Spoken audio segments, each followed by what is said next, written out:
He was an innocent victim, killed by a hooded youth near a pub in Liverpool, just yards from his home.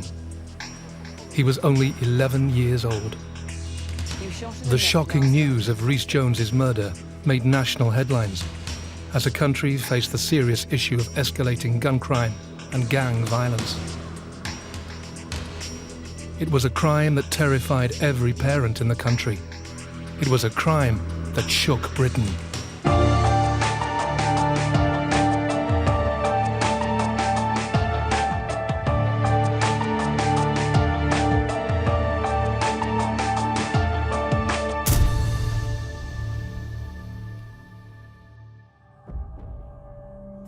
On the 22nd of August 2007, schoolboy Rhys Jones was walking home from football practice. He was shot dead by a teenage gunman on a bike. My baby was only 11. He didn't deserve this. The search for his killer was to become one of the biggest investigations Merseyside police had ever seen. Today we've dedicated a further 100 officers to actually investigating this murder. Whilst the nation demanded justice for Rhys's family, a small group closed ranks around the murder. If you're the killer and you're watching this, turn yourself in. This is the story of the senseless killing of Rhys Jones, told from the inside through the eyewitness accounts of the family, friends, and detectives at the heart of the case.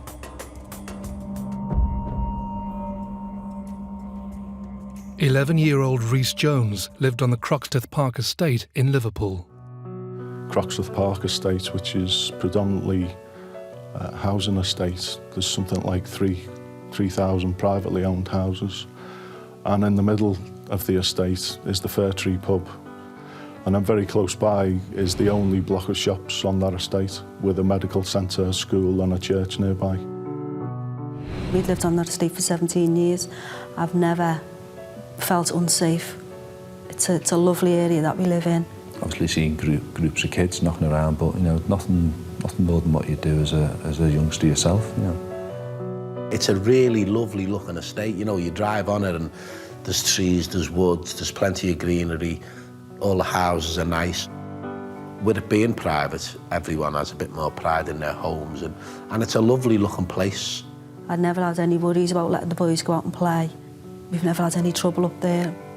Although it's a massive estate, I would say it was quite close, really, because there's only a little block of shops, and obviously that's the centre point of the estate. I think most people know each other. Rhys lived with his mother Mel, father Steve, and older brother Owen. It was a happy family life, where Rhys was thriving. We were just like a normal family, you know. Steve works permanent nights. I had a little part-time job. The boys were both at school and both doing really well. Weekends were always a bit special because Steve was always off for a weekend, and we'd always make sure we do things together as a family. We gave him every encouragement to go out and be active and have a good time. Rhys was a popular personality and adored by those close to him. Rhys was a very happy and energetic little boy. He was also very funny and just a really outgoing little boy. He's one of those lads that you couldn't be mad at for very long. And even if you were mad at him, he'd just make you laugh. He's just lovable and likeable. Rhys was, he was cheeky little lad. He was always smiling, always laughing. He was always playing tricks, and he was dead mischievous. He'd always make mud balls and start throwing them at the kids, and then all the other kids would join in, and I'd just be tearing my hair out, like shouting at him, you know. But Rhys's biggest passion was football. I think the passion for football that he has took up all of his life. It was just football, football, football. Played for the Fir Tree for about 12 months. I think he played his first season. He was going into playing his second season for them. He was a good footballer. You could see it from an early age. He could kick the ball further than other kids of his age, and you could see that there was something special about him.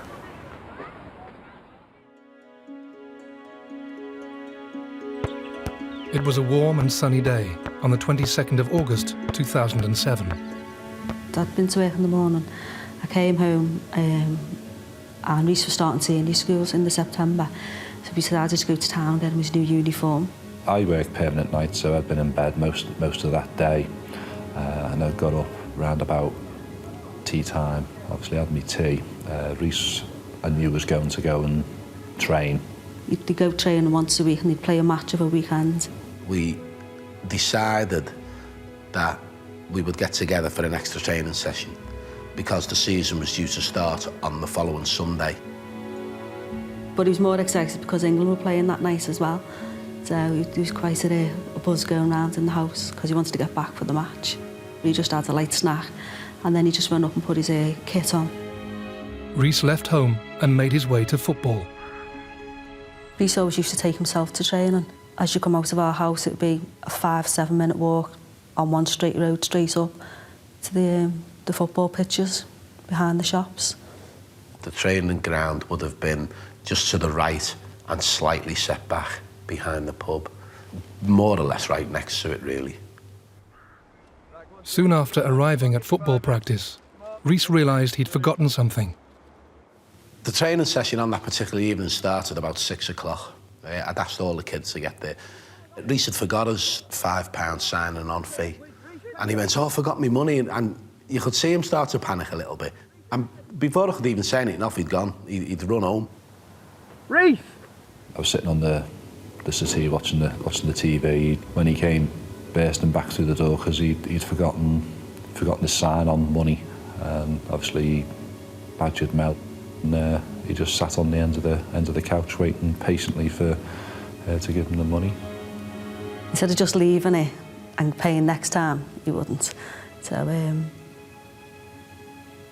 I gave him his signing on fee, and because he was going to be late, I put him in the car and I drove him the couple of minutes up the road to the training field. He just kissed me on the cheek and said to our mum, I'll be home to watch England. With his subs fully paid, Rhys finally joined his teammates. We'd done a couple of little warm-up things, you know, we'd run round the field, then we'd do a couple of little stretching exercises. You know, there was just a couple of little exercises like that. And we never really spent much time doing that because I always thought it's better if kids are playing football rather than, you know, doing exercises.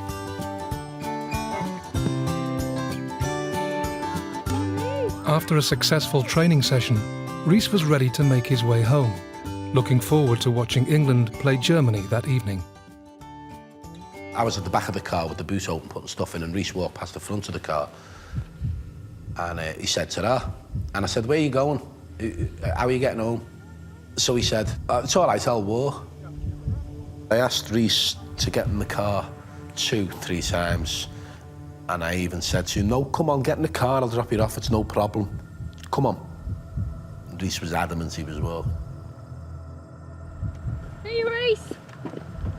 It was a pleasant evening as Rhys made his way home, a journey he had made countless times before, but one that would be his last.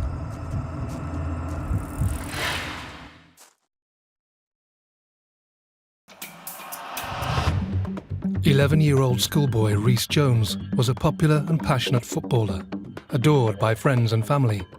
He had a promising future ahead of him, a future he would be denied.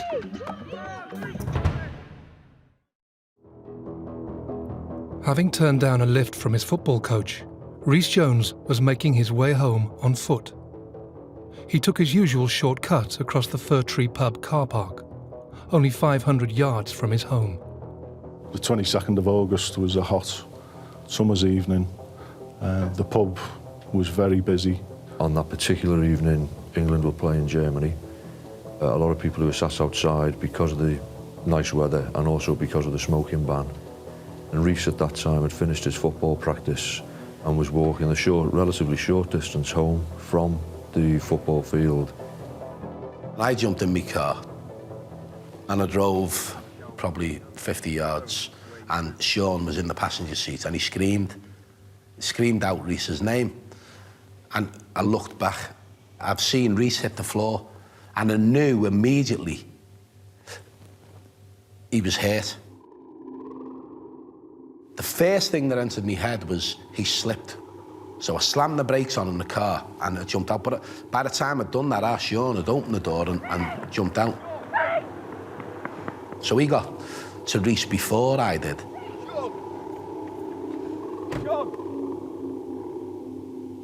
Just before I got there, a girl got there. She worked in the pub. This girl had grabbed hold of Rhys. She was trying to administer some sort of first aid. He was lying in like a pool, literally a pool of blood. The girl was shouting to me, he's been shot. Call an ambulance! It's just that bit, seeing him. Sean was hysterical. So I'm shouting to Sean, he'll be all right, but I just froze, I was numb, I couldn't have done anything at all. The first thing I done was get my phone out and I phoned the ambulance and the police. And all the time, Sean's running around hysterical and I'm trying to say to Sean, he'll be okay, don't worry. A distressed Steve didn't have Rhys's home number, so he frantically called local resident and Fir Tree football coach, Tony Edge. I could hear the panic in his voice, and he said, Tony, I don't know what to do. Rhys has been shot. I started to shout a little bit. Just get round there and get his mum and get her here now, immediately. I remember just thinking, what am I going to say? What do you say to his mum or dad when they answered the door? Shocked and panicked, Tony raced over to the Joneses' family home. Well, I was just sitting on the settee watching the telly and there was a knock at the door. And I just opened the door and Tony was just standing there. I said, Steve just rang me and he said Rhys has been shot, but I don't know how bad it is. That's all I know. And he just went, you just need to come with me now. And I didn't even have time to think, or I just ran into the living room, grabbed my keys and my phone, and I just got in the car. Well, the distance from Rhys's house to the pub car park, about a minute in the car. We were just really in silence and we were just wanting to get there as soon as possible. I think I was just in disbelief. I couldn't comprehend what he'd said. I didn't even question what he said. I don't even think I spoke. A stunned crowd had already started to gather around Rhys. It seemed like there was hundreds of people all around.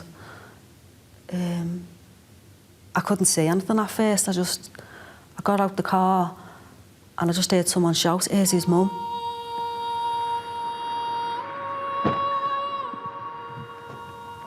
And then as I heard that voice,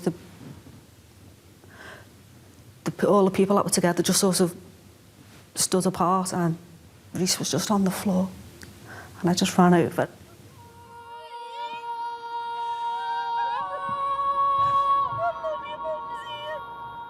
I couldn't really even see where he was hurt. I could just see the pool. He was lying in a pool of blood. I just put my hand under his head and I said, "Come on, Rhys, you're going to be okay, come on. You're going to be okay, I'm here now, it's going to be fine." And people were screaming and where's the ambulance? But I was just, "Come on, Rhys, just look at me, you'll be all right." Tony never went over to Rhys. He left Mel and Tony come over to me and I was sort of trying to explain to Tony what had happened. When I saw Steve, he was distraught, he was in tears and, he's probably thinking if we hadn't have had training that night, it wouldn't have happened. It felt like an eternity till the ambulance arrived. It just felt like an eternity. I was still there, still holding on to him. And then when the paramedics arrive and they're working on him, and I just wanted them to help Rhys. I just wanted them to save him.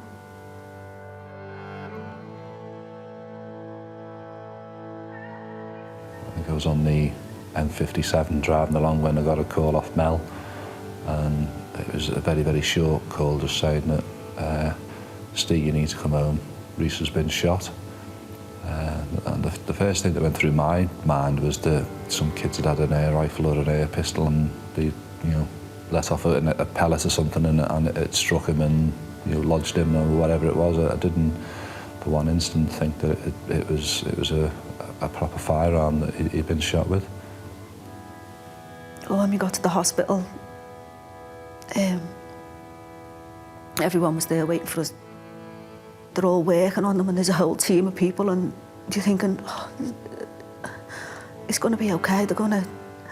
And they allowed me and Steve to go in, and we were rubbing his legs and took his boots off, rubbing his feet, and they were telling us to talk to him, and while they were all working on him, and I'm thinking, it's going to be okay, it's going to be okay, because they know what they're doing, and they can see him, but they tried so hard, didn't they?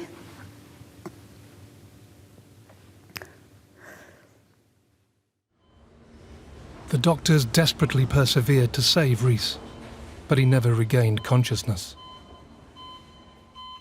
I think the hardest thing for us was leaving Rhys in the hospital. We didn't want to go home and leave him there.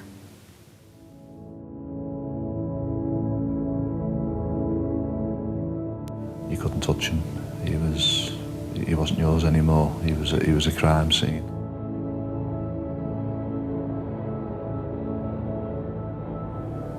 And we just went home in shock. Me staying home, we just went home and we were just sitting in Rhys's room and we couldn't... We just all started crying. We couldn't understand what's happened.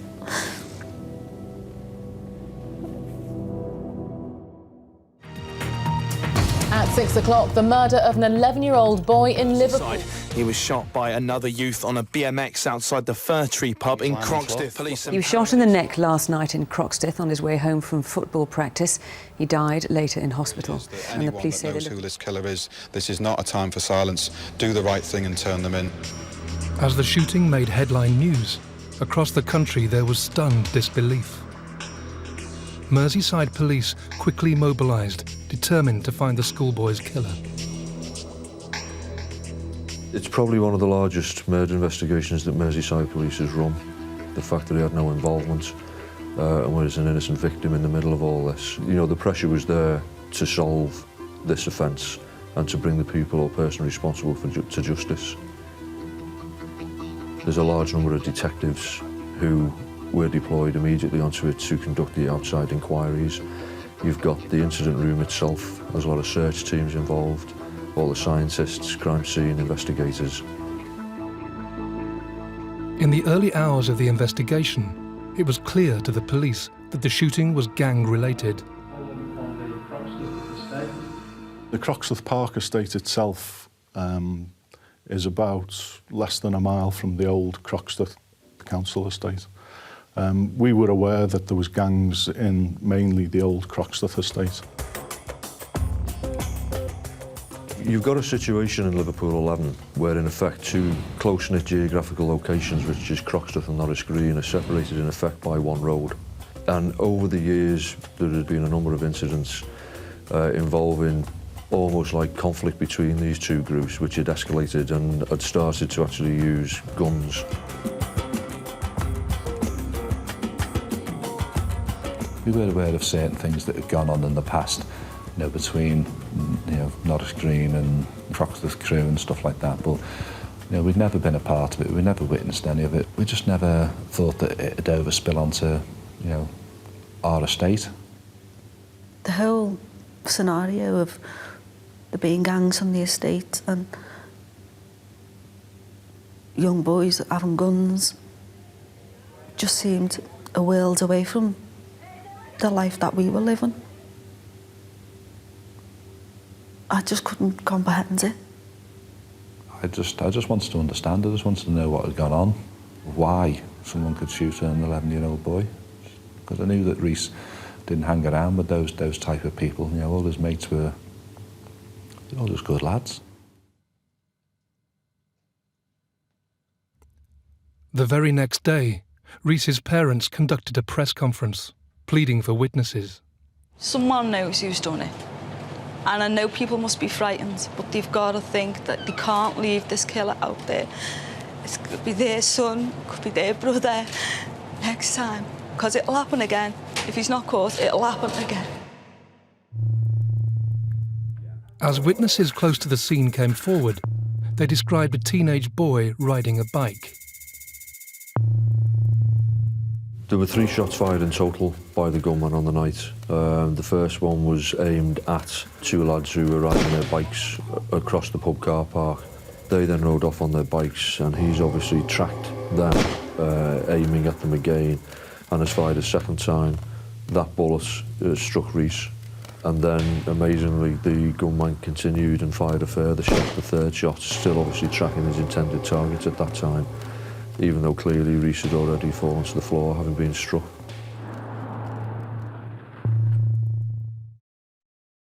There was eyewitnesses who told us they'd seen the gunman, but unfortunately none of those were able to identify him.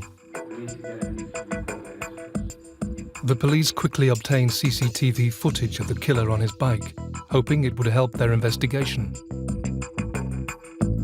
The significant piece of CCTV footage that we had and was used in this case was that taken from the pub system itself.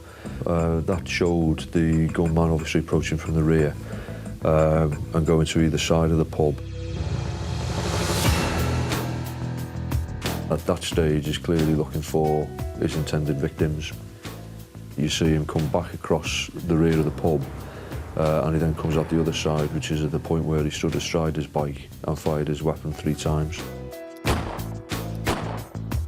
When the gunman left the scene, we knew that he'd driven through the Croxteth Park estate on his bike. He'd crossed over Fir Tree Drive North and was narrowly missed by passing traffic, and across into Dam Wood, which is a wooded area that separates Croxteth Park and the old Croxteth estate. Unfortunately, it wasn't that clear with regards to the face of the gunman. But what it did give us, which is quite crucial, was the actual dimensions of the bike. As the killer made off with the gun, the pressure was now on the police to locate the gunman, bike, and the murder weapon. It was important to identify the offender at an early stage. Obviously, there's a youth out there who's armed, could well use that gun again, or himself could become a target for retribution.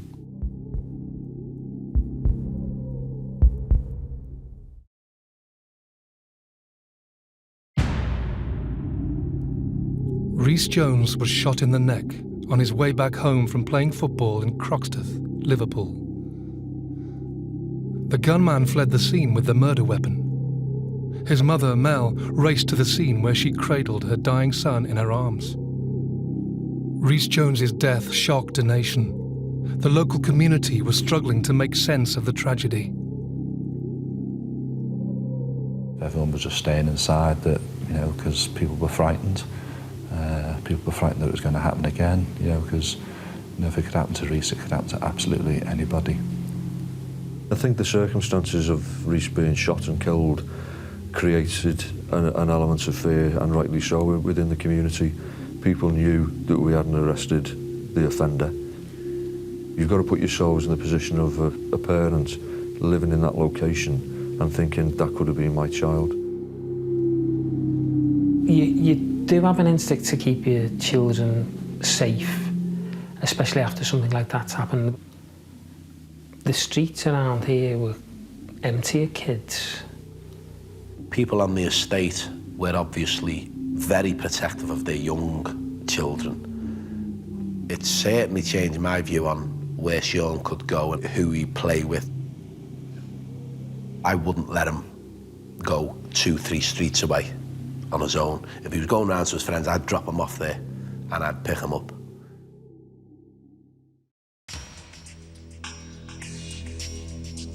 In the early stages of the murder investigation, the police already had a prime suspect.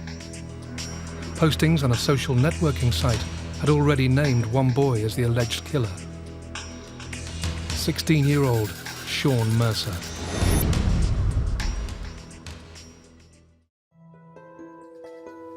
You did hear teenagers saying things, and obviously Mercer's name was all over the internet that night. Mercer had a number of previous convictions, only a small amount for relatively minor crime. There was an ASBO in force against him at the time, but he was well known to the local police as being one of the youths who caused trouble, and he was related to the Croxteth crew. Rhys was shot on the evening of Wednesday, the 22nd of August. By the Friday, what we had then was a number of pieces of information and intelligence that had come into us to suggest who the potential suspects were in this. By the Saturday, so you're talking 3 days after the murder of Rhys, a number of arrests were made on the morning. Sean Mercer was arrested on that day with a lad by the name of Dean Kelly, as was James Yates. Mercer, because we thought he was the gunman, was put on an identification parade, and 5 witnesses who'd actually seen the gunman fire the gun across the car park were asked to attend that parade. None of them were able to identify Mercer as the gunman. When Mercer was initially interviewed, he gave a prepared statement through his solicitor, which said he'd been in the company of Dean Kelly, a friend of his, at the relevant time. He also said in that statement that the 2 bicycles we recovered from his house on the Saturday morning were the only bikes that he had. None of those 2 bikes matched the bike that we'd seen on the CCTV of the offender.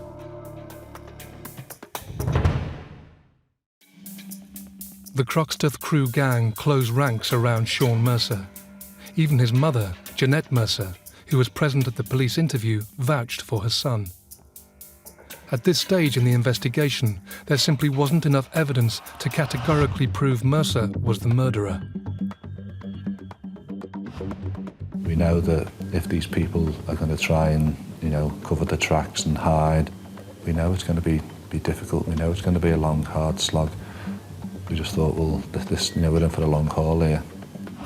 There was an element of silence around the actual offender, but only carried out by the people who knew and assisted him at the relevant time. With no actual eyewitness, no murder weapon, and no bike, Merseyside police had no choice but to release Mercer and his accomplices back into the community. It was frustrating letting Mercer go. Everything at that stage was pointing towards him being responsible for the murder of Rhys. And we knew at that stage that it was going to be quite a long and protracted inquiry. The name of the offender is being mentioned in the community and was quite widely known. I mean, we specifically asked that we didn't want to know any names from the onset, is that, because there was a lot of rumours going around, there was a lot of, the reasons why and how and stuff like that. Personally, we didn't want to know. We knew there was names being bantered about, but we didn't want to know until that person was actually charged with Rhys's murder. We didn't want to know. We had to get the evidence sufficient to charge and build an appropriate case to put before the Crown Court. We just can't put people away whilst we gather the evidence. If you're the killer and you're watching this, turn yourself in. Similarly, if you know who is the gunman or who put the gun in his hand, do the right thing. And I think if someone had walked into a police station and held a hand up and said, I'm the person responsible, or, I'm in connection with it, then, it makes things a lot easier, not only for the police, but obviously for us.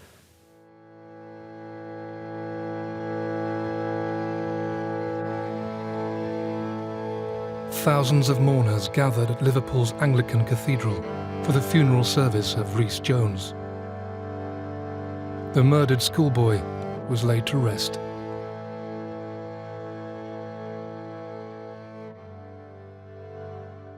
With emotions running high, the pressure was on Merseyside police to find the gun and the missing bike, which would crucially link Sean Mercer to the murder of Rhys Jones. In a desperate bid to uncover the killer's movements, the police pressed on their intelligence to reveal more.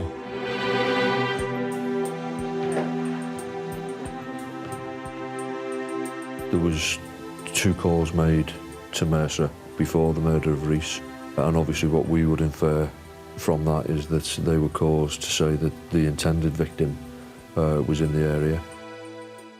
Police used Mercer's phone logs and CCTV footage to establish the sequence of events around the time of the murder. He left on his bike just after 6 o'clock, and from there he went into the old Croxteth estate, where he was captured on a number of CCTV cameras riding his bike, and we believe he actually collected the gun that he used to kill Rhys from James Yates's girlfriend's house on Croxteth estate.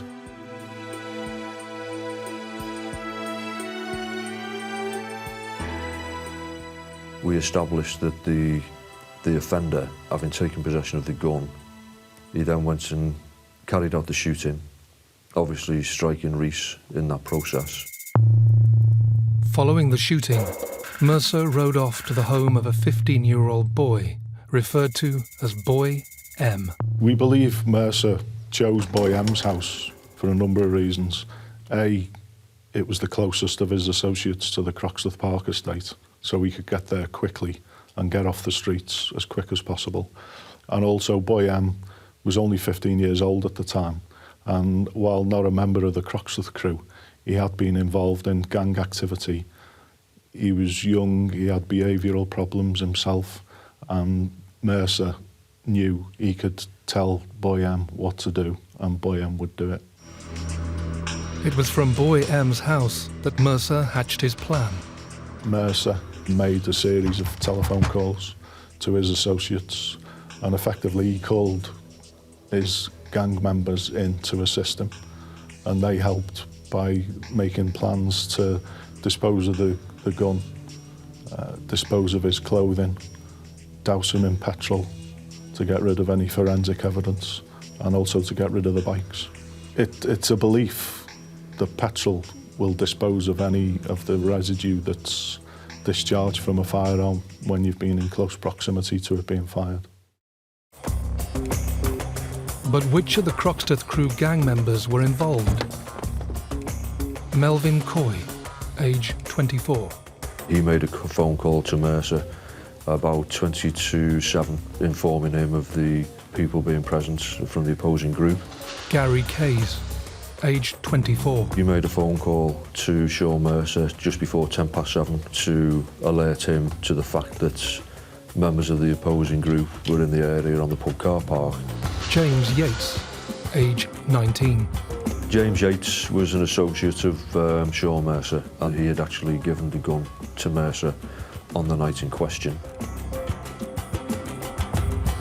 Nathan Quinn, age 16. He attended at the friend's address with James Yates immediately in the aftermath of the shooting of Rhys. Dean Kelly, age 16. He's a friend of Mercer, who he was actually with at the time when Mercer was arrested. It was 3 days after the murder of Rhys. Dean Kelly, at that point, gave an alibi, in effect, for Sean Mercer. On the night of the murder, Mercer, Yates and Quinn got into Melvin Coy's Ford Galaxy.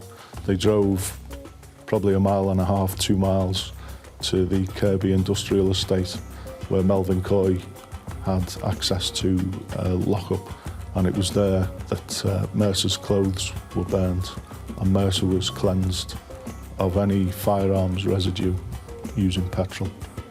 And as a result of examining CCTV, we were able to identify Melvin Coy's Ford Galaxy entering the estate. We did execute a search warrant there. The only things of significance that we found in that lockup were 3 empty petrol cans.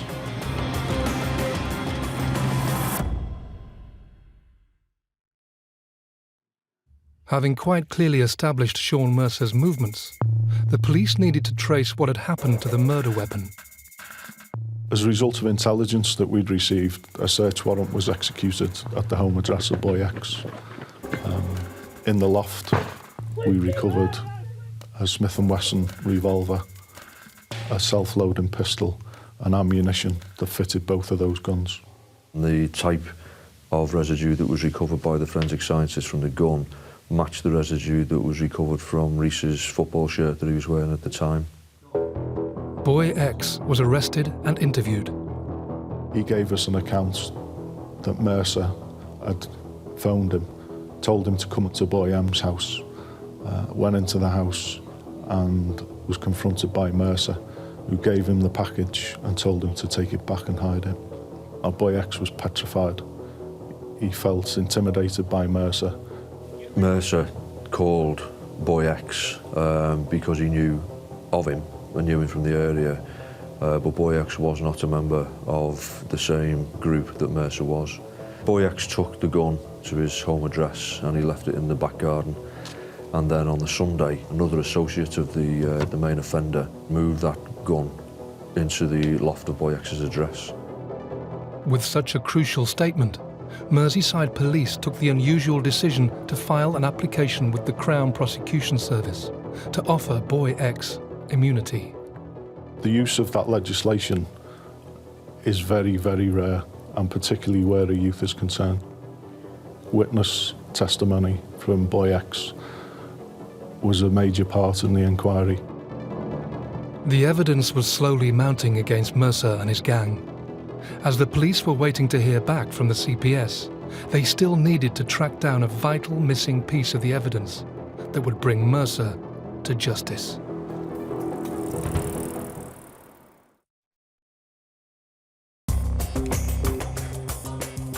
In August 2007, schoolboy Rhys Jones was gunned down by a teenage killer riding a bike. Merseyside Police arrested and questioned various youths from Liverpool's notorious Croxteth crew gang, including prime suspect Sean Mercer. But despite having to release Mercer and his gang members as they carried out further investigation, the police were quickly converting intelligence into evidence. Having recovered the murder weapon, the police were now awaiting approval from the CPS to see whether boy X would be granted immunity if he testified against Mercer. But there was still the question of the missing bike.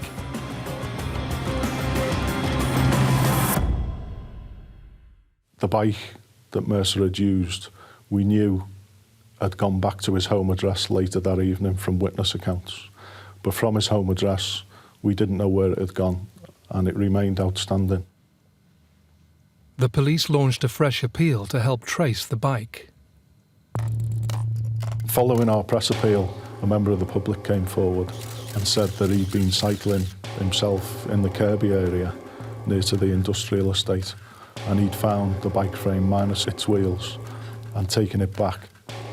Forensic examination of the bike revealed Mercer's DNA on the bike itself.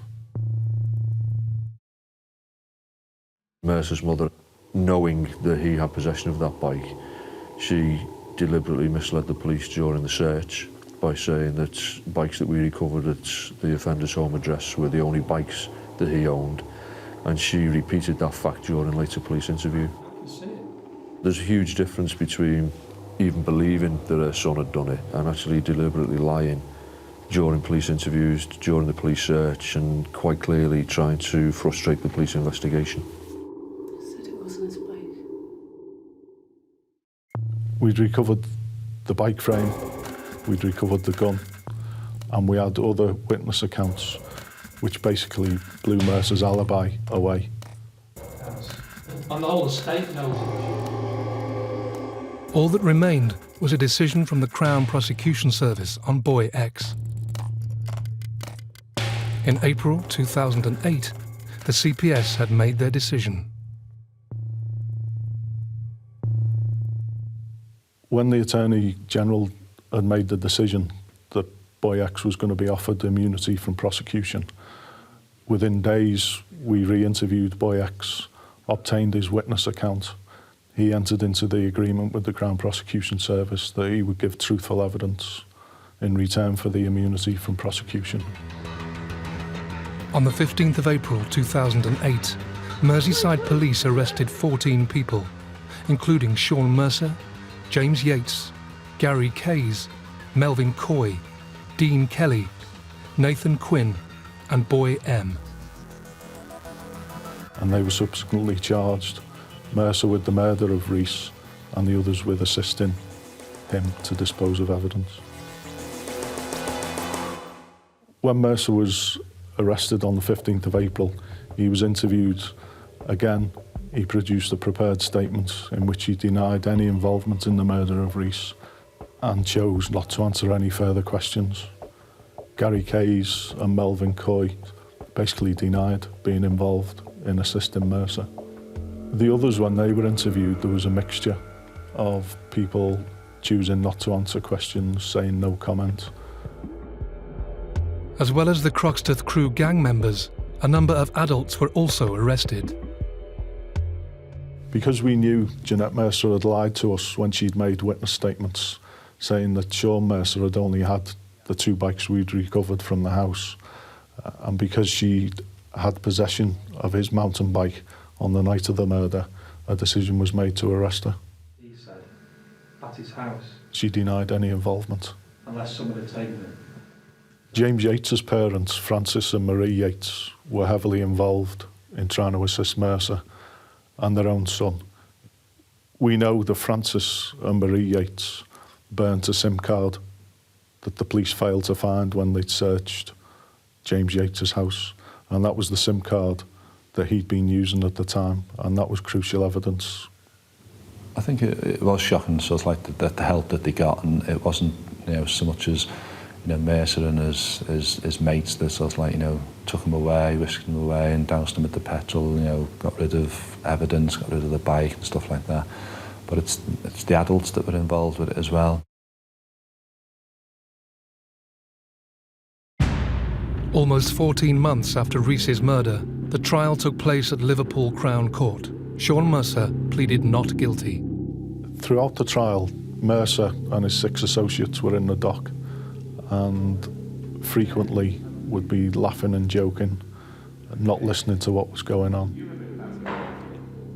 And it was an 11-week trial, and it was a terrible ordeal for us to go through and to listen to, and you're scared to let your emotions out because you think if you do, you're never going to stop crying. You're never going to pull yourself together again.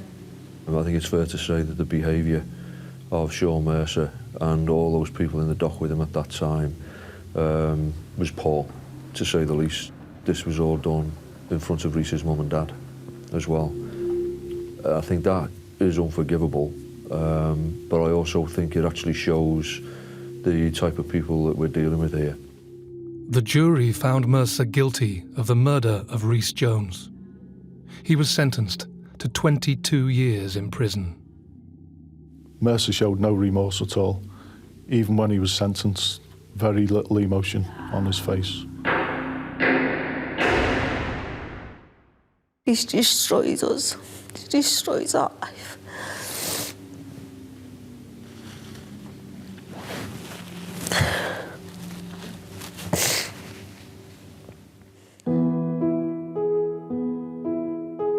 In order to get your head around things, you need somebody to be charged.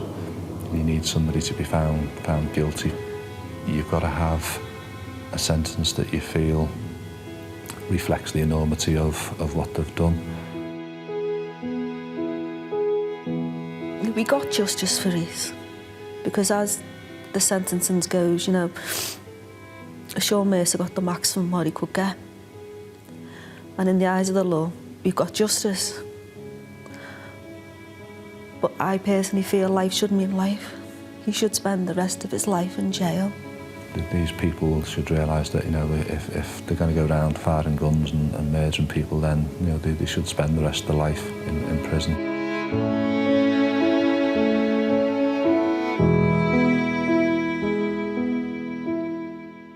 There does need to be change regarding guns and gangs. But as a parent, I don't know the answers to that. I think the police and the politicians need to sort that out.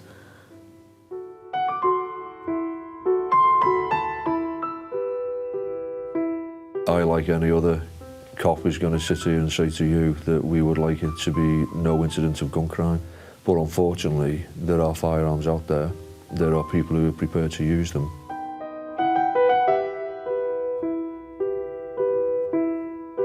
Something needs to be done.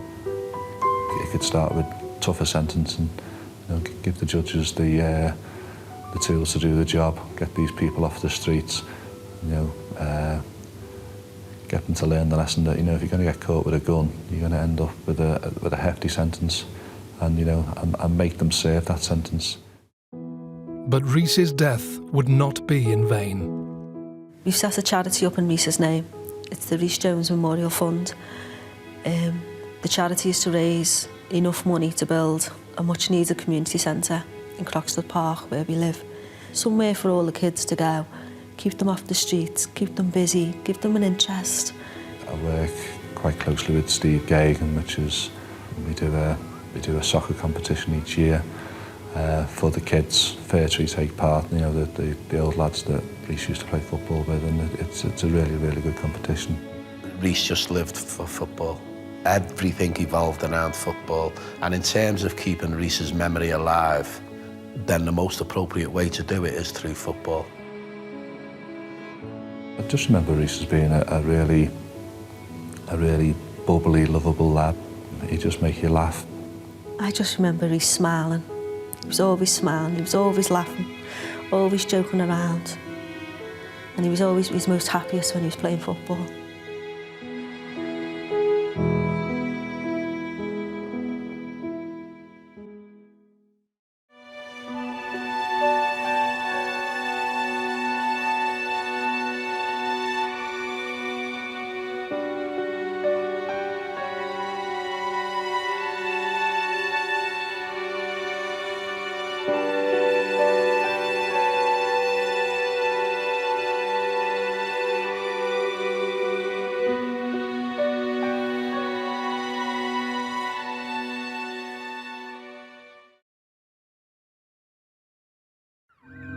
April 1999. London in the UK was the centre of an unprecedented terror attack. I pulled my hand out and it was like full of blood. And then I put my hand on my head and there was like something sticking out my head.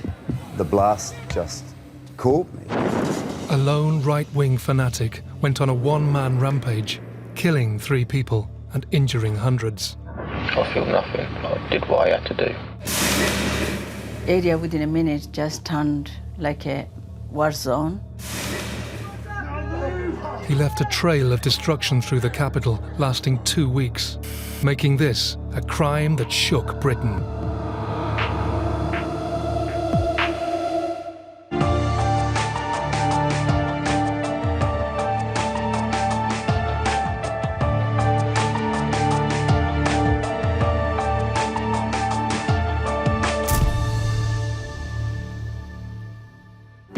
Saturday the 17th of April, Brixton Market, South London, was packed with weekend shoppers and traders.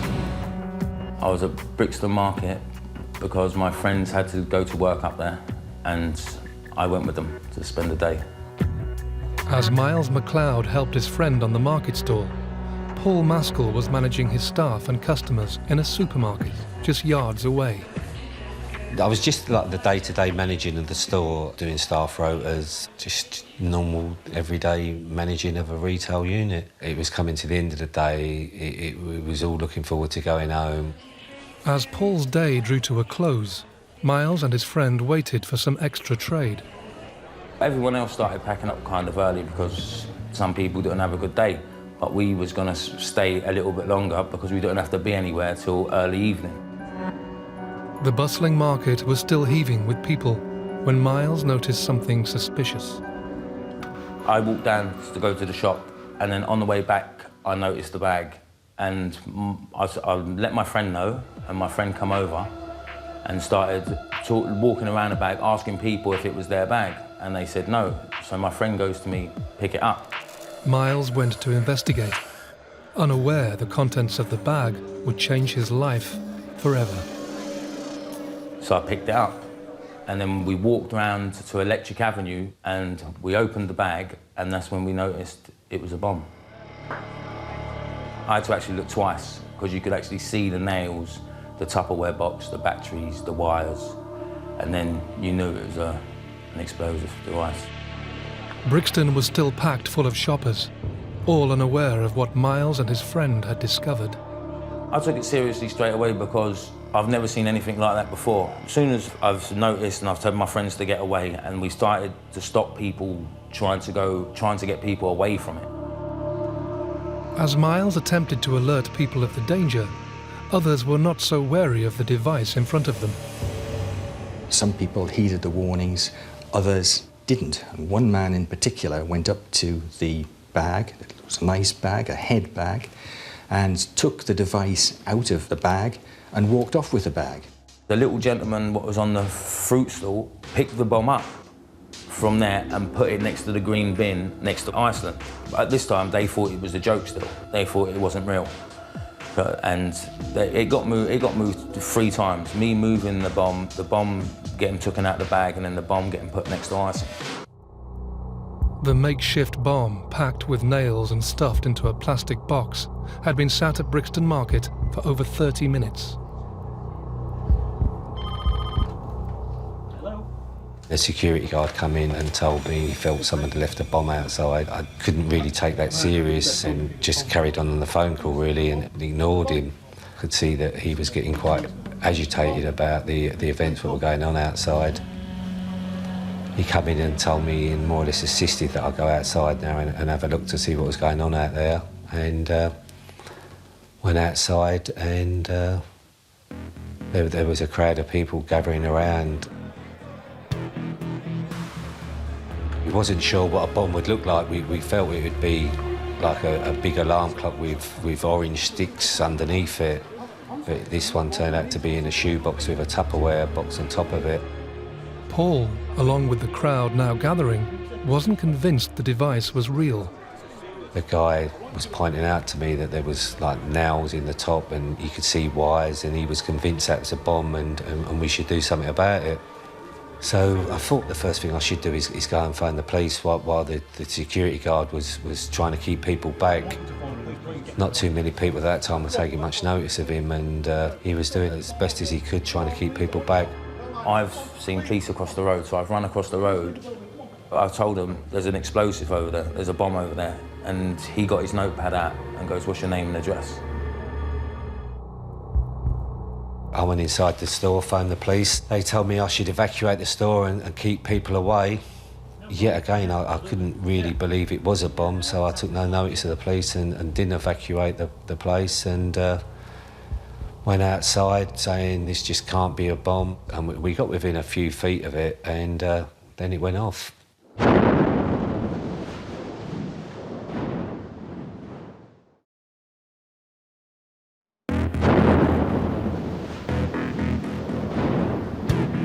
A terrifying explosion has devastated the heart of Brixton in London.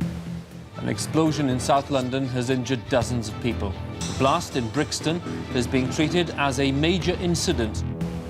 A holdall containing more than 1,000 nails and deadly explosives had been planted near the crowded market. The Metropolitan Police had been given no warning and no motive. They were dealing with a ruthless terrorist whose intention was to kill and maim. Everything went completely black. The explosion threw Paul Maskell off his feet. When I came to, I was leaning against one of the freezers in the store, and I thought I'd wet myself, and I thought to myself, am I going to survive the day now where I've wet my trousers? And I put my hand inside my trousers, and I pulled my hand out, and it was like full of blood. And then I put my hand on my head, and there was like something sticking out my head, and I just thought, I just didn't know what was going on there. It was just havoc. Everyone was running everywhere. There was smoke, glass. It was bad. There was phone calls coming in that there was a possibility that there was a bomb had been discovered in Brixton, near the Iceland store. And just as the information was being relayed, then there was a call to say that it had gone off, There was no warning, there was no suggestion of trying to prevent it happening. It was just armed, put down, and the person that put it down just walked away. They had the time then, they could have made a telephone call, but there was no communication then. It was just smoke, dust and glass falling. In Brixton High Road, you've got high houses at the top of the shops, and them windows got more affected than any. And it was like raining glass and dust. There were more than 1,000 nails in the bomb, and of course they cut into people. There were various people had lots of nails in, and in particular a little child had a 4-inch nail stuck in their skull. Well, the initial priority is obviously rescue and recovery of the injured people. Anything to do with the crime scene waits until that's all been done. We've got the explosion, the site of the explosion, the distance of where all the debris, there was a damaged bus, damaged vehicles that had some of the device inside them, so potential evidence. Eyewitness accounts, even those that weren't seriously injured were able to tell us what was happening. So as much as CCTV was recovered, many of the systems were poorly maintained or of poor quality, and they were all different, so to play back the different types of CCTV in itself was a headache. But you are then looking eventually at the scene of the explosion to recover what you can, because in most explosions, not all of the device is destroyed, it doesn't all vaporise, there are bits left to recover. And parts of the device were recovered, and that became a major part of one of the lines of the investigation. Keith Pearce and his officers discovered that the bomb had originally been placed at a bus stop, then moved 3 times before detonating outside the Iceland store. 50 people had been injured as a result of the blast. Remarkably, no one was killed. But officers needed to track down the ruthless culprit, and fast. The initial pressure, I suppose, is that people want to get the streets back open to normality, the shops want to open again, and people want to go about their business. So the initial pressure is more localised. There is obviously then a local government concern and a national government concern, because bombing is still a fairly rare occurrence in the UK. So there is an issue about what it's about. One thing about bombings is that usually once somebody makes one, they've done it for a purpose or a reason. So it's always thought that can there be another one? There was a fear. No one knew who was responsible, but the feeling in the community was that this was something to do with race, that Brixton was associated with black people. But the hope was that it was a one-off. Within days, underground right-wing group Combat 18 came forward claiming responsibility. Police were keen to stress they were looking into other leads, as well as this theory. Hundreds of hours of police time were spent scouring CCTV for any leads, in a rush to find the bomber. When you're trying to find one person from a busy Saturday afternoon shopping with no particular lead, and no one had identified who put the device down by then, it took all of that week still following the various cameras and the different angles to try and plot the movement of it. It's a very, very long day, slow process. But the days of painstaking detective work paid off when Keith Pearce and his colleagues finally spotted something crucial on the footage. The breakthrough came when a man was identified carrying a bag across his back, and then after the explosion, he was seen minus a bag. This was a major lead. A lone figure cutting through the bustling crowd of shoppers could be the key to the investigation. He was focused on early on, but the quality of the pictures is nothing like you see today. It was all very grainy, distant. You could just about do the shade of black and white. Very hard, but that was a key start for us. 7 days after the explosion, the community of Brixton were trying to come to terms with the attack. As officers tried to work on the image from CCTV, they continued searching for witnesses.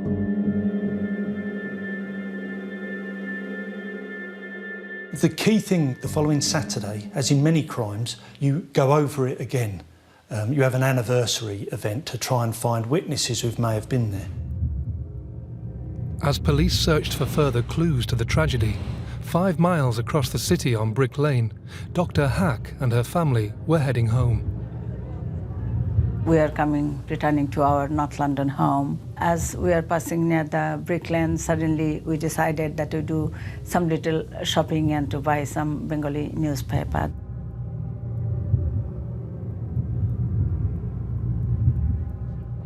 At that time, I was stopped by one of my patients, and we are chatting. We parked our car on the Brick Lane, and just before 6, as we are just about to return, so we are about to just cross the road, My husband was on the other side.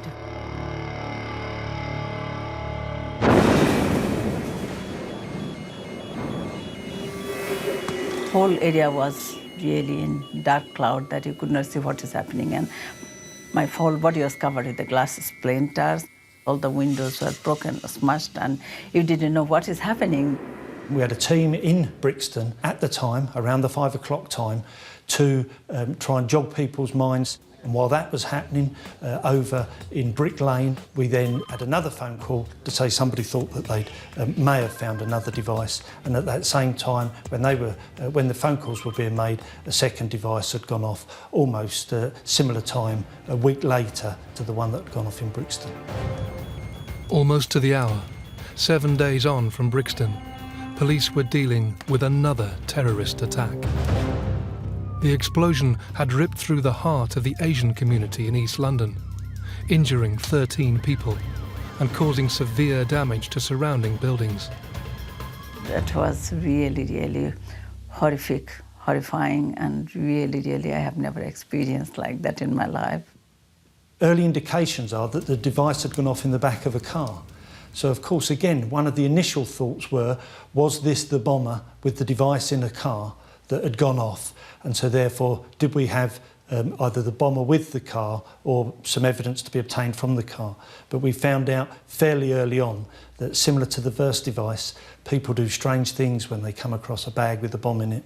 And we weren't to be as lucky as finding the bomb in the bomber's car. It was in an innocent person's car. Police discovered that the device had again been moved by a concerned member of the public. The bomb had been left in a side street to Brick Lane. A man had seen it there in a bag, had picked it up, opened it, and seen, again, what looked like a bomb inside.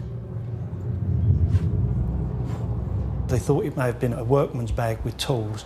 It obviously wasn't, and there was obviously the event the week before. So the person left it in his car, closed the boot, went off to try and find a police station to report he may have found something. And again, just ironically, when the phone calls are being made about, I think I may have found a bomb in a bag, it's in the back of my car, the bomb goes off. So people are injured again by the blast, but the blast is contained within a car, but the car was totally destroyed. So again, just by chance, less people are injured because a member of the public had put it in the boot of their car. Keith Pearce and his colleagues were now looking for a hardline terrorist, someone waging a hate campaign targeting specific communities. But whoever the culprit was, they weren't giving anything away. Yet again, no warning and no motive had been given. It was clear with this second bomb in Brick Lane that what was happening was someone out to get the ethnic minorities.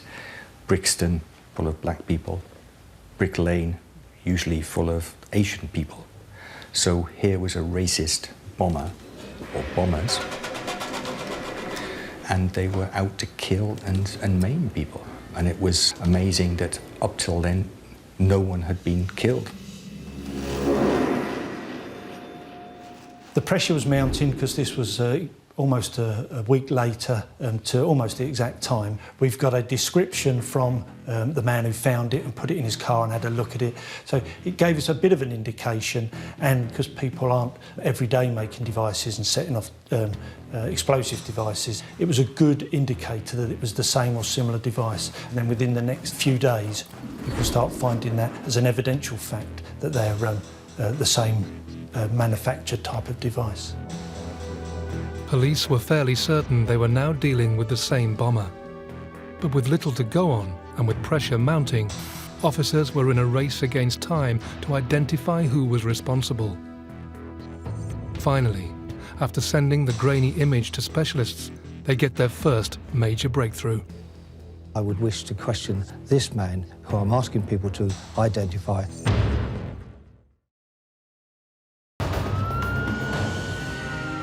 The Metropolitan Police have released an image of the most wanted man in Britain. A lone figure they believe is responsible for 2 terrifying explosions in London.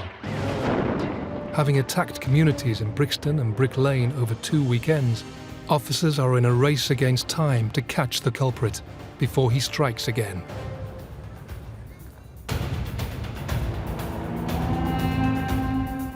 With the pressure building up after the bombings on the Saturdays, obviously there's an obvious consideration, is there going to be a third one on the following Saturday, and hence that's why we decided to go public with the photograph. We had a fair amount of CCTV footage, and it was considered, could it be enhanced, as you see on the television, to get a better quality.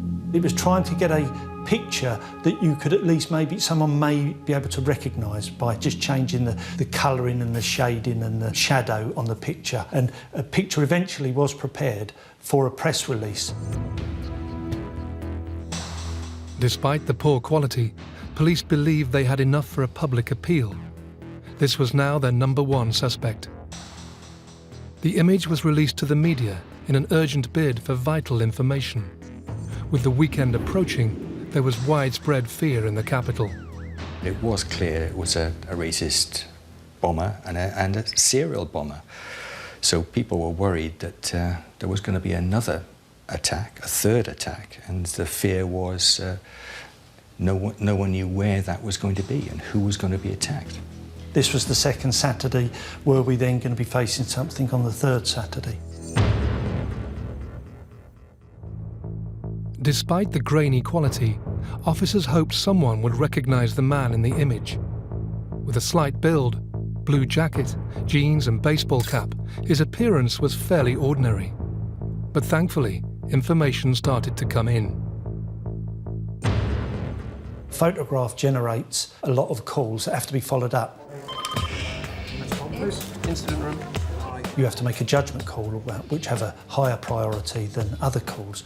So the pressure does mount. Yeah, could I have your number, please?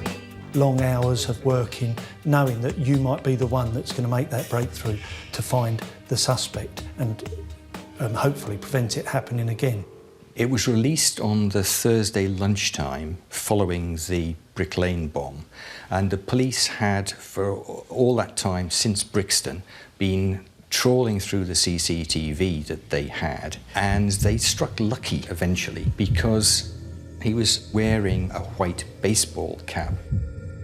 From his pattern so far, officers had reason to believe the terrorist would strike again in 2 days' time.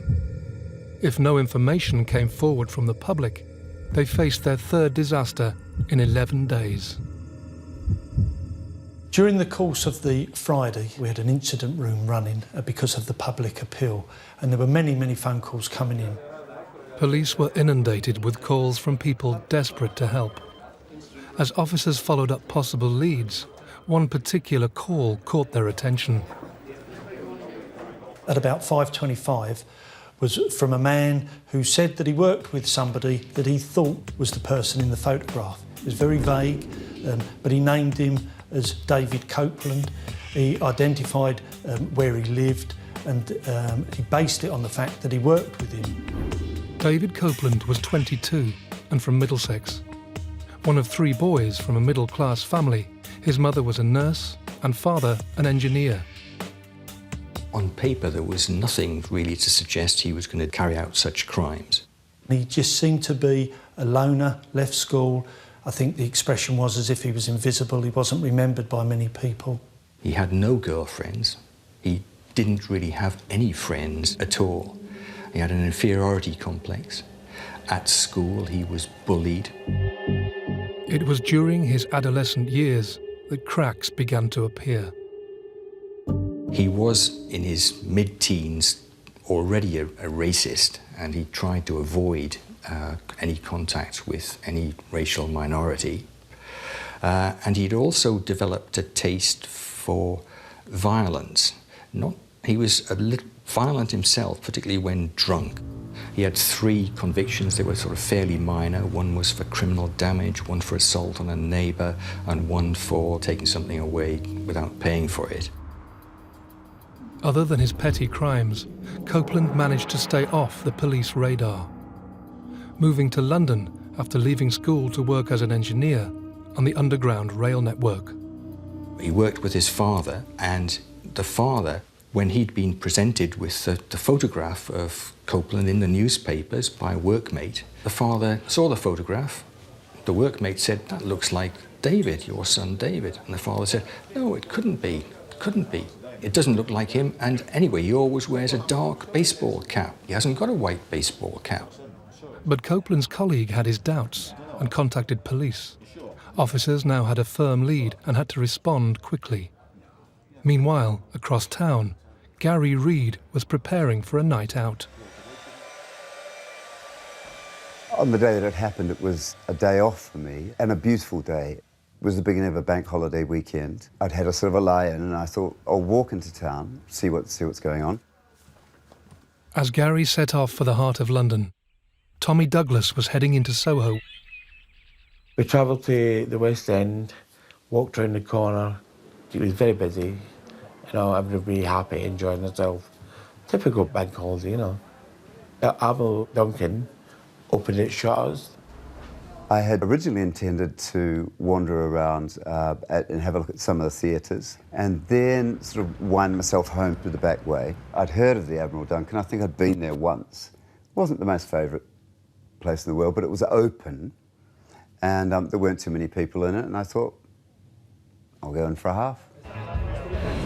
The Admiral Duncan in the centre of Soho was starting to get busy for the bank holiday. As Tommy, Gary, Nick and friends ordered drinks, Keith Pearce and his officers were desperately trying to find more crucial information about their number one suspect. Paul Mifsud gave them Copeland's name, said he was fairly sure that he was the bomber, and gave a telephone number for where he was living. The trouble was, the person within BT who could check an address against the landline telephone number, he'd gone off for the weekend. The police pressed the urgency of this matter on BT, and the person was contacted at home, had to come back in to find an address, and it was through that that the police went to arrest him. As officers quickly gathered intelligence, revellers at the Admiral Duncan began to enjoy their weekend. It was quiet, but the music was going in the background, and as I said, they'd open up the whole front. So there was a warm breeze, there were people chattering. You know, it was a nice atmosphere.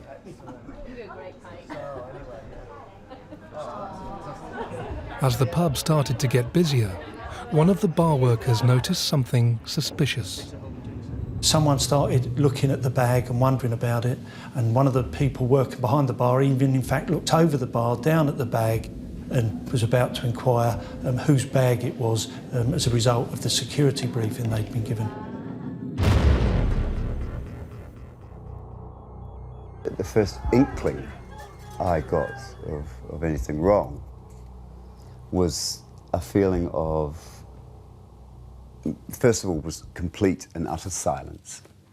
No noise at all. Gone from a bar where there was chattering, there was noise, there was music. Complete and utter silence.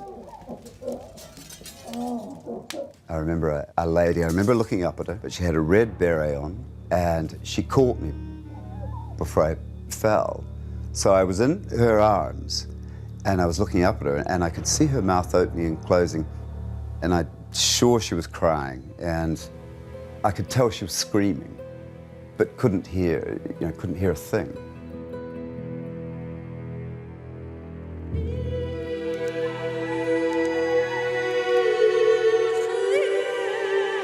Couldn't move my body. I felt I was nailed to the floor. People have spoken of individuals being thrown 30 feet by the force of the blast.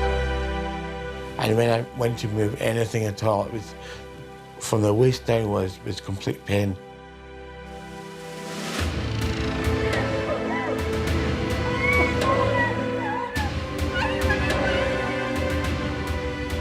When this particular bomb went off, it destroys the bar where it's near, it brings down the roof, it blows the walls out and then sucks the walls back in, so they're all over the place. People are sitting near the device. In fact, 2 men are killed and a pregnant woman.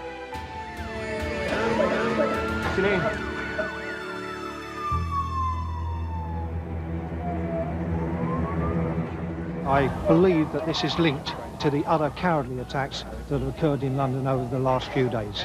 Despite a nationwide appeal, the terrorist had struck a third time. The device tore through Soho, causing the biggest devastation so far.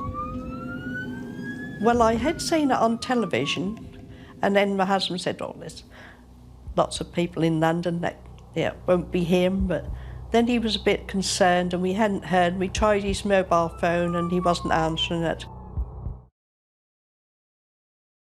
A nail bomb went off tonight in a crowded pub in central London, the third such explosion in the capital inside a fortnight. The target, a gay pub, the Admiral Duncan in Soho's Old Compton Street. 2 people died tonight when a nail bomb ripped through a packed pub in central London. A terrifying explosion has torn through a pub in Soho. Of those caught in the blast, one victim is Jeremy Moore's brother, Nick. My father rang me at about 6:30, 7 o'clock in the morning and said, I think you better come down. You're really at that stage, you're just in a sense of shock and disbelief. It can't happen to us. Why would it happen to us? Jeremy's brother, Nick Moore, and his friend Andrea Dykes were killed in the blast. Andrea was 3 months pregnant, and her husband, Julian, was seriously injured. Their best man at their wedding, John Light, also died in the explosion. 142 people's lives have now been devastated by the bombers' terrifying campaign. People are walking wounded and severely injured by the blast, and the bar itself is now becoming unstable to be in because of the nature of the blast has made it, the roof is coming down and it's very unsafe, and obviously all people want to do is get outside, and there are quite sort of some iconic pictures of people then just sitting on the pavement and being tended by their friends or passers-by while they're waiting to be treated by the ambulance. It's a frustration for us that it happened. It was always a concern that when we went public, would it cause the bomber to stop, or would it change the timetable? So at that stage, 3 bombs, all aimed against minorities, blacks, Asians and homosexuals. The fear was really increasing because people did wonder in the minority groups whether it was going to be getting too hot for the bomber in London with all the police activity, that the bomber or bombers would be moving to other cities to do bombings there. The terrorist had waged his hate campaign over 3 weekends. All attacks had been in the capital, but now the rest of the UK was on high alert. Whilst the Metropolitan Police were dealing with the devastation, a team of officers were scrambling to catch the killer. On that evening, a phone call came into the office and we were told to go down to Hampshire. Once we got the information about the Yard being interested in this bit of information, we went to the door. It just felt like forever that we were knocking, banging. We weren't just knocking at the door, we were knocking on windows. A lady came to the door who obviously was in a very deep sleep.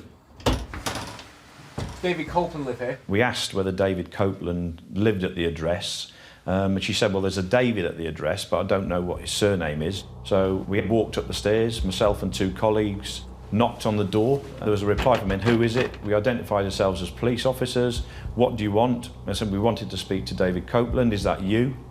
What do you want to talk about? And I said, well, if you open the door, I'll tell you, and sort of half expecting the door not to be opened, and then I could hear some movement and a bang inside the address, and with the information that we sort of had with them being interested, and somebody being called David in the address, and then the adrenaline sort of started flowing a little bit.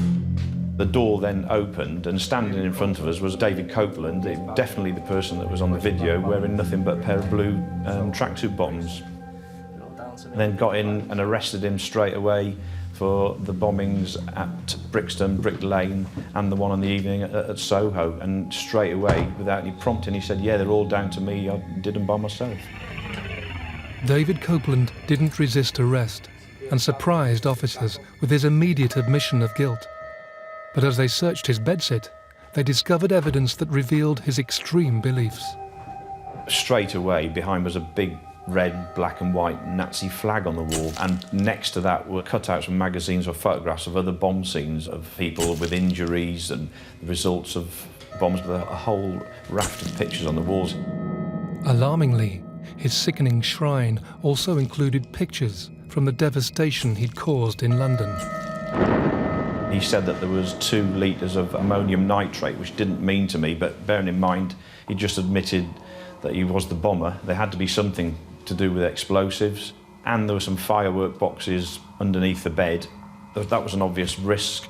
So I spoke to one of my colleagues and said, look, you're going to have to evacuate the houses nearby. Copeland had purchased large boxes of fireworks, taking out the gunpowder for his devices. He'd also heavily armed himself. Officers found a crossbow and gas-powered pistol in his room.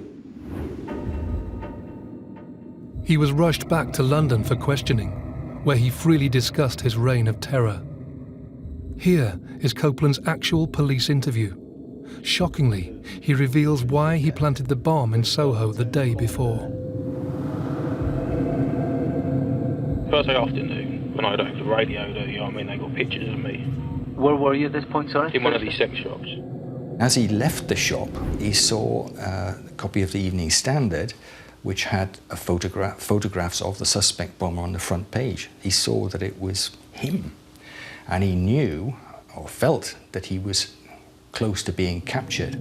Gone home, back to Bambber, and I thought I was going to be, you know what I mean, grabbed. That's Thursday afternoon. That's right, yeah. So you would have arrived home in Farnborough about what time? I'll say I got back about 9 o'clock, 8:30, 9 o'clock. And you expected what? To be arrested immediately, you waiting for me. So you stayed in the room? I went straight Thursday in, night. packed my bag, left. Despite his picture being in most of the national newspapers, and a manhunt involving 7 forces up and down the country, Copeland was determined to continue his bombing campaign. He stayed in the capital and brought forward his next attack, this time targeting the gay community.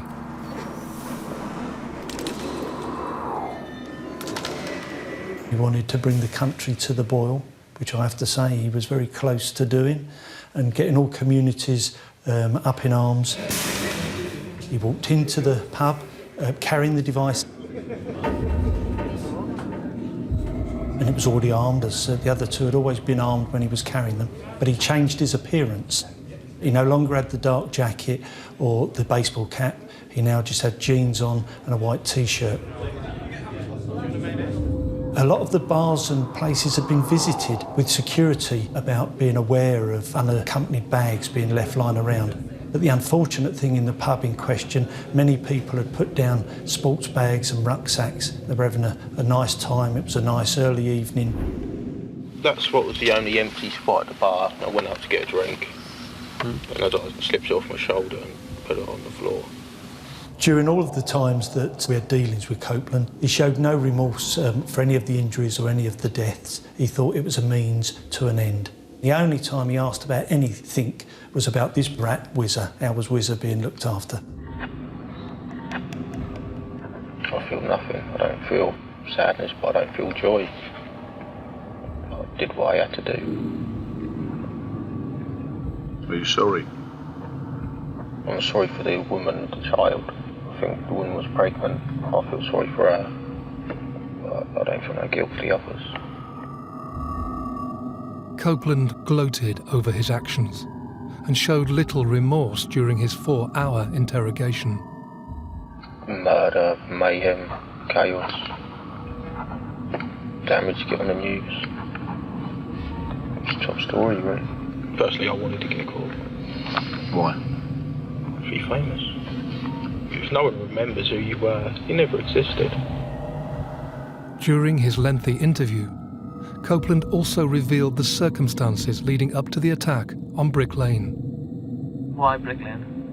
It's like the heart of the Asian community. I don't like them. I want them out of this country. I'm a National Socialist, Nazi, whatever you want to call me. There was speculation that the bomber could have intended it for the Brick Lane market, but maybe assuming that the market took place on the Saturday. In fact, it didn't take place on a Saturday, it was on a Sunday. If it had gone off at the time of the market, then it really would have caused much more in the way of injury. Copeland also held strong beliefs about the Brixton community. I presume that it was at the heart of the black community. Right. You can presume that Brick Lane was the heart of the Asian community. Right. But I do predominantly say that the white race is the master race. There was no doubt the bomber held extreme views. Police were keen to establish whether he had acted alone in his hate campaign, and did uncover a dark past connecting him to right-wing organisations. He'd got involved in extreme right-wing groups like the BNP and a Hitler-loving group called the National Socialist Movement. He'd become the southern unit leader of that group. They worship Hitler. As well as all that, he'd got involved in groups that believe in Christian identity, and that is people who believe that white Europeans are the chosen race and everyone else is inferior. The Daily Mirror had been given a photograph of Copeland at a BNP demonstration in 1997, showed him standing next to the then leader, John Tyndall of the BNP, and the anti-fascist groups had attacked this meeting and missiles had been thrown, people had been injured. There was Copeland next to the leader of the BNP. The BNP at that stage weren't providing him with any action, so he drifted away from them. We knew he'd had some connections with some right-wing organisations, as they like to put it, but none of those had any connection with Copeland. Copeland had had some association with him, but there was no other involvement. There was no other witnesses or evidence, either from the CCTV or witnesses that had been involved, with him making the devices. He told us early on that he'd made them by himself. He'd learnt it from the internet. Well, I'm responsible. Right. Yeah. Just you? Just me and my own. Are you trying to hide anyone else? Anyone else's involvement in it? No. Sure? 100% positive. Copeland was adamant he had acted alone, but officers were keen to establish where he got his information on explosives from and how he had created such devastating devices. The devices he made were quite crude, but as we know, crude devices can still be deadly. He adapted the component parts that you can find in fireworks, albeit that he bought them in large numbers. Copeland spent hours sourcing materials and testing his makeshift devices, seemingly unfazed by the danger to him or his neighbours. Got everything you want? All of the items that he made, he used for the component parts that he bought in any shop that you and I can go to. Where did you practice this in? Just in my bedroom. What, did you set off small Only explosions? tiny little bits at a time. Yeah. Anywhere in particular in your room? It's all on my desk. Did it leave a mark on the desk? There's got loads of marks on the desk. Any particular desk? There's one desk, it's just a dresser or something. How did you ignite these little bits of powder? Cigarette lighters. They were just wires, powder, nails for shrapnel, a box to put them in, a bag to carry them in, connecting them up, and he used a simple clock.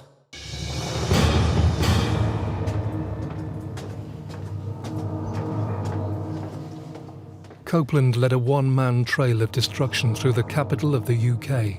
David Copeland, on the 3 counts of murder and 3 of causing explosions, how do you plead? Guilty or not guilty? Guilty. The public must be protected from you and assured that if you are ever released, it will not be for a very long time. I sentence you to 6 life sentences, 3 for murder and 3 for causing explosions in Brixton, Brick Lane and Soho. Officer, take him down.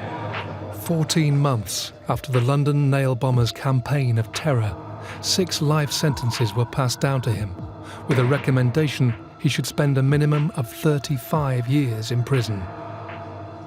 Despite severing connections with right-wing organisations, we will never know how much they influenced his beliefs.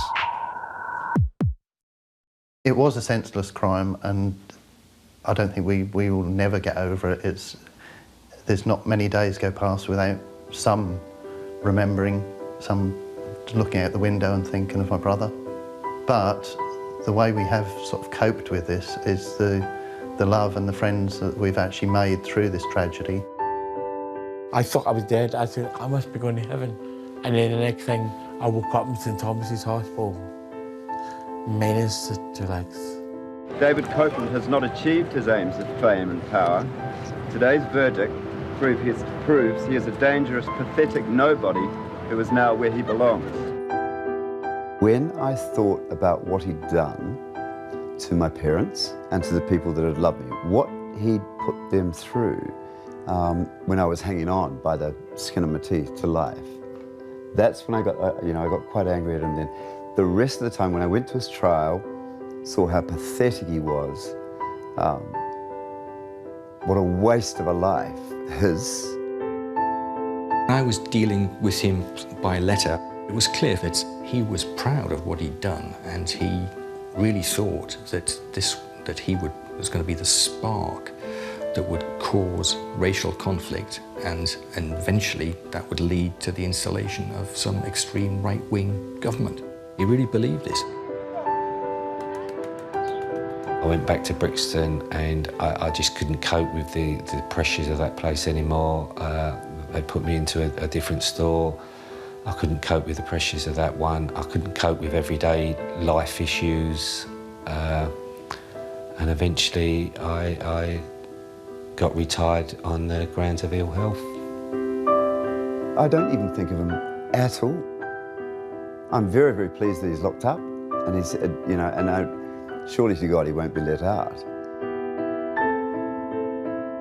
Everybody's got their life to live, and how they live it and who they are is up to them. You don't kill people for being what they are.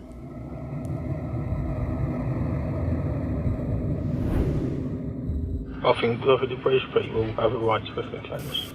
I can have it, I have to do it. I'm not going to sit here and lie to you, but they're dead, they're dead. I feel nothing. Terrorism, fear, to terrorise people. David Copeland, the young fanatic who worshipped Adolf Hitler and planted nail bombs across London, is in Broadmoor tonight, starting 6 life sentences. He may never be released.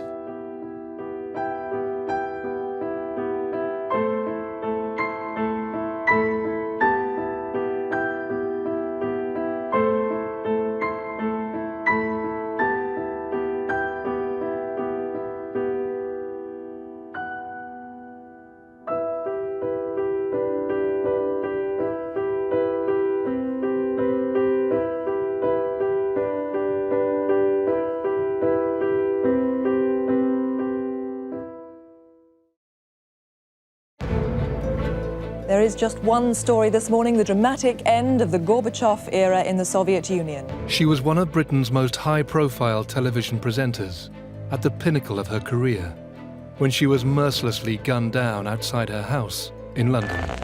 Her killer left the scene without a trace. The cold-blooded murder of Jill Dando sent shockwaves through the country. A nation grieved for the golden girl of TV.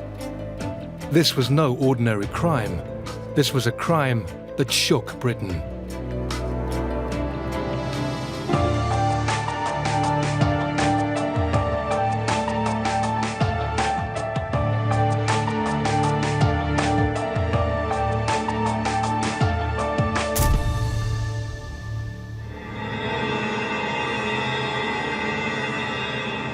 On the 26th of April, 1999, BBC television presenter Jill Dando was shot by a single bullet to her head on the doorstep of her home in southwest London.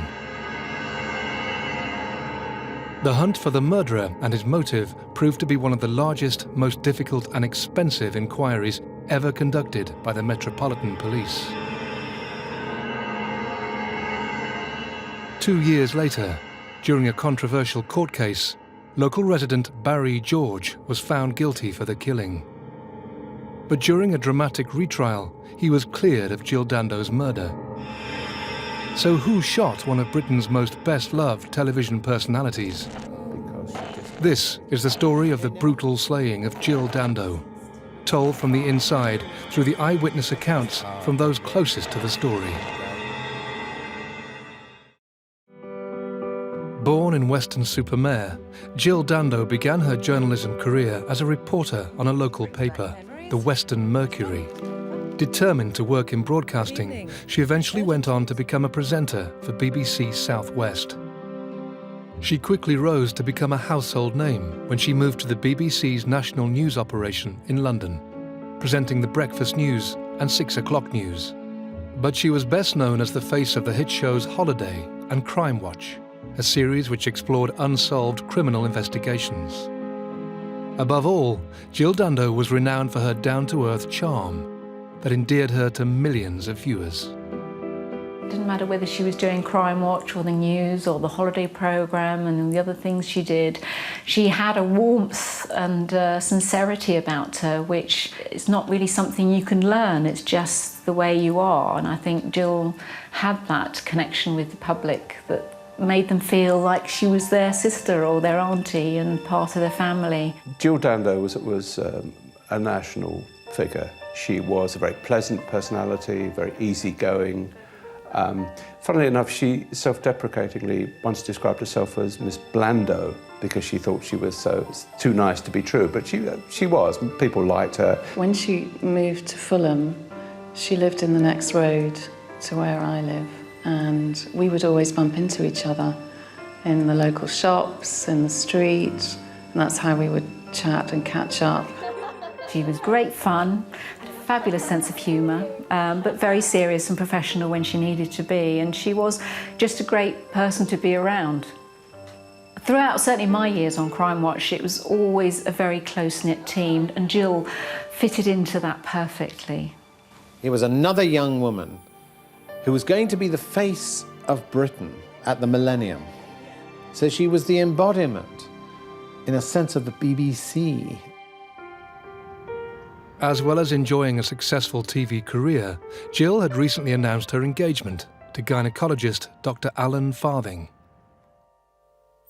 She was getting married, she was talking about Alan and the wedding and getting excited about organising everything, and she had so much to look forward to, so much fun, happiness in her life. I remember bumping into her when she came back from Sydney, when she'd been on holiday, and she was totally in love. They had met on a blind date and were due to be married in September 1999. Jill talked eagerly about her desire to become a mother. She was happier than she had ever been.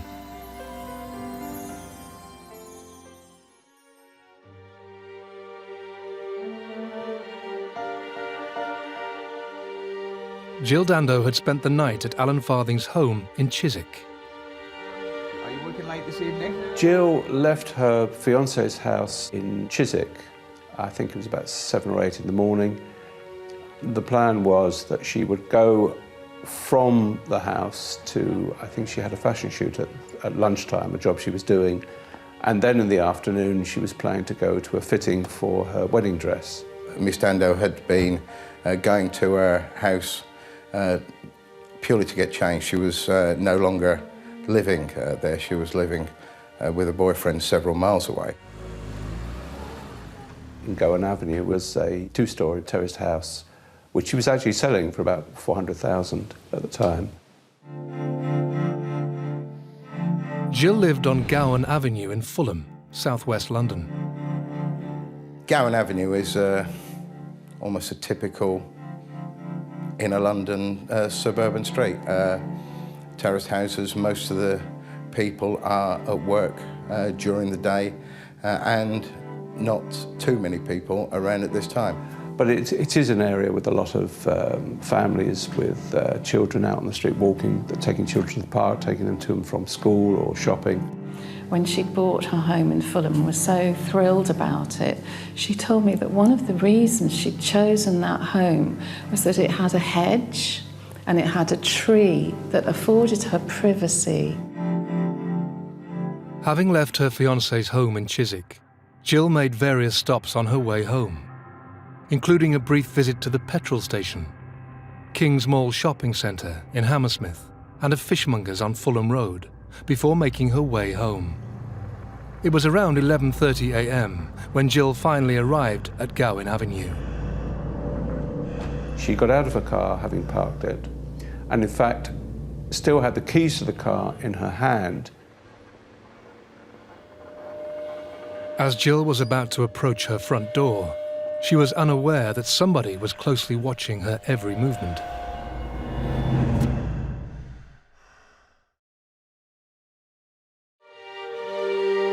The BBC's golden girl Jill Dando was the TV star everybody loved. She was full of excitement at her future plans to marry fiancé Dr. Alan Farthing and start a family. But these plans would never bear fruit.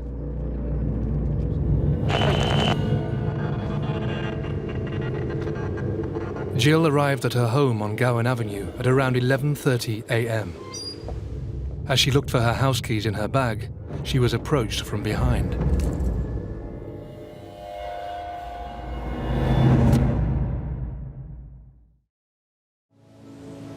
That morning I was working from home. I was going to go to the Munster Road to get some photocopies done. I walked up and suddenly realised that her car was parked. As I approached her home, I deliberately looked at her front door.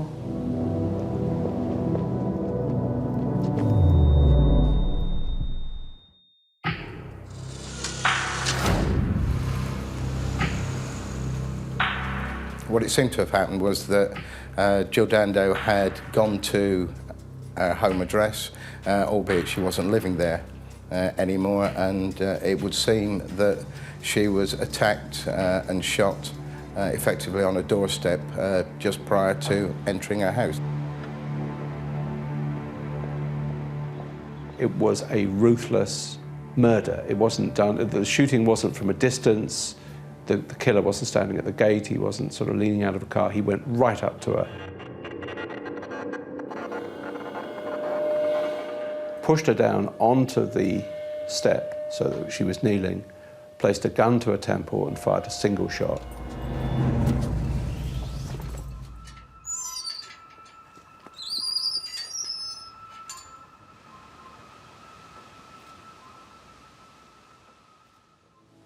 There was no time to prepare. From one step to the next, everything changed. Because I was witness to an incredibly violent scene. At first it was difficult in the first few seconds to realise it was actually Jill, and she was actually in that position on her doorstep, leaning against her front door. She had changed colour.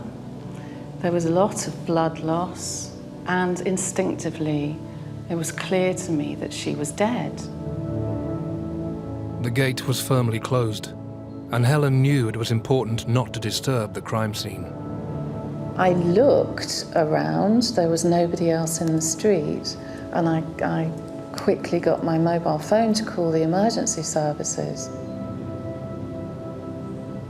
When I was talking to the emergency services, I said that I thought that she had been stabbed because of the blood loss. It didn't occur to me at that point that it would have been a gun crime. And I added in the conversation, confidentially, it's Jill Dando. Shocked and distressed, Helen didn't want to be alone.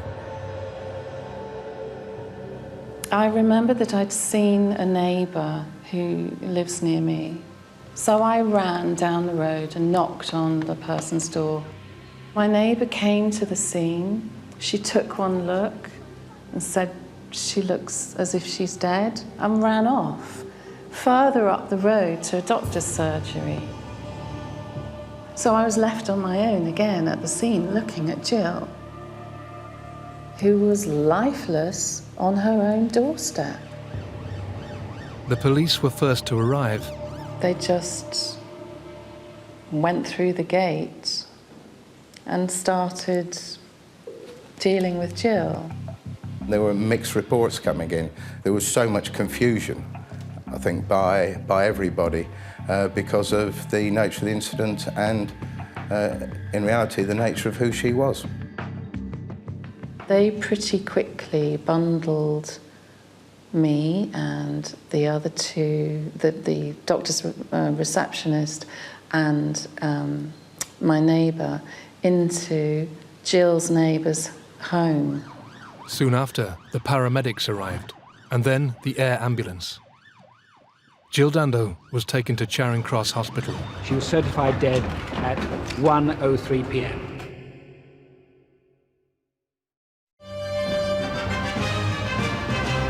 The BBC television presenter Jill Dando has been murdered outside her London home. A man was seen leaving from outside number 29 Gowan Avenue, and he ran east down this road towards the Fulham Palace Road.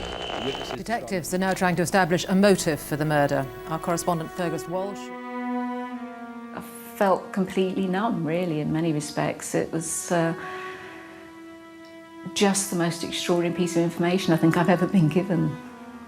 In this country, although there are a lot of shootings, they're usually linked to the underworld, crime gangs, teenage gangs. But a lady like this, shot on a doorstep in a West London street, a nice West London street, very respectable, quite well-heeled, was extraordinary. The image that really is very, very difficult is her beautiful engagement ring with all that hope in it on a very dead hand. Just snuffed out.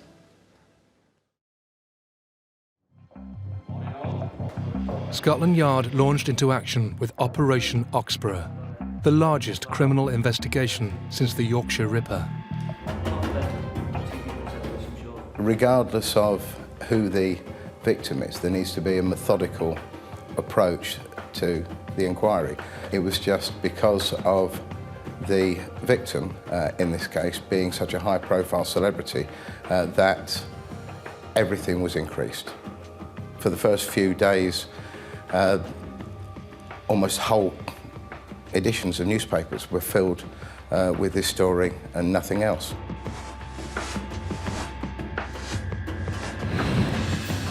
Also important to put this in some perspective, because the London police were on the alert searching for the now bomber, David Copeland.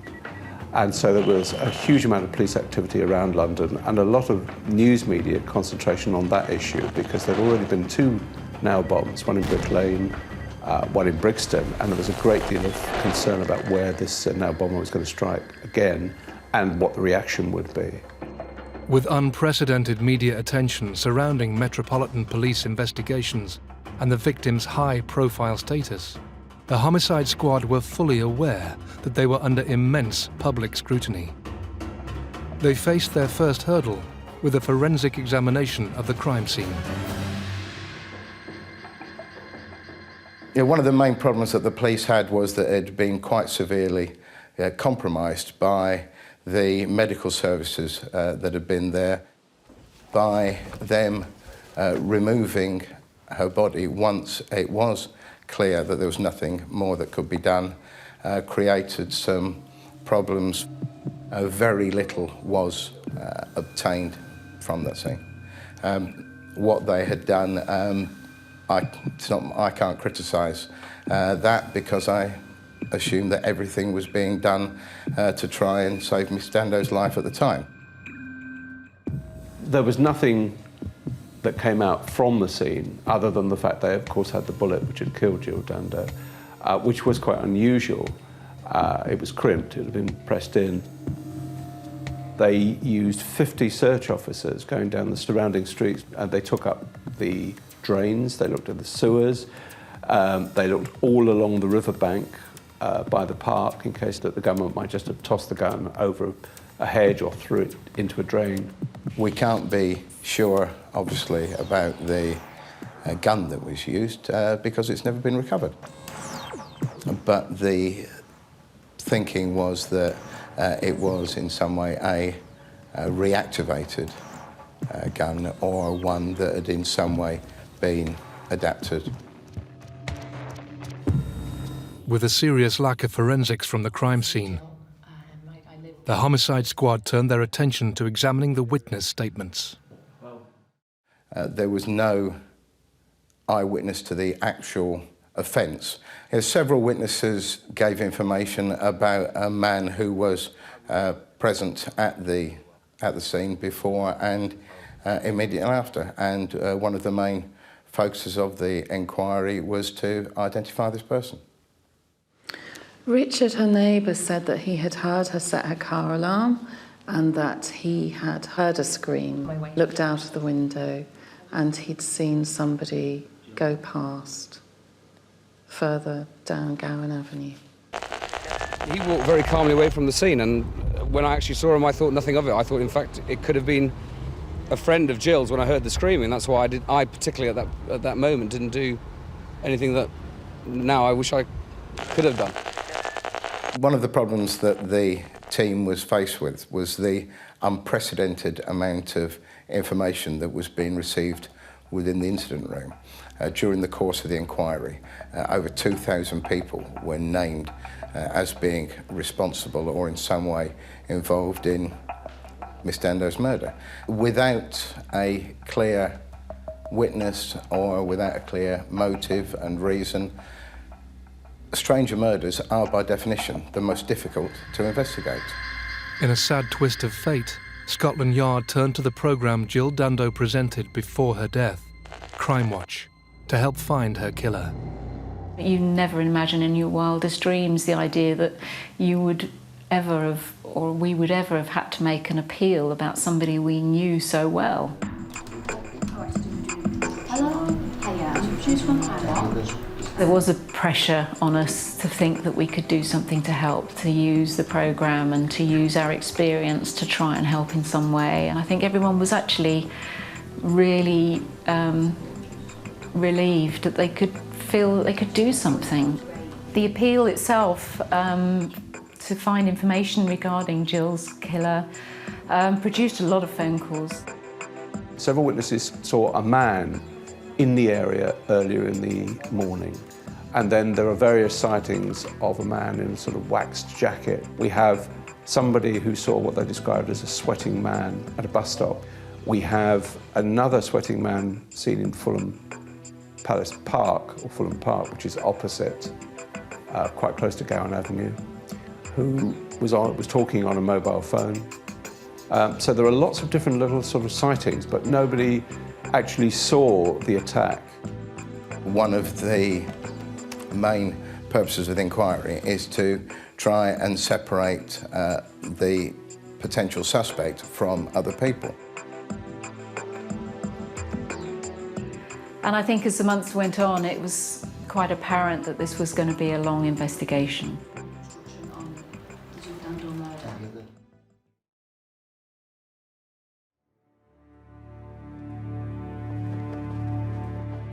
As the police persevered with their inquiry, thousands of mourners lined the streets to watch the 3-mile cortege. The funeral service of Jill Dando took place at Clarence Park Baptist Church in Weston-super-Mare.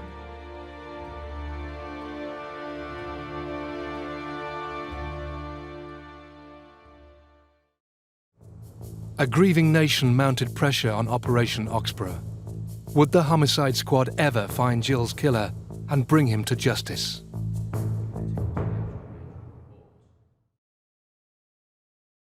So, if any of tonight's reconstructions have helped jog your memory... BBC television presenter Jill Dando was the nation's sweetheart. But in April 1999, she was violently murdered with a single gunshot fired at close range to her head. Her killer fled the scene undetected. What followed was a lengthy and extensive inquiry, but the Metropolitan Police faced a serious lack of evidence. No murder weapon, no motive, and no eyewitness. They were facing mounting pressure from the country's press and public to bring Jill's killer to justice. What we needed to be sure of, was she followed, wasn't she followed? There was a small and dedicated group of officers that meticulously went through every scrap of footage that we had during the course of the inquiry. What we can categorically say is that from the meticulous examination of the footage from 191 cameras, she wasn't followed at all to that address. They also searched through 80,000 mobile phone records for the Fulham area and also for Chiswick, which could in some way be linked to her death. Either somebody following her who passed on a message that she was on her way home, or somebody who was waiting and got the message that she was arriving. None of those phone calls produced any evidence either. The months rolled by, but no significant leads emerged.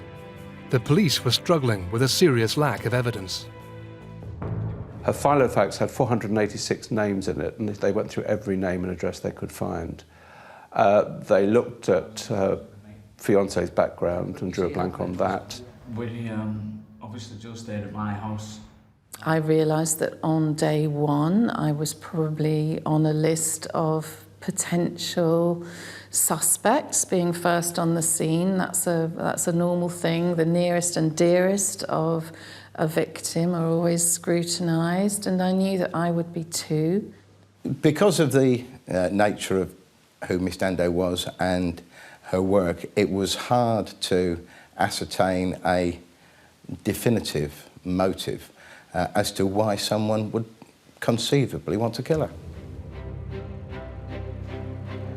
Due to constant media attention, there was immense pressure to make an arrest, but they were fast exhausting all their leads. By now, Operation Oxborough decided to change tack. They were beginning to consider the possibility that Jill Dando's killer was a stalker with obsessive tendencies. Like a lot of celebrities, she'd attracted a lot of unhealthy interest. They found, for example, that one man had tried to acquire her BT account and run it unknown to her, but which would allow him to look at her phone calls or phone numbers. They found that somebody else had 150 pictures on his, of her collected on his computer. Another man had attempted to take over her utility bills, electricity, gas, water. Extraordinary behaviour by some of these people. But the police looked at about 4,000 people, I think it was, of whom about 150 seemed to have what they would describe as an unhealthy interest in her. But at the end of the day, none of these had showed any evidence of taking their interest further than a fantasy or a fixation. As the investigation reached its first anniversary, detectives decided to re-examine the early information they received soon after the shooting to see if there was anything they missed. Amongst other names, a man who lived half a mile from Jill's house was brought to their attention. Barry Michael George.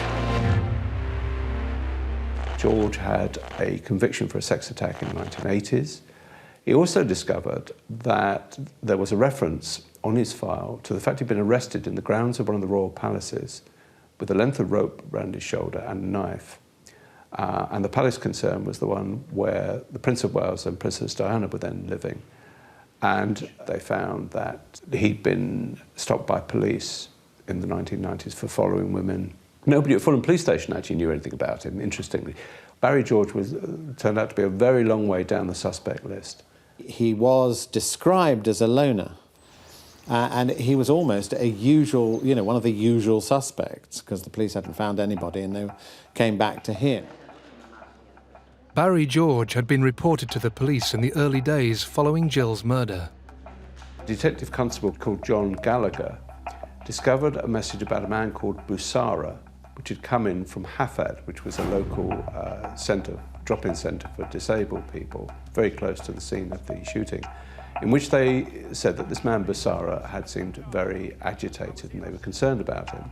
The policeman did some checking and found that Busara cross-referred to Barry George.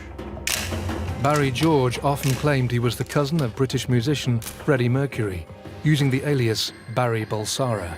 To some extent, he was living in a fantasy world, especially in relation to Queen and music and all the rest of it. But this is it. It was an overtly fantastical world where, you know, he wasn't hiding away. He also took the name Paul Gadd, which was Gary Glitter's real name. He also used the name Steve Powers, who was an SAS soldier who took part in the Iranian embassy siege. And he also used the name Lee Majors, who was a stuntman and Hollywood star at one stage. And he was actually convicted for several offences under some of these aliases, bizarrely. But it's just an example of the sort of fantasy life he led. And for the police, at the time that they were looking at him as a strong suspect, that all added to the mix. I think most people who lived in Fulham were aware of Barry George wandering around the streets. He's quite distinctive. He was somebody who probably needed a little bit more help than he had in the community. But further investigations into police records during the early days of their inquiry revealed more.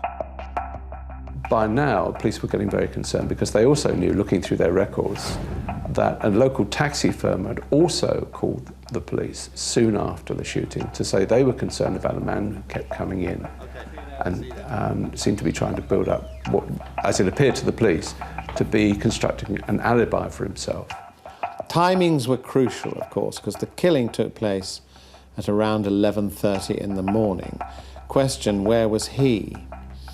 And his case was that he'd attended at a local agency, Hafad, housing agency, and that he'd gone home and changed clothing, and he'd gone to a park and gone to get a taxi somewhere else.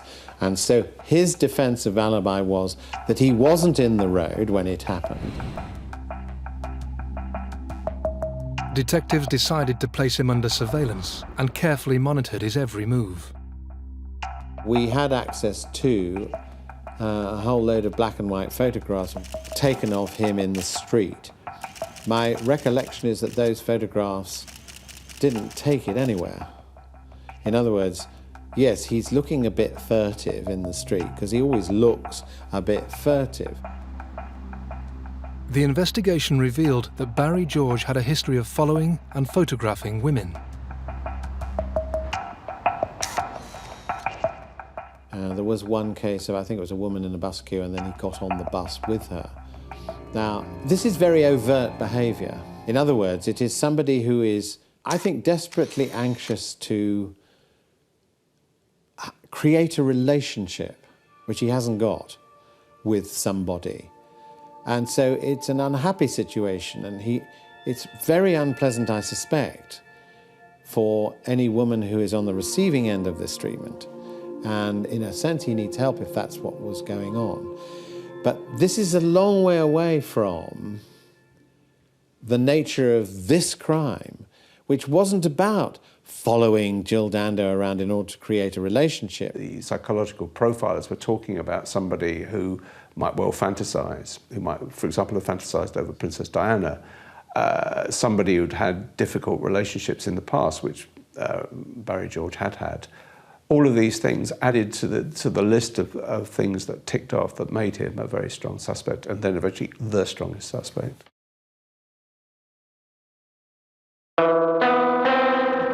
Over a year after Jill's murder, and based on their findings, Met Police were confident there was sufficient evidence to arrest Barry George. 4 unarmed officers, or that is what Scotland Yard still maintains, arrested him, and they began a search of his home. And that is when things became interesting. Okay, we'll start the search. I mean, Barry George's flat was absolutely stacked to the ceiling with old newspapers. You could barely get in it. So he, again, might be regarded as an oddball for keeping all these newspaper cuttings and so on. But, so, yes, there was a sort of obsessive side to this man because he collected things, but I know lots of people who collect things. Maybe not to that extent. Obsessive of Jill Dando? Absolutely not. You know, you would think that if he was obsessed with Jill Dando, he would have accumulated quite a library, because she was in the newspapers very regularly. None of it was cut out, none of it was highlighted. There were no notes anywhere suggesting he was wanting to find out where Jill Dando was at any one time. Detectives removed various items. They took a coat that he'd worn and sent it for examination. They developed about 100 reels of film which he had, which showed that he'd been stalking around about, I think it's 480 women. Police investigation also revealed that he had an interest in firearms. Barry George was interviewed at Hammersmith Police Station in London. This is a man who originally had told the police that he had nothing to do with guns and hadn't had anything to do with guns for quite a long time. But police found that, for example, he tried to join the parachute regiment, the TA section of it. He tried to join the regular army. He belonged for a short time to a gun club in Kensington. He'd had a number of starter pistols. A former neighbour of his had seen him with a weapon. After he was arrested, it was plain he did have an interest in firearms. I mean, he didn't have the weapon that is said to have been used here, but he did have an interest in weapons. But that doesn't mean that he's the murderer. He said he had nothing to do with Jill Dando. He didn't know Jill Dando lived in the area. He'd never met her, never seen her, and denied any link at all to the murder. Barry George was asked to take part in an ID parade. He refused to go on an ID parade, and so the ID parades were done on a laptop with potential witnesses being shown a series of images of possible suspects, plus innocent people, and picking them out from a laptop display. There was a neighbour living right next door to Jill Dando who was looking out on the road, and a man living opposite. They both saw somebody departing from the gate area where this had happened. And they both went to identification parades, and neither of them picked out Barry George. In fact, either one or both picked out someone else. Whilst Barry George was being held in custody, forensics made an interesting discovery. Everything gelled for the police when they were told by the forensic science experts that they had found a very, very tiny trace of firearms discharge in the pocket of the coat that had been taken away. It was said to measure around about 1/1000th of an inch. It was tiny. But the interesting thing about it was that the chemical composition, according to the scientists, was exactly the same as the bullet which had killed Jill Dando. They also found a single fibre at the crime scene that matched the material of a pair of trousers owned by prime suspect Barry George. On the 29th of May 2000, Barry George was formally charged for the murder. Were Metropolitan Police finally going to get justice for Jill?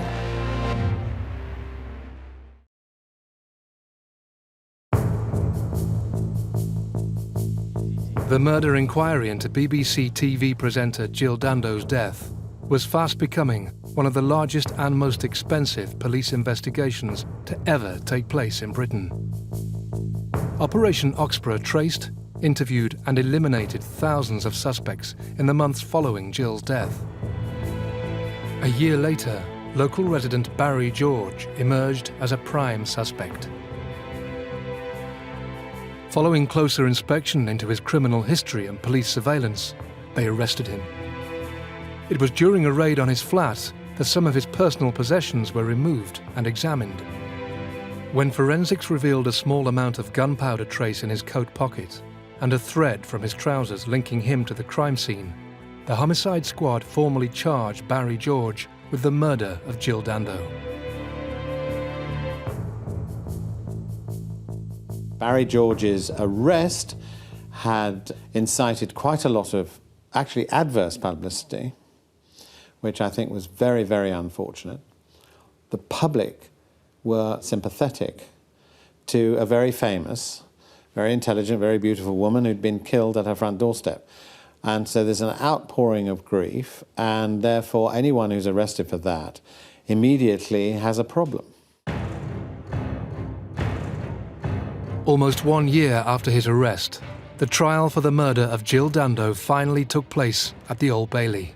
It was a trial that would captivate the nation and prove to be one of the most controversial cases in British criminal history. Barry George pleaded not guilty. A trial at the Old Bailey for anyone is a pressured event, especially if it's in one of the old courts, which it was, because they've held many famous trials. Certainly most of the UK press and media were there on a daily basis. So the court was full of people interested in the result. I mean, it's a very dramatic trial. He sat throughout it in the dock with a psychiatrist because he was concerned about his ability to follow the case. He suffered from very, very serious epilepsy, difficulties about concentration and so on. So this made communication a very sensitive area. During the trial, the prosecution presented George as a lone gunman with stalker tendencies. But his defence counsel painted a different picture. Was it an assassination? We tried to present Barry George, obviously as the person that he was, just very vulnerable person, living in the locality, relatively well known in the locality, who had an alibi, which he'd obviously produced to the jury, and basically as somebody who, in a sense, wasn't capable of carrying out this murder. The case against Barry George centred on forensic findings. The gun residue was clearly the key issue because it linked, according to the prosecution, it directly linked Barry George to a gun, to the murder. As far as we were concerned, our experts said that one particle doesn't add up to even a row of beans. It means nothing forensically. We also examined very, very carefully the possibility of contamination at the laboratory, because one particle can be airborne, one particle can go from one surface to another surface to a hand to somewhere else. And we examined very carefully whether, in fact, at any time, the particle hadn't been in the pocket but had got into the pocket through a process of contamination. You have to remember, no firearms residue was found in his flat or found in anything else to do with him. So if he's supposed to be adapting weapons or playing around with weapons, where was he doing it? He certainly wasn't doing it in his flat. He didn't own lots of flats all over London. One had to examine the possibility that it had got there through an accident of continuity. In other words, it was contamination. The prosecution relied heavily on the identification evidence. They relied on a fibre which they found, which they said linked Barry George's trouser to Jill Dando, that the fibre had come off the trousers and onto her clothing.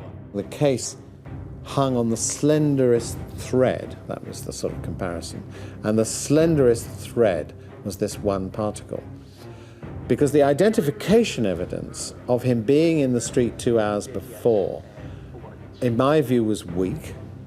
You know, an identification is reputedly very risky. So what else is there? So the fibres in the case were going nowhere. George's defence team were putting forward a strong case. This case depended largely on circumstantial evidence. And plainly, from a prosecution point of view, forensic scientific evidence can be rather more compelling than any other. It was circumstantial, and they admitted it was circumstantial, but the judge and the prosecution both said that it was possible to convict on the basis of circumstantial evidence without, for example, a confession, without an eyewitness who had actually seen a gun used, without the gun itself, without a motive. The jury retired to deliberate. 5 days later, they'd finally reached a verdict. Foreman of the jury, have you reached a verdict? We have, my lord. A jury of 6 women and 5 men found Barry George guilty of murder. He was sentenced to life in prison. It was a shock. Obviously for Barry George, but a shock for all of the defence team, and I dare say others in court who had believed, as I had, that this wasn't going to lead to a conviction. For the majority, it was a simple case of a mentally ill man, or a man who was clearly not in his right senses, infatuated, fantasised, had approached Jill Dando. She had rebuffed him. He had killed her. That's the way it came across in a lot of newspapers and the media generally. I was very upset. I was very angry, the fact that he'd been convicted. I had plenty of time to think back over the trial and say, well, what's gone wrong here? How did this jury come to that conclusion? I think it's probably a combination of somebody who kind of looked odd in the dock, somebody who looked odd, which fitted the publicity that had gone before. Secondly, I think there was pressure on this jury, feeling that the nature of the crime was so heinous that, you know, here was an odd man and he lived in the area and there was a firearms particle. And they put that together, I think. Barry George always protested his innocence. But as he started his life sentence, there was unease at the verdict. From that point on, people began to get behind Barry George, to campaign for a fresh look at the case, and arguing that there was something wrong here, that it was a miscarriage of justice. His defence managed to mount an appeal. As the years went on and Barry George remained in prison, a campaign built up to get him free.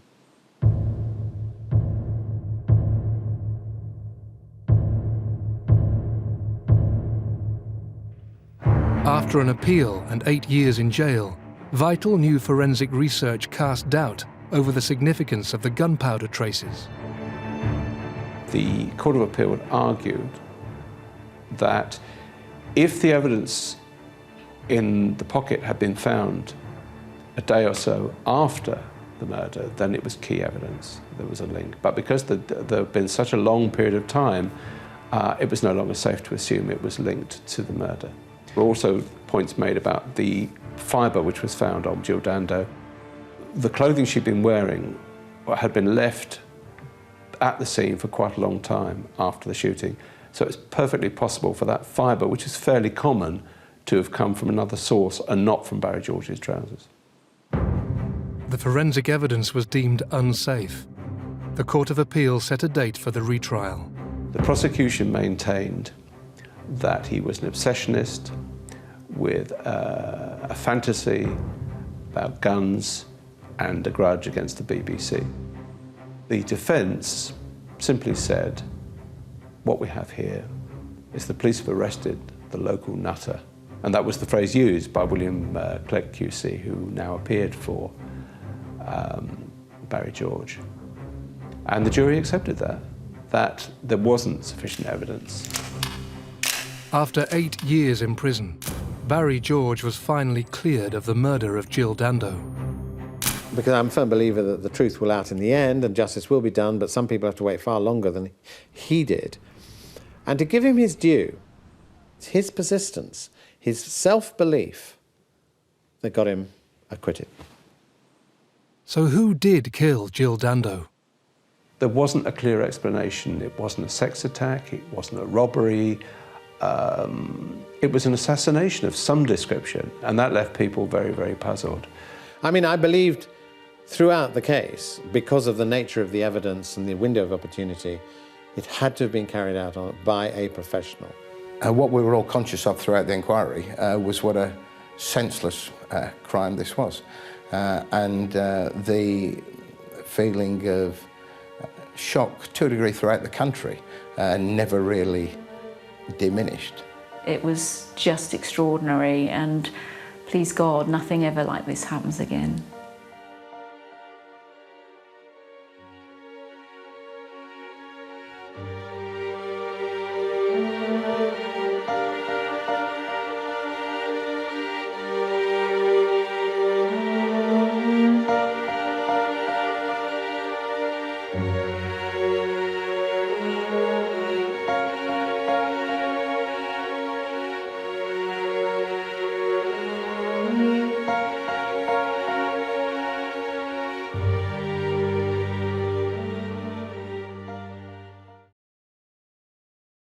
On the morning of March the 13th, 1996, the city of Dunblane in Scotland was changed forever. A middle-aged loner fixated on youngsters, guns and his own grievances. Killed 16 children and their teacher. And then committed suicide. Well, that will go down in history as one of the worst massacres ever. Nobody had planned for anything like this in Dunblane. There's just so many people crying and panicked. 16 children and their teacher were brutally shot and murdered at Dunblane Primary School before the perpetrator turned the gun on himself. The lasting image for me would be being in among the crowd of frantic parents. Life changed completely and forever for these people, and I was a part of that, and it's something you never forget. A senseless crime so devastating it sent shockwaves across the world as people reeled with the loss and called for urgent changes in gun laws, making this a crime that shook Britain. I can't get the images out of my head yet, and I think that will take some time. It was an appalling mess.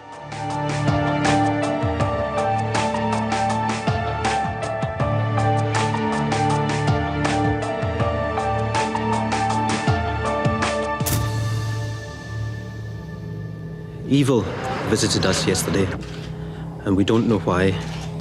We don't understand it, and I guess we never will. In 1996, Thomas Hamilton stormed into a local primary school and opened fire. In an unprovoked attack, a class were targeted with horrific consequences. In this programme, we tell the inside story through the eyes of the parents and professionals at the centre of the tragedy. What train, Gary? Charlotte was our first child, obviously a joy to us. We'd been married 5 years before we decided to have a family, so she was a little girl. Sophie was, I'm sure, a very typical 5-year-old girl, full of life, bubbly. I found her a joy to be with. We could have intelligent conversations together. She grew up. As the years went on, she was a tomboy. She liked climbing the trees and rolling in the garden. She was, the life and soul of the house, and she had a brother all of a sudden to start beating up as well. And she was bright, and she was intelligent and a good person. We had a very intimate family life. Sophie's mum had died 2.5 years beforehand, so we spent a lot of time in each other's company. We had our own sort of routine way of doing things. Sophie became a companion as well as a daughter, because we did go to so many places together. She was with me much of the time. Morning, Dad. Morning. What would you like for breakfast this morning? We had breakfast together. Sophie had Cocoa Pops. And what have you got at school today? On the morning of the 13th of March, Mick and his daughter Sophie got ready for the day ahead. Come on, let's get this jumper on. Here we go.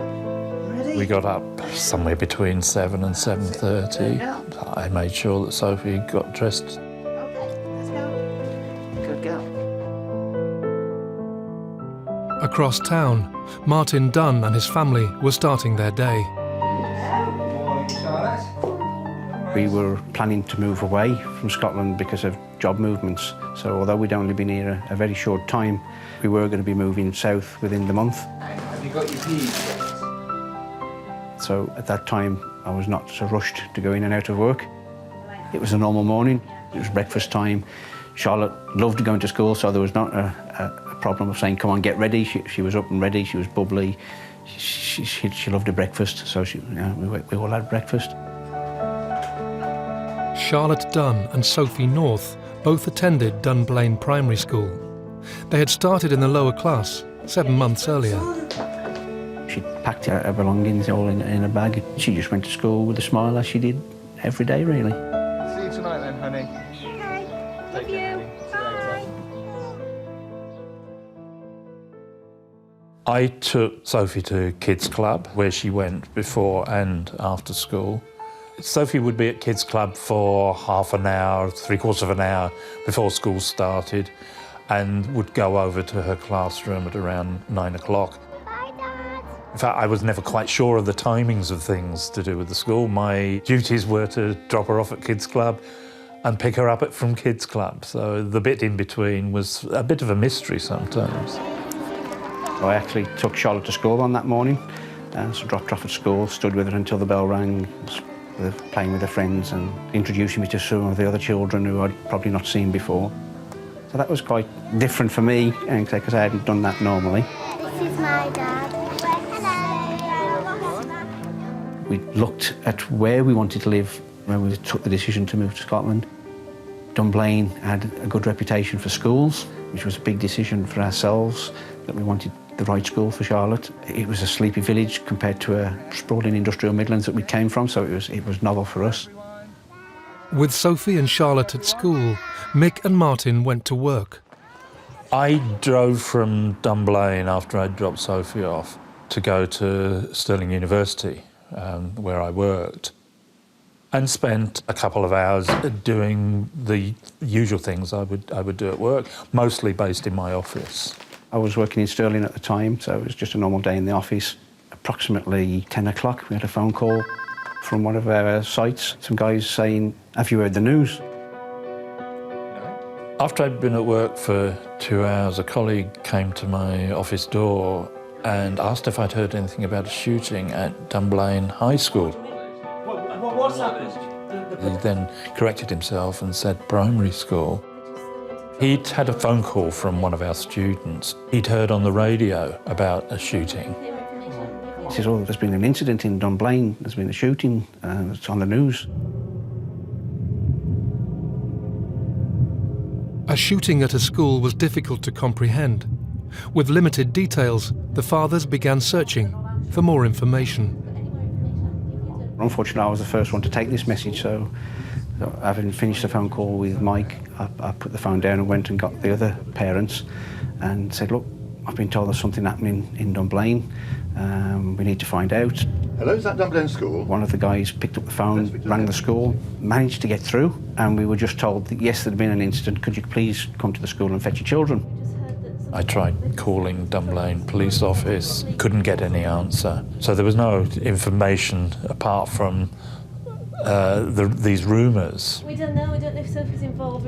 I remember just a typical news day with the TVs on, and then telephones started to ring and people were saying something's happened at Dunblane, there's been a shooting at a primary. Nobody was really sure of what was going on. And more telephones rang and reporters were assigned to start phoning people. I just remember there was a little bit of confusion, but like tension and worry building up, because you kind of knew there was some kind of drama unfolding anyway. Somebody was saying kids have been shot.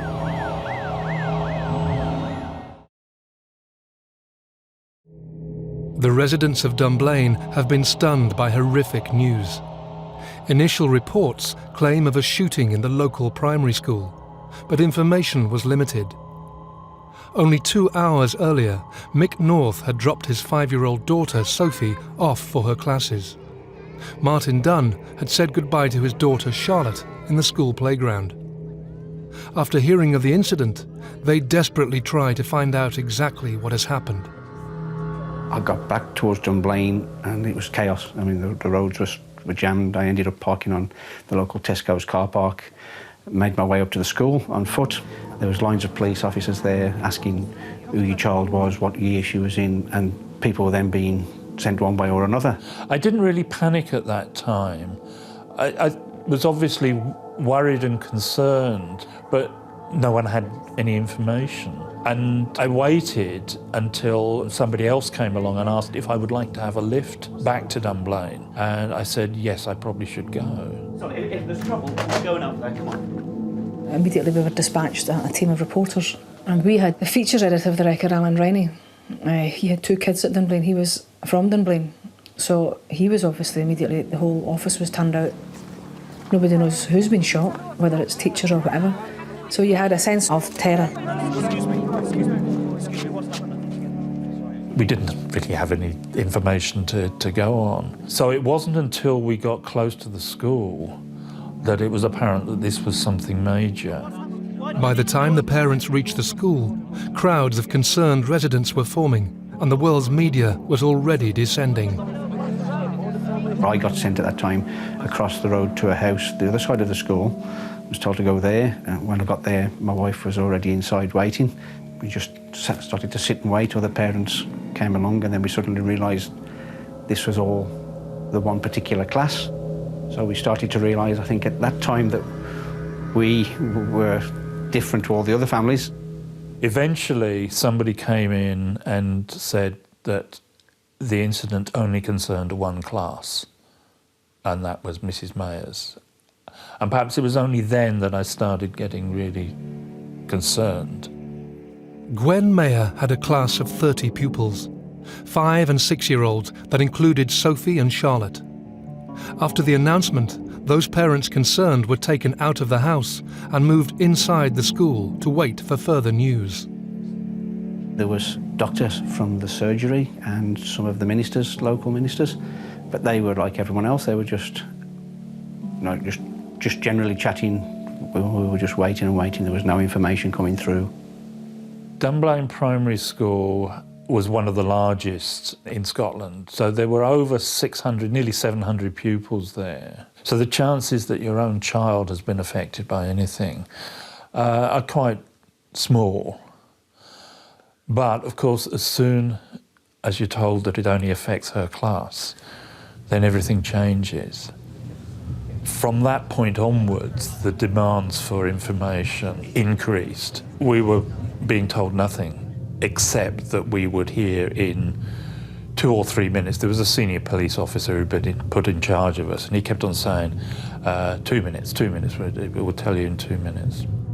16 sets of parents had been ushered into a room by police, but had no information about the welfare of their children. Helplessly, they had to sit and wait for news. And then all of a sudden, some people came into the room, read out a list of names and asked those people to move on. And obviously at that time, we didn't know, are those the people that have got bad news or is it good news? As officers tried to deal with the scale of the incident, outside, police called for backup from other forces, as more crowds gathered, waiting for answers. I remember standing looking back and people just rushing straight up, and terror, just terror. Everybody sensed it. There was a big emergency operation ongoing. It was terrifying. I just stood at the side entrance to the school. You could smell the fear and you could feel the fear.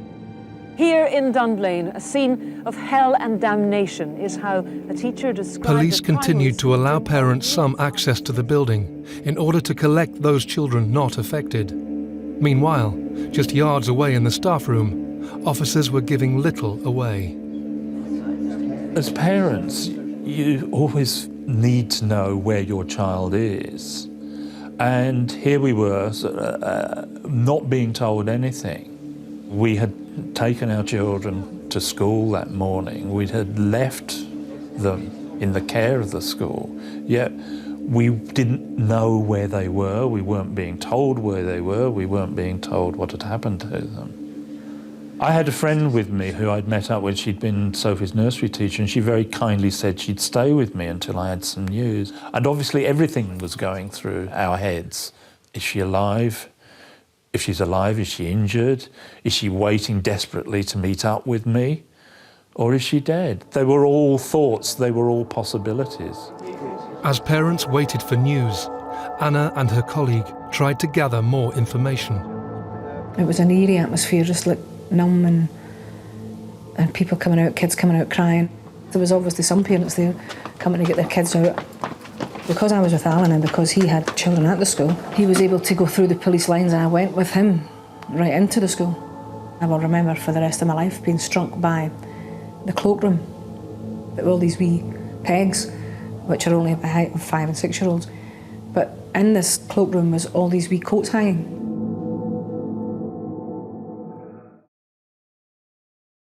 A terrible set of circumstances has occurred at Dunblane Primary School this morning. The community in Dunblane has been devastated by tragic news. Early reports tell of a shooting in the local primary school. Parents rush to their children, but are told little else, only that one class is affected. As concerned residents and the world's media descend, frantically trying to discover what has happened, affected families have been ushered into the school staff room. Mick North has waited hours for any news on his daughter, Sophie. I sat there as patiently as possible. I probably wasn't one of those people sort of demanding immediate information. But 2 hours after I'd been there, a group of 3 people came in and called out to speak to the North family. My mind just spun through everything. Mick, along with the other families, knew nothing about his daughter's welfare at this point. Only that a shooting had occurred and Gwen Mayer's class had been affected. We got to the other classroom. The next thing Derek, the police officer, said was, you'll know there's been an incident, a shooting incident, in which 16 children have died. Mrs. May's class was the class involved. There has been a shooting at the school. That was the first time I'd heard the number 16. And it changed my thoughts on everything. Once he said there were 16, that matched the number of us who were left. So he didn't need to be telling me, which he did next, that Sophie was one of them, because I'd already worked that out very quickly. They told me Sophie's teacher had been killed and that the perpetrator was dead. 5-year-old Sophie North had just started gym class with the rest of her group when a gunman entered the school and began shooting. It's always been very hard to recall exactly how I felt the moment that the news was confirmed. I know how I felt a few minutes later. I felt anger. I felt anger at these people who I'd only just met because they told me to wait a bit longer, and I got angry and I said I'd been waiting so many hours to find out that my daughter had been killed. I wasn't going to wait any longer. They were doing it out of kindness. They were trying to arrange a car to take me home. Sorry, I didn't mean to get angry. Don't worry, we'll have to break the news. I then apologised for getting angry, and then I just felt numb. I suspect the brain sort of shuts down lots of the thought processes because they're too hard at that time, and that's how numbness kicks in. Someone came in and asked the question, is that all the parents gone? No, there's still 2 of us here. So they went away and they came back and the Ross family were taken away. So that left just myself and Barbara in this room, a room that was an hour ago pretty full. Police officers and the social worker sat us down, and that was when they just said, unfortunately, there's been a shooting, there's no easy way to say this, your daughter's been shot. And unfortunately, she's not survived, so your daughter was dead. So that's when my world sort of fell apart. I just broke down, just cried, why? Charlotte Dunn was in the same class as Sophie North. Both girls were murdered, along with 14 of their friends and their teacher, Gwen Mayer. Reality started to sink in, and it was just, it was just numbing, really. It was just numbing, and disbelief, still saying no, it's not us. Martin and Barbara were taken back to the family home. We had to start contacting family to tell them the worst possible news that they wanted. My parents and Barbara's parents were already in transit to Scotland from the Midlands, so we took a conscious decision not to tell them until they arrived.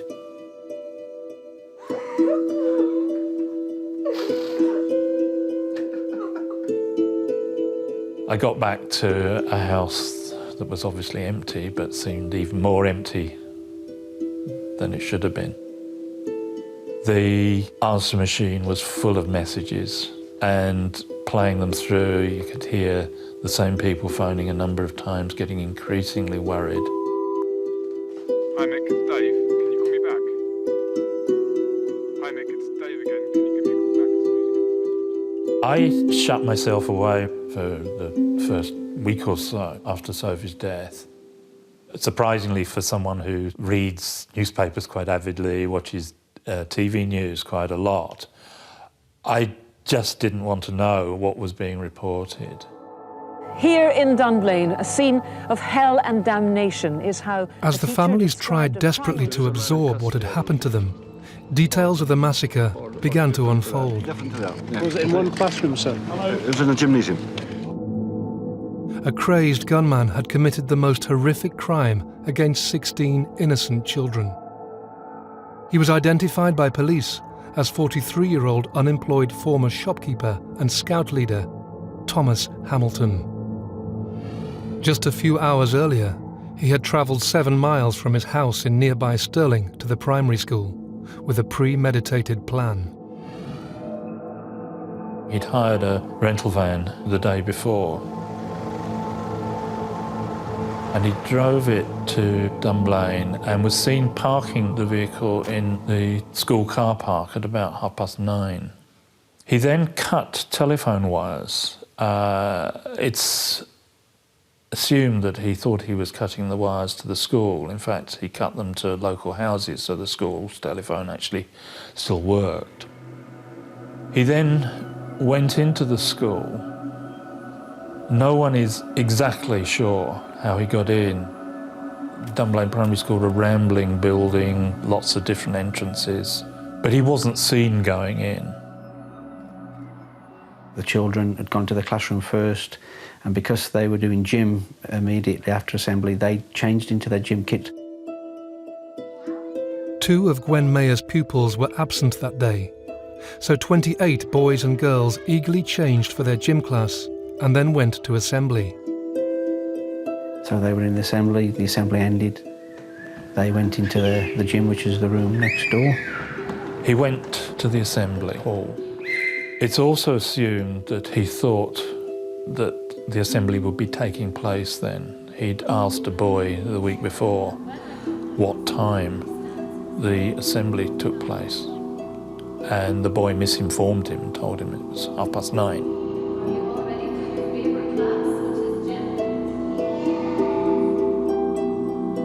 He obviously went into the assembly hall looking for the children. They were not there, but he had noise in the hall, so he'd moved to the hall. 250 of the school's pupils had attended assembly that morning. Once Hamilton realised he'd missed his intended target, he fired a bullet into the stage and one into the girls' toilets nearby. No one will know whether that was a deliberate move to go to the gym or whether it was because it just happened to be the nearest room. He then walked in. He was pointing the gun. He shot at the adults, and then he shot at the children. Gwen Mayer, Eileen Harold and Mary Blake were just about to start their gym class with the pupils. Hamilton opened fire as soon as he entered the hall. They had no time to react. There were 3 teachers in the gym that morning. Gwen Mayer was shot and killed immediately. The other 2 teachers were badly injured but managed to get into a storeroom, and some children who survived the shooting managed to get in there with them, and they hid in there, hoping that Hamilton wouldn't find them. He continued shooting for about 3 minutes, which must have felt like an agonisingly long time for those in the storeroom. Although badly injured and terrified, the teachers tried desperately not to attract the gunman's attention. As Hamilton fired indiscriminately at other pupils and staff, 2 other children and a teacher in primary 7 were injured. At one point he actually went out of the gym, fired at a couple of other classes before coming back in, shooting again, and then finally killing himself. The children and their teacher who were murdered received 58 gunshot wounds. A further 10 pupils were seriously wounded. Only 2 children out of the whole class escaped without injury. Head teacher Ron Taylor was the first to make a call to police after hearing gunshots and went immediately to the gym. Other members of staff, also alerted by the sound, followed to be faced with the unthinkable. Those in the storeroom, fearing for their lives, were eventually rescued by the staff and an off-duty police officer who was dropping his children at the school. The outpouring of grief over the next few days was unprecedented, as news of the mass murder rippled across the globe.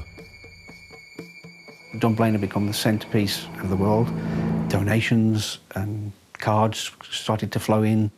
Goodwill from all around the world was sent.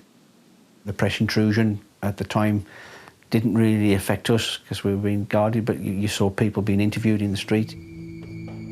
As the once peaceful Scottish town became the focal point of the world, the people of Dunblane demanded answers. What had driven this man to commit this horrific act of violence? And how was it allowed to happen? Within the first evening, people knew that this guy was everybody knew his name, and people knew he was a kind of oddball character. He'd been a scout leader who had been asked to leave the Scouts, but he had continued running boys' clubs.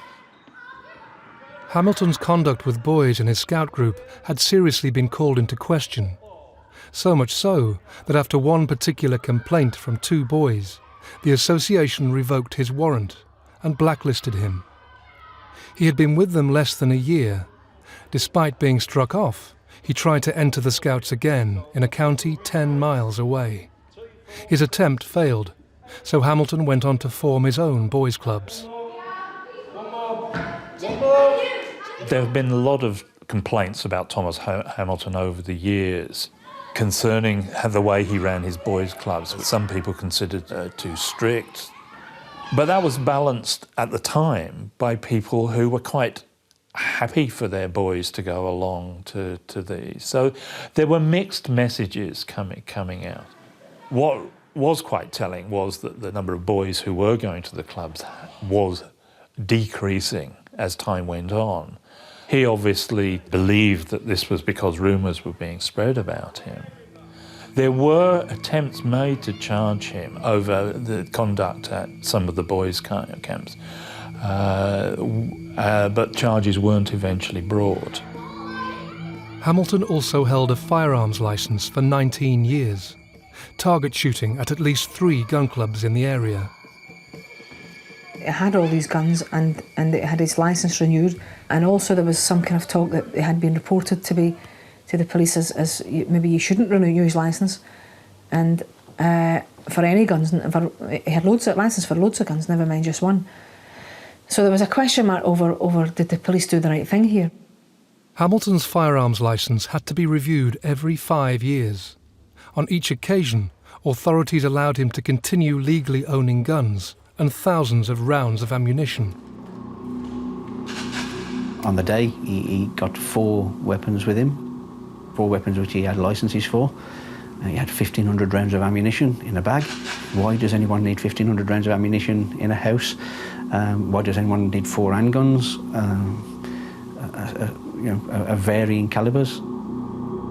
And as parents learnt more about Hamilton's background, further warning signs began to emerge. We learned that at least one police officer had recommended that those guns should have been taken away from him, that he shouldn't have held a firearms licence. That recommendation was ignored by senior officers. What happened yesterday cannot be understood. 16 innocent children and their teacher, Miss Mayer, have been murdered in a cold and calculated attack at their primary school in Dunblane, Scotland. Thomas Hamilton, a local gun enthusiast, entered the school heavily armed and opened fire on a Primary 1 class. As the families try to deal with the unimaginable pain, further light is shed on Hamilton's past. The biggest concern about Thomas Hamilton's ownership of firearms had been when a child protection officer had been investigating a particular camp that he had run and had written to senior officers that he believed that Thomas Hamilton's behaviour at the camp made him an inappropriate person to hold firearms. He also felt that Thomas Hamilton had been devious and had not been truthful in answers he had given. Despite numerous concerns, Hamilton continued to run his boys' clubs and retained his firearms licence.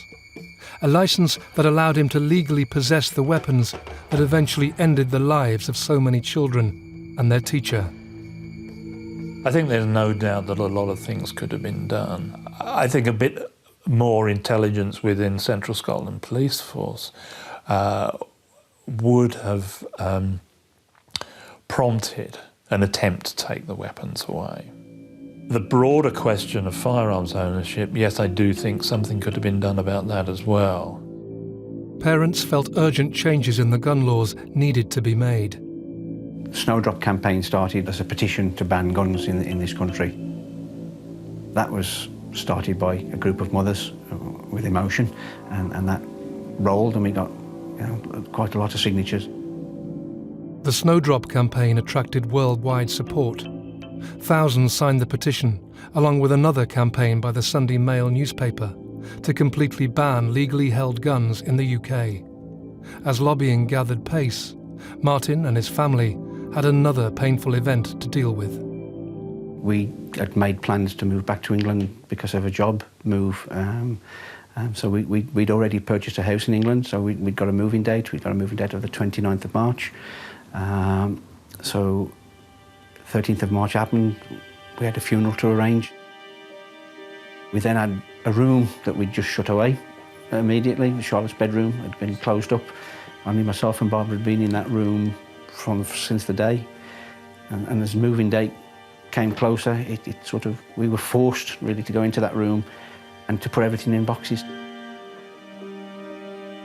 There was tears shed, obviously, memories. You see little girls' clothes and their toys. It was all in the room, and it was a difficult time, yeah. Just 2 weeks after Charlotte's murder, the Dunns had to pack their daughter's possessions and move from the family home.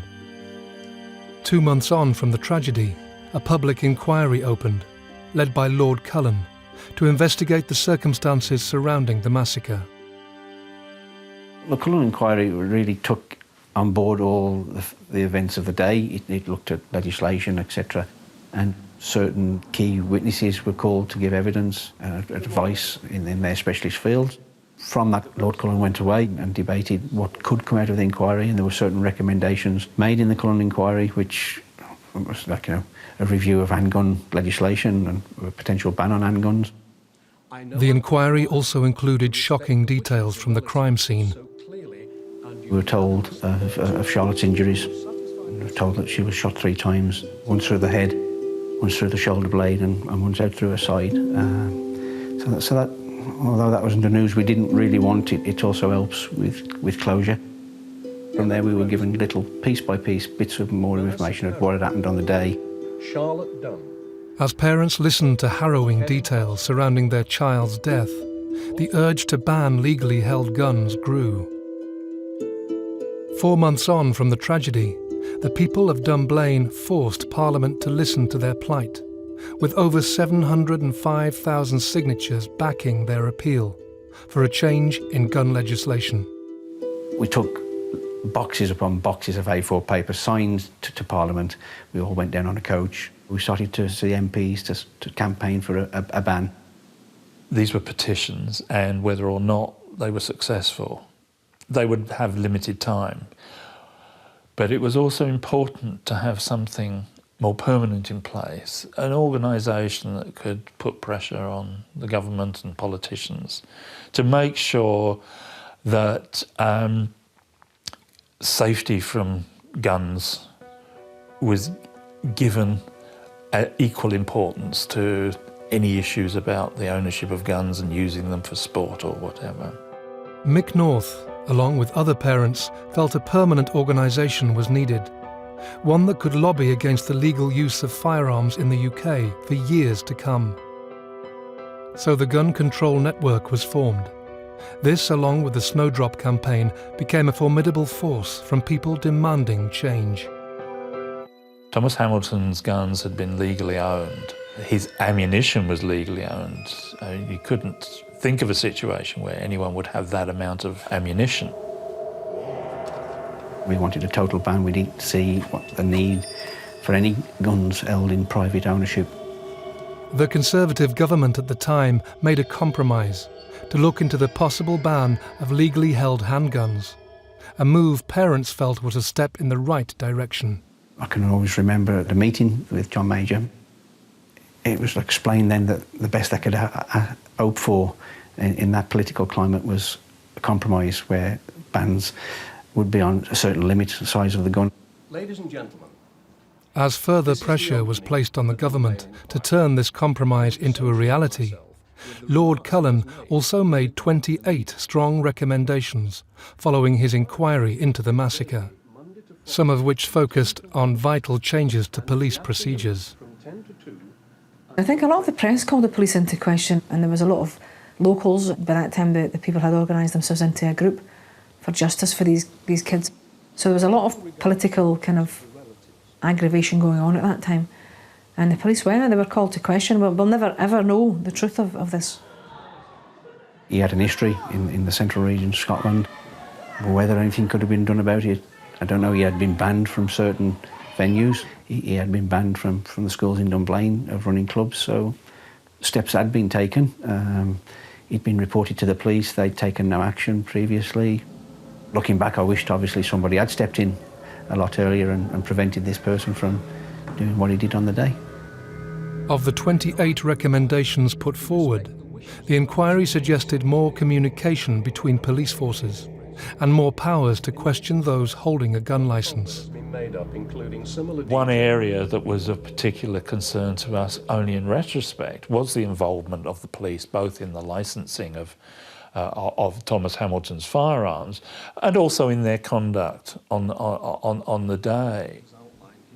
I sat through a lot of evidence at the Cullen inquiry. I learnt a lot of things, most of which I don't think I'd have ever wanted to know about firearms legislation.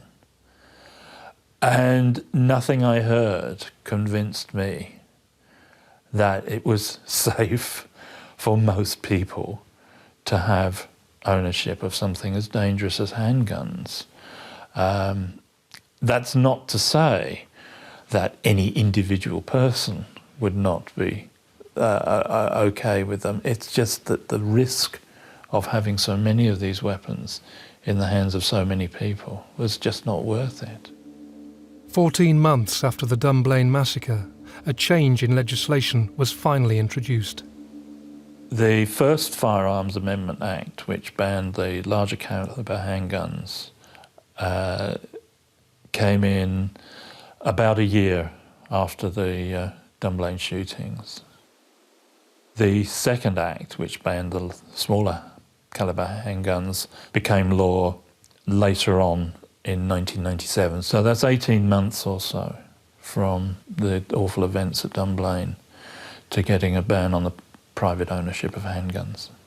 They just showed people how you can recover and you can make changes to the law for other people. And I just thought that they showed tremendous courage, the people who were behind that campaign. Britain's been a safer place since the handgun ban has been in. And it was a ban on legally held weapons, not illegally held weapons. That was always the argument, what about the illegal weapons? And, well, they are illegal, so there are laws for that. It's quite clear that in recent years, gun crime has been falling steadily. The risk of them happening has been considerably reduced. The change in law was a significant milestone. But despite this, parents were left to form their own conclusions about Hamilton's motives. Any attempt to explain what was going on in Thomas Hamilton's mind can only be a guess. Some good guessing perhaps went on at the inquiry by clinical psychiatrists, clinical psychologists. He had financial problems.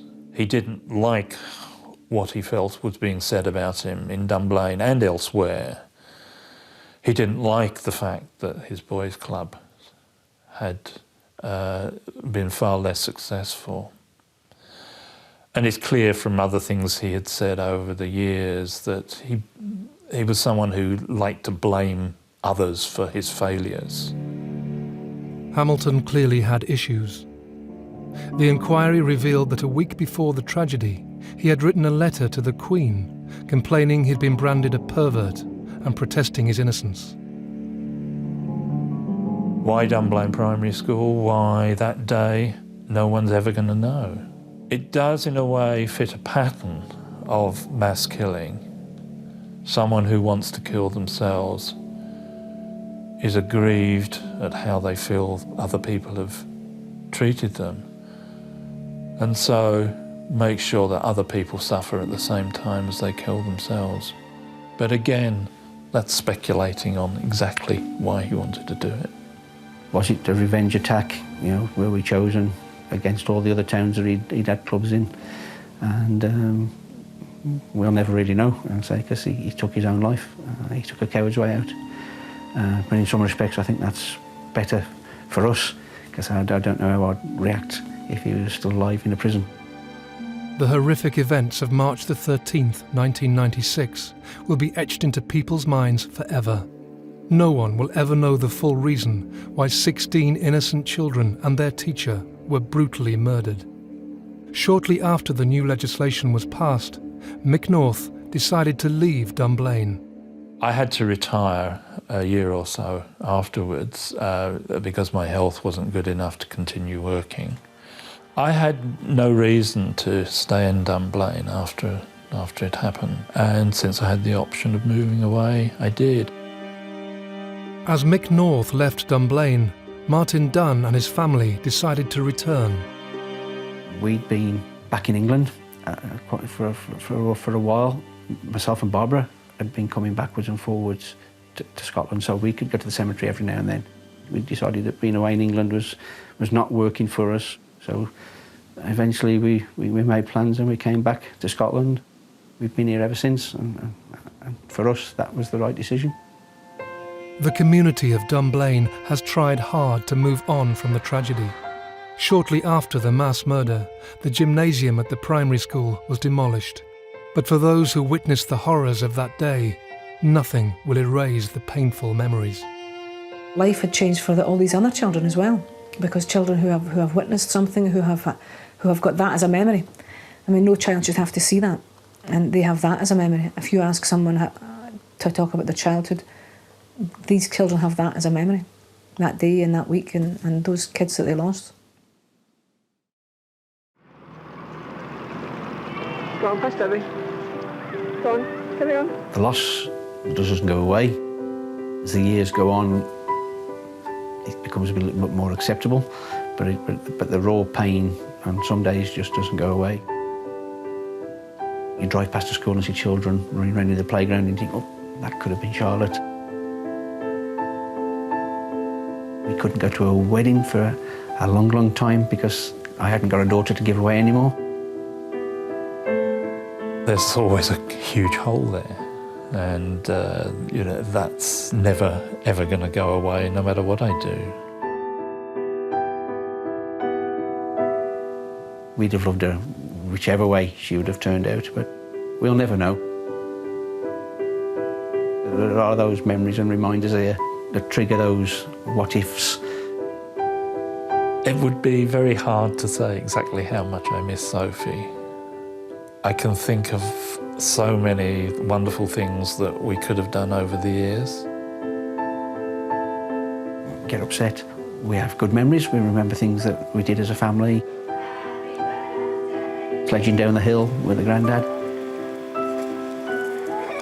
Over the years, we've come to learn to cope with those bad days, and the good days are there to remind us of the good times.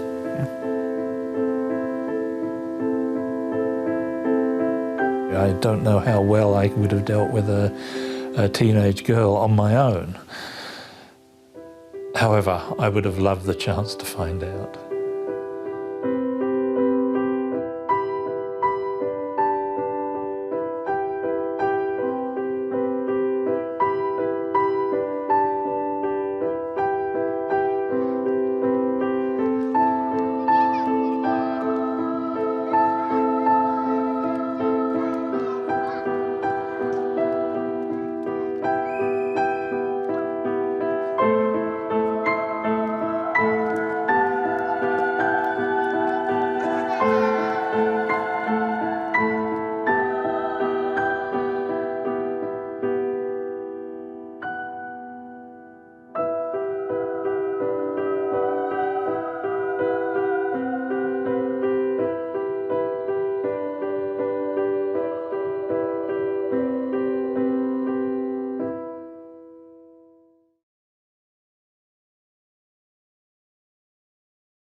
It was the savage killing of a young man in broad daylight on a busy stretch of motorway, witnessed by his terrified fiancée.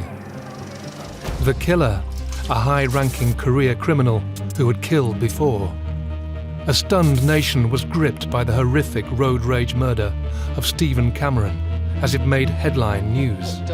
This was a crime that shook Britain.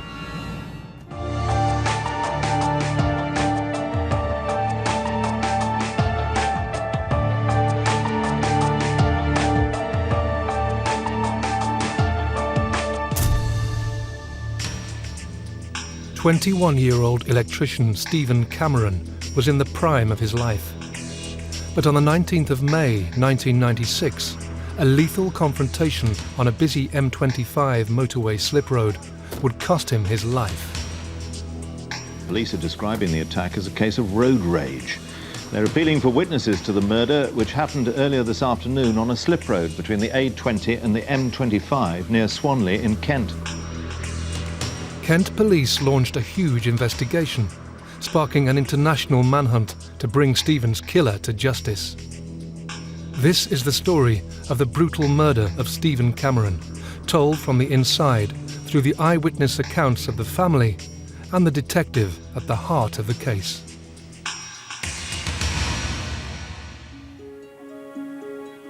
"21-year-old Stephen Cameron worked as an electrician. He was fun-loving and had a winning personality. He was always teasing everybody. He was a very touchy-feely person. He had a way of coming up behind people and putting his arms around them and cuddling them. He always showed plenty of love. My Stephen had a fabulous personality. His attitude to life was absolutely fantastic. He was kind, generous, funny. He was my best friend. He was full of life, great fun to be with, just happy-go-lucky. Stephen was in a long-term relationship with his childhood sweetheart, 17-year-old Danielle Cable. They lived together with Stephen's devoted parents, Ken and Tony, in Swanley, Kent. Stephen met Danielle when she was at a bus stop, and this is her words to me. He looked at me, smiled at me, and I fell in love with him. And we all had our own lives, but we all were a very close family. We used to see each other all the time and do things together, go away together. We just had a perfect life. You just take it all for granted. It just seemed to us a normal, happy family life. Stephen and myself, we used to go to golf, go and play pool. Where I worked, that's where Stephen done his training, and I used to see him every day, all day. He was always coming around, Dad, you haven't got £5 of it, I'm going to go and have some lunch. He used to tease the life out of me. We was really, really close. In December 1995, Stephen had planned a memorable Christmas. Christmas Eve, he came home and he'd bought her a ring. He just showed it to me and I said, oh dear, she doesn't even know. And he went over and see her mum and dad that evening and they were happy about it. So it was a really lovely Christmas that we spent together. They were looking forward to getting married later on and just having a happy family life together. Stephen and Danielle were making plans for their future. He was starting his own business with his cousin. They were starting up an electrical business together. Him and Danielle and his best friend Darren were moving in together. They'd rented a house in Chislehurst and they had everything to look forward to. He had his life ahead of him and he was so happy. But this happy family life would soon be shattered.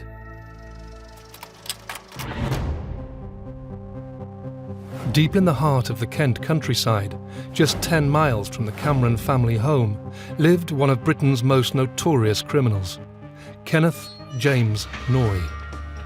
Kenny Noy was already well known to the British police and public, a notorious career criminal involved in the money laundering of the Brinks Mat stolen gold, the largest bullion robbery in British criminal history. We knew he was a criminal.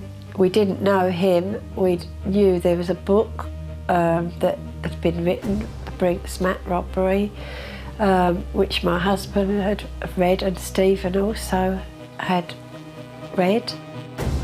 In November 1983, a highly organised South London gang of 6 armed robbers slipped into a maximum security warehouse near Heathrow and stole 3 tons of gold bullion worth a staggering £26 million. It was during the hunt for the missing gold that Kenny Noy was brought to the attention of the police. He was turning the gold into cash. But during the Brinks Mat investigation, he murdered undercover surveillance officer Detective Constable John Fordham in a frenzied knife attack, stabbing the officer multiple times in his chest. Sensationally acquitted on the grounds of self-defence, Noy was instead sentenced to 14 years in prison for his involvement in the conspiracy to handle stolen gold and VAT fraud. He was released early, 7 years later, in 1994. Kenneth Noy hadn't long been out of prison. I was unashamed in the way in which he went about his life. He didn't have much shame about the fact that he's got 14 years in prison for handling stolen goods, the gold from the Brinks Mat. But Noy was once again about to make headline news.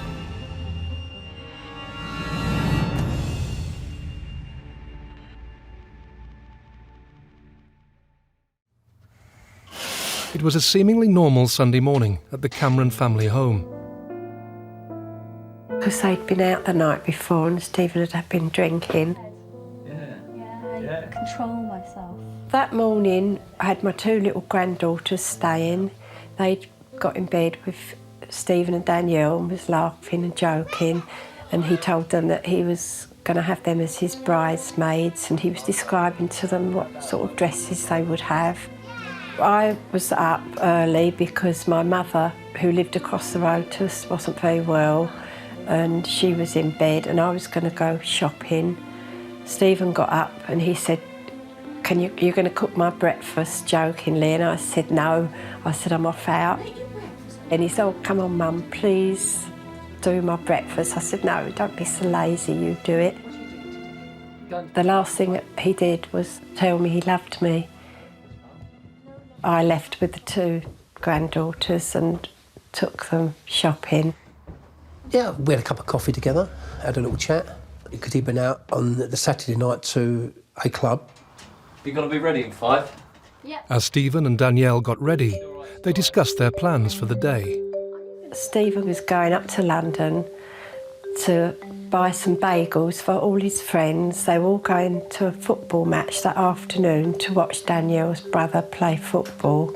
Stephen suggested to Danielle that she drive the Bedford van. I'm going to drive them. You'll be all right.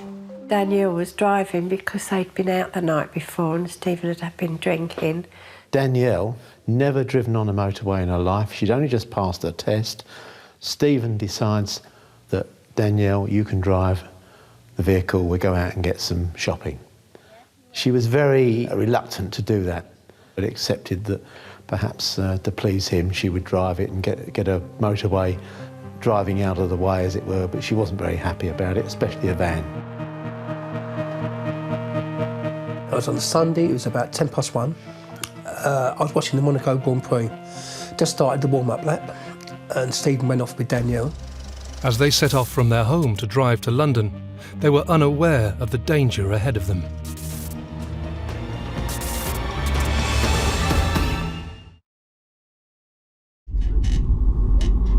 Sunday, 19th of May, 1996. Stephen Cameron and his fiancée Danielle Cable were planning to meet friends. Having been out drinking the night before, Stephen suggested that Danielle should drive his van. A reluctant Danielle agreed, and they set off from their home in Kent to travel to London on the M25. Stephen was on the phone to his best friend, Darren, who he'd known since he was about 4.5, and they were going to share the house together that week. They were moving in. They drove down Beechenley Lane, where they lived, and turned left onto London Road, heading towards the Swanley interchange and the M25 motorway. So she drives onto the motorway at the Swanley interchange. We think she cut somebody up or had taken someone's road. The Land Rover Discovery pulled across the front of the vehicle when they stopped at the traffic lights just prior to joining the motorway. Outraged by this late lane change, the motorist stormed out of his Land Rover and approached the van. Stephen and Danielle had never seen him before. It was convicted criminal Kenny Noy.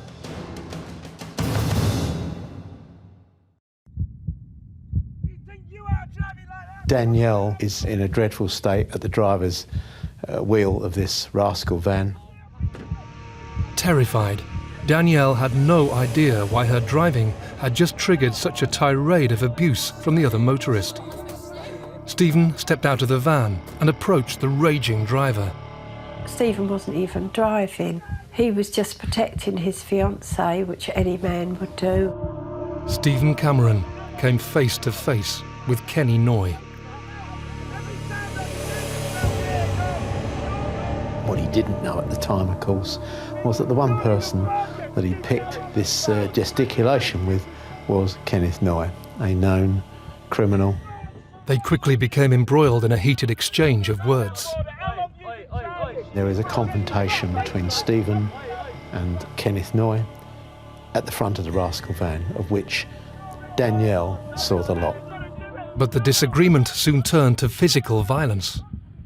The first punch would appear to have been thrown by Kenneth Noy. Stephen instinctively defended himself.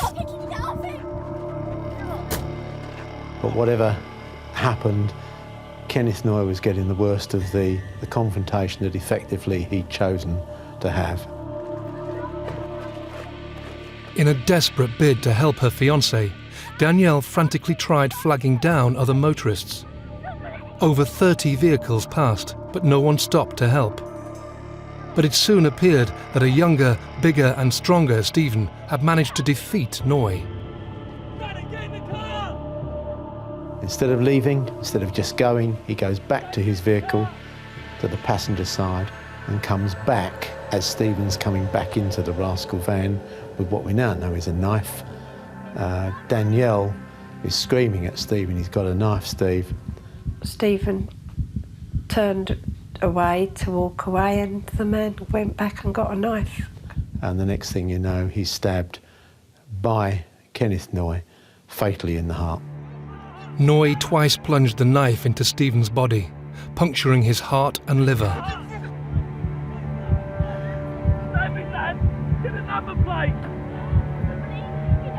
With the knife still in his hand, Kenny Noy got back into his vehicle and drove off at speed. Stephen had collapsed in Danielle's arms, covered in blood. The only person who had the presence of mind to think about getting the registration number of the Land Rover Discovery was indeed Stephen.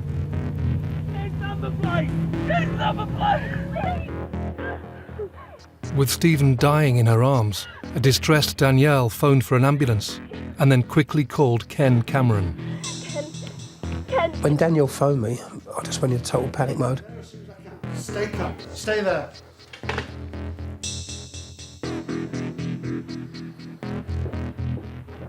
I don't even remember driving to the roundabout. I just got in the car and went. I just got there and I see Danielle and she was as white as a sheet. She was really, really white, pale, and she was shaking like a leaf.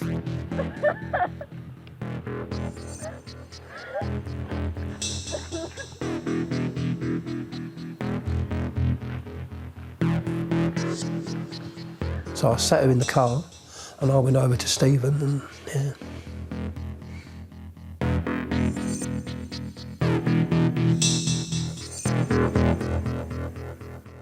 Within minutes, paramedics arrived on the scene, but they were too late. I just looked at him and just knew he was dead. He was as white as anything, and I just knew he was dead. They knew he was dead. That's an image that's actually burnt into my head. I can still see him laying there. I was numb. My body just felt totally numb.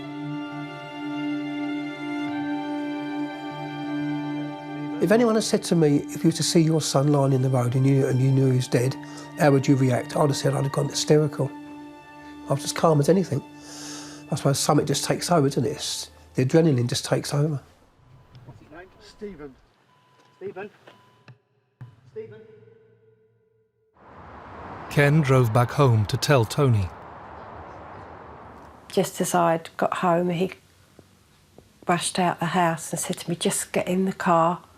And I see Danielle was sitting in the front, so I got in the back with the two girls, not knowing what it was. And I always remember looking at Danielle, and she was staring straight ahead. Her face was as white as snow.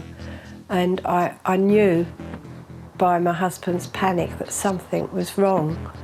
And I remember my husband was driving frantically and he said to me, Stephen's been stabbed.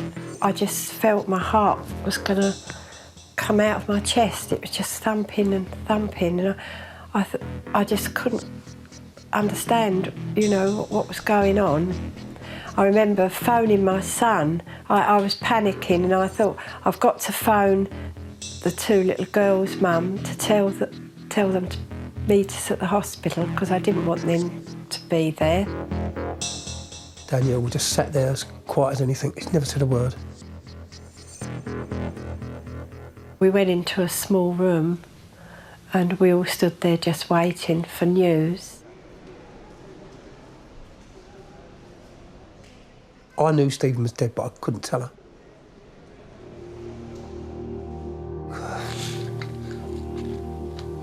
I just couldn't tell her.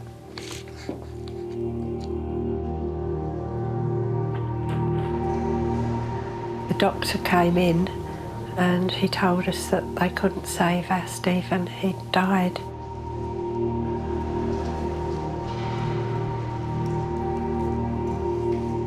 I couldn't speak, I couldn't do anything. I just remember feeling numb. Everything was so normal that morning, and something like that just didn't seem real. And I couldn't believe that my Stephen could have died. I just wanted to be with him, and they did allow us to go and see him. And I remember holding his hand, and, you know, I don't know how I felt. I just felt numb. I still can't believe that it was him laying there.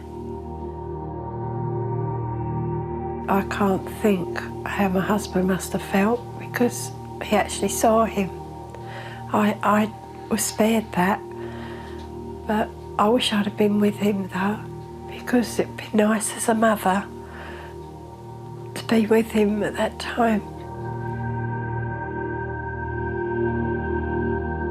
The one thing I always stuck in my mind, I could never remember seeing any blood. I could never remember seeing any blood at all. And he must have been covered in blood, quite truthful.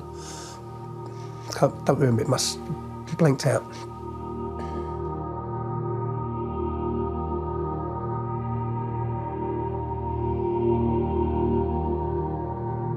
When your child leaves the house, you wave them goodbye, but you never think you're not going to see them again. A man's been stabbed to death after an argument with another driver. Police are describing the One-year-old attack Stephen as a Cameron case of from road Swanley rage. was killed in front of his girlfriend during an argument on a motorway slip road. Danielle, whose surname isn't being released by the police, had been engaged to Stephen for 6 months. The shocking headlines the following day horrified the nation. There was stunned disbelief that a motorist could kill another over an argument about their driving.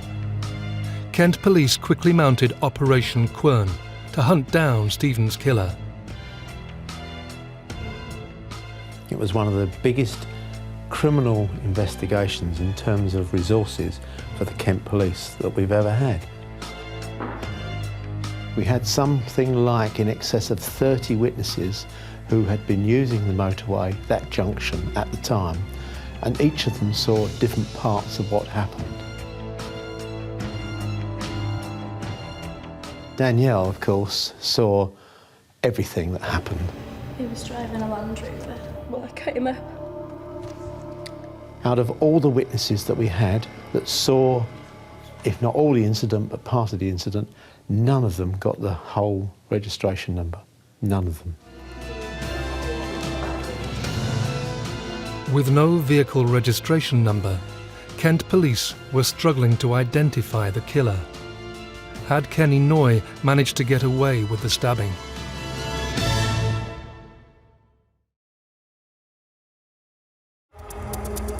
Electrician Stephen Cameron was in the prime of his life until he was fatally stabbed during a road rage incident on a busy motorway slip road. His dying words to his fiancée were to note down his killer's number plate. Kenny Noy, a notorious criminal, had fled the crime scene.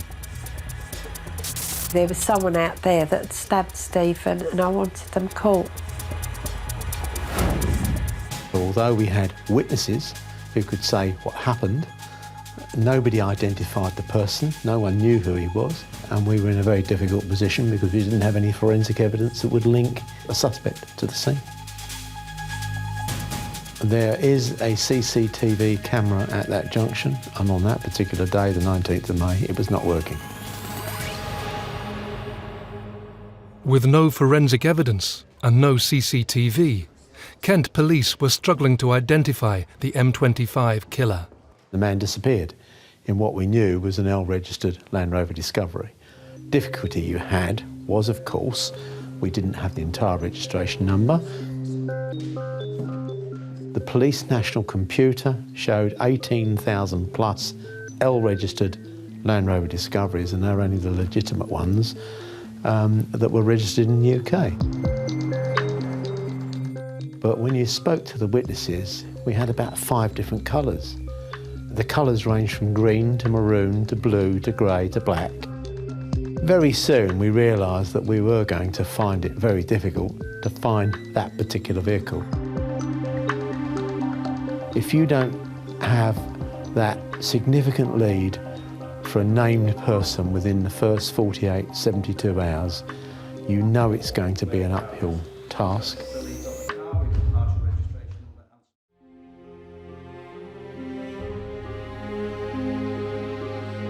Two months after he was stabbed, the funeral of Stephen Cameron took place at St Mary's Church in Swanley. Friends and family gathered to pay their respects and say their final goodbye. We had a house full of people and we both felt lonely. Well, you just try and keep yourself going, trying to be strong. I was trying to be strong for Tony. Tony was trying to be strong for us, for me. But you just go through the motions of life, don't you? At the time, you're numb. I was doing things, don't remember what I was doing. It was as though I was standing up on the ceiling looking down at everybody. After Stephen died, I tried to get on with my life the best I could. It was very, very difficult. I just couldn't work anymore. I needed a nervous breakdown. I just couldn't face going to work. I couldn't cope with work. If it hadn't been for Tony, I don't know what I would have done because she was an absolute brick.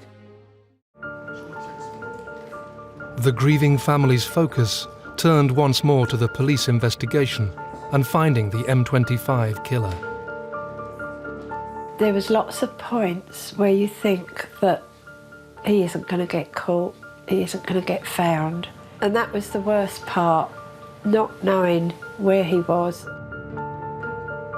We wanted him caught. For Stephen's sake, we would have gone to the ends of the world for that to happen. I did start to question if they would actually catch him in my own mind. I used to phone up Nick Biddis, the superintendent, and beat him up every week on the phone. I used to give him a hard time. There is always a pressure for us to solve such dreadful crimes. There's pressures both from the police, as it were, the public, the media, and especially the family. I mean, Danielle's lost a fiancé. Ken and Tony, of course, they've lost a son.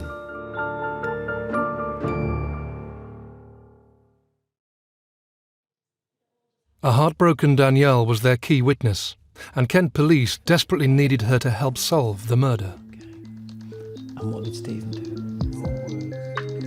Danielle was extremely cooperative and wanted justice for Stephen and the family. She was always available for me to interview her or to get some information if there was anything, and I always kept regular contact with her, with Ken and Tony Cameron. So when the man hit him, that must have just made him really angry. Danielle's emotions gave me the strength because I knew I had to help her. It was a sort of a motherly instinct, if you like, and I felt I had to be strong for her. He was just trying to diffuse. To see someone you love stabbed to death and die in your arms, especially because she was so young and she was so hurt by it all. Danielle provided the police with a description of the vehicle and Stephen's killer, whilst intelligence was beginning to shed some light on the identity of the Land Rover owner. There was information that came in relation to local criminals,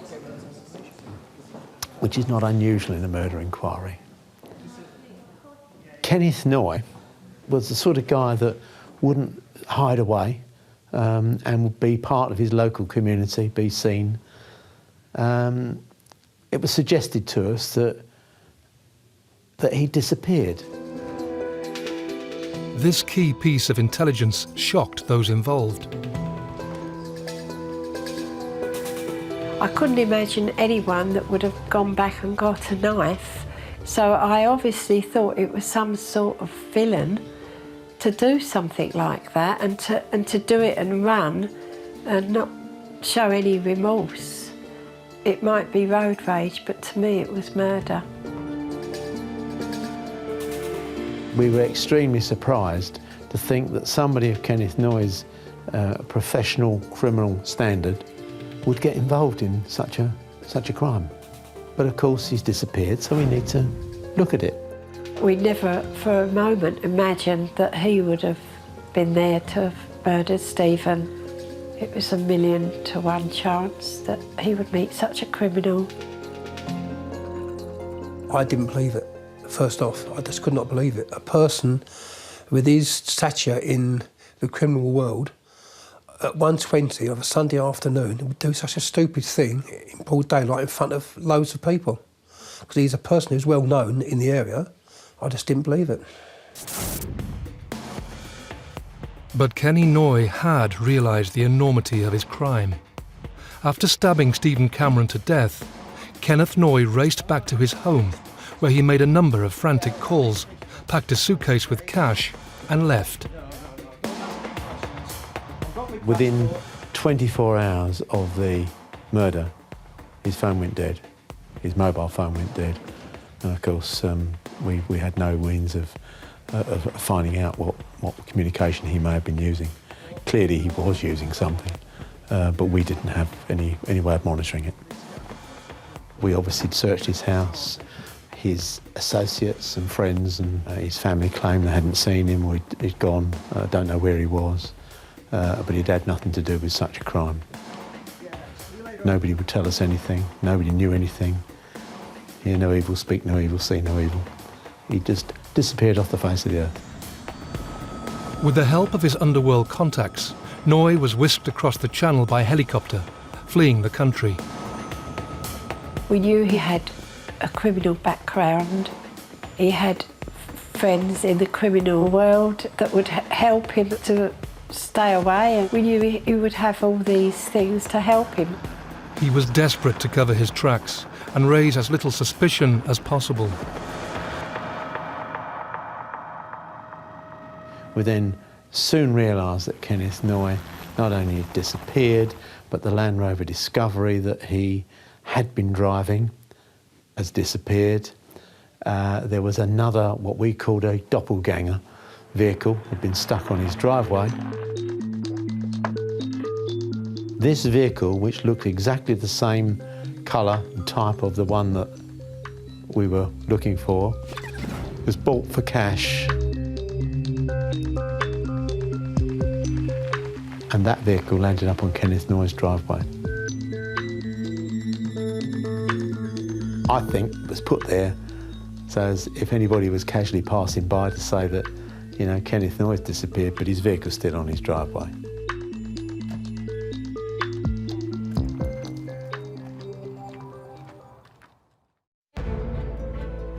Very quickly, the press discovered the identity of the prime suspect and took a renewed interest in the story. The press found out that we were looking to try and find Kenneth Noye, who was well known in media circles, and therefore it was a good story. Sells papers. You guys are going to put you in charge of dealing with all the witnesses. You'll look as mine. I think the police knew or thought it was Kenneth Noye from about 2 weeks after Stephen died. And they were just looking for him. But I don't think they wanted it broadcast. I didn't really want his name mentioned at all because I knew that it could potentially harm any fair trial. No matter who the defendant is, they're entitled to a fair trial. And the next thing you know, it's on the Sunday papers, pictures, everything. Kent Police are after Kenneth Noye in relation to the M25 murders. Does anybody know where he is? I found out Noye was the chief suspect when I bought the News of the World one Sunday morning, in which they was totally outrageous. They shouldn't have done that. I suppose what I could say was it could have been as a result of the public knowing that, of course, made people aware and kept it in the minds of the public, kept the story and the case going. The story was generating huge amounts of interest. Reported sightings of Noye started coming in. We had sightings of Kenneth Noye, people who thought they'd seen Kenneth Noye, from all over the world. We went from Russia to Brazil, he'd gone to South America to have his face changed. Kenneth Noye's dead, definitely dead. And I said, unless I see his dead body and I have his fingerprints off it, I won't believe it. But there were sightings all over the place. I'm surprised he wasn't seen on the moon. 2 years into the murder investigation, Kent Police finally got a major breakthrough. They received reports that Noye was residing in Spain.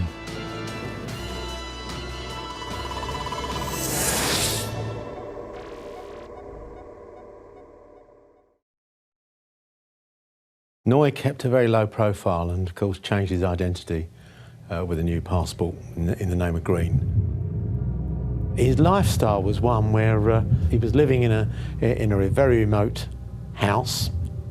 He would be drinking in bars. He was keeping himself to himself, but clearly wasn't a hermit. The police needed to confirm that the sightings were indeed that of Kenneth James Noye. But media intrusion into the investigation was making things difficult.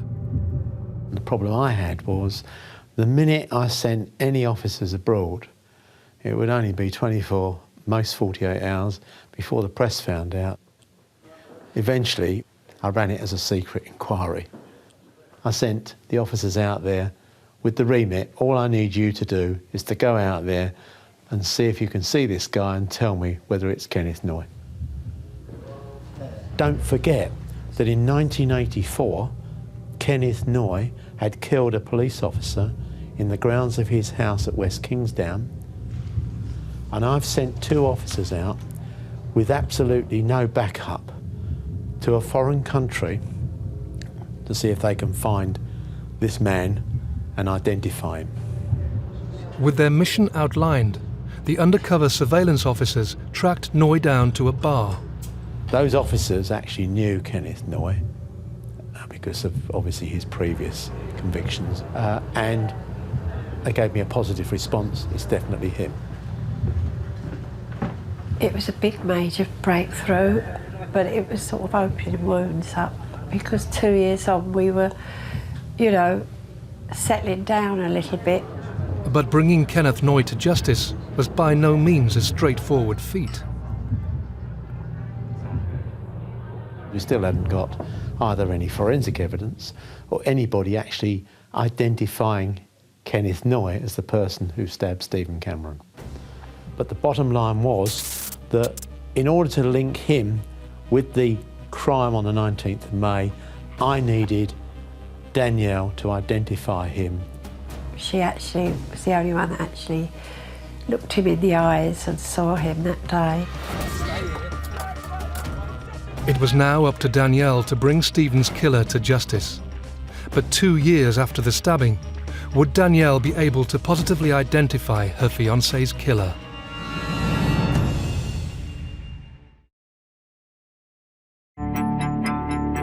After fatally stabbing Stephen Cameron on a busy motorway slip road, notorious criminal Kenny Noy fled the country. It sparked an international manhunt to bring him to justice. Having finally located Noy in Spain, Kent police now needed to positively identify him as Stephen's killer. There was only one person who was capable of doing that, the only person who witnessed the entire murder, Stephen's fiancée, Danielle Cable. The identification out in Spain was, in my view, the most significant point of the whole investigation. Clearly, if she didn't identify the person out there, who we knew was Kenneth Noy, as the person who had killed her fiancé, Stephen Cameron, then the whole case in terms of Kenneth Noy would have fallen apart. And I kept regular contact with Danielle, told her that at some stage, Danielle, it may be that you have to go somewhere outside this country and you may have to try and identify the person responsible.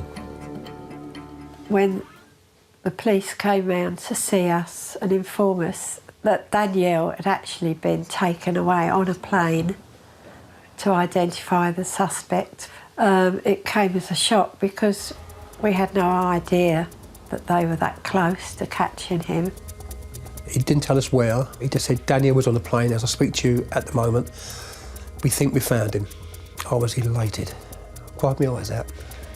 Oh, I was really concerned. I was really worried about her because I knew she would be upset. I knew she'd be frightened.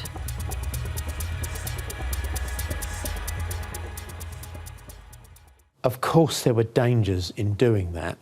There were dangers for her welfare, so much so that when we eventually decided that she'd have to go out there to do this, I decided to do it in as public an area as possible. What we were trying to avoid was, if you like, a one-to-one situation. Fortunately for us, we went out to a restaurant where it was absolutely packed. Danielle was able to look through a window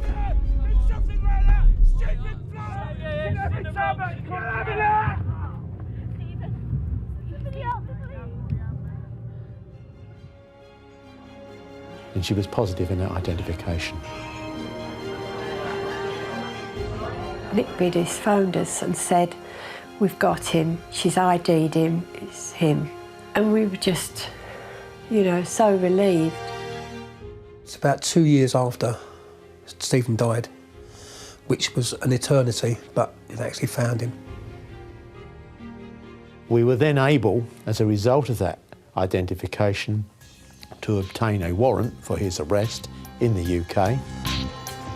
Within 24 hours, Kent police were granted a warrant for Kenny Noy's arrest.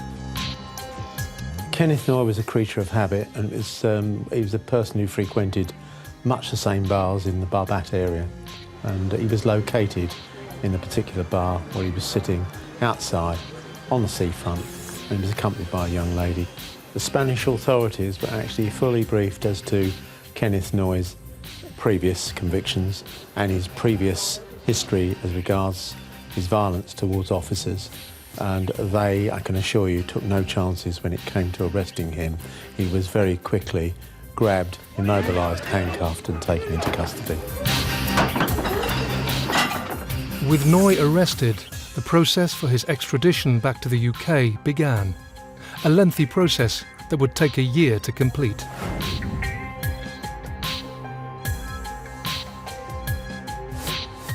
It was for the British courts to decide whether it was being dealt with in accordance with the law, and they granted it, and he was duly extradited 3 years almost to the day that the crime had been committed. Initially, he claimed he had nothing to do whatsoever with the incident on the M25 on the 19th of May and knew nothing about the murder of Stephen Cameron, and that the British police were after him because of him being acquitted of murder of a police officer. That was his claim. That is the problem. That is the problem with everything that happened last time. Once he was brought back to the country, he then accepted that it was indeed him that had killed Stephen Cameron on the 19th of May, but that it was in self-defence. The guy actually attacked me. That's what you've got to understand. He attacked me. He had to hold his hands up. Yes, I was there, it was me, but it was self-defence. But it was never self-defence. Stephen wasn't carrying a knife, he was the one carrying a knife.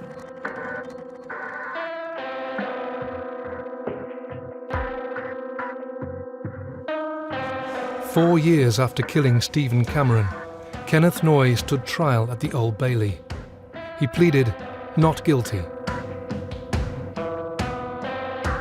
It's very important to go to the trial and see him face the music and see justice done. The first time I saw Kenneth Noye in court, I wanted him to be dead for killing my son. Stabbing him twice, he intended to kill him, and I just wanted justice for Stephen.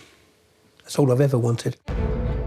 When he gave evidence at court, he said that he believed he had to leave the scene, leave the country, because the police would make sure that he got convicted of a crime he never committed, and therefore he wasn't going to hang around and wait to be arrested. He was trying to make out that Stephen was the violent person, that it was in self-defence. He even said in court that he thought Stephen was going to throw him over the bridge and all sorts of silly things he came out with. He was a maniac, he was a psychopath. What could I do? But it was Danielle's witness statement that would be of crucial importance. The key part to this case, and the one that linked it all together, was the identification of Kenneth Noye by Danielle Cable. Forensically, there was nothing there, and unless we had somebody who could identify the person who stuck the knife into Stephen, then we would never have got a conviction. Part of his defence was that he had been identified unlawfully by Danielle. It was proven that it wasn't. Danielle was a key witness, and the one thing she always said was that his eyes, evil eyes, and that's what she see when she went out to Spain and see him, his evil eyes. That's when she knew it was him.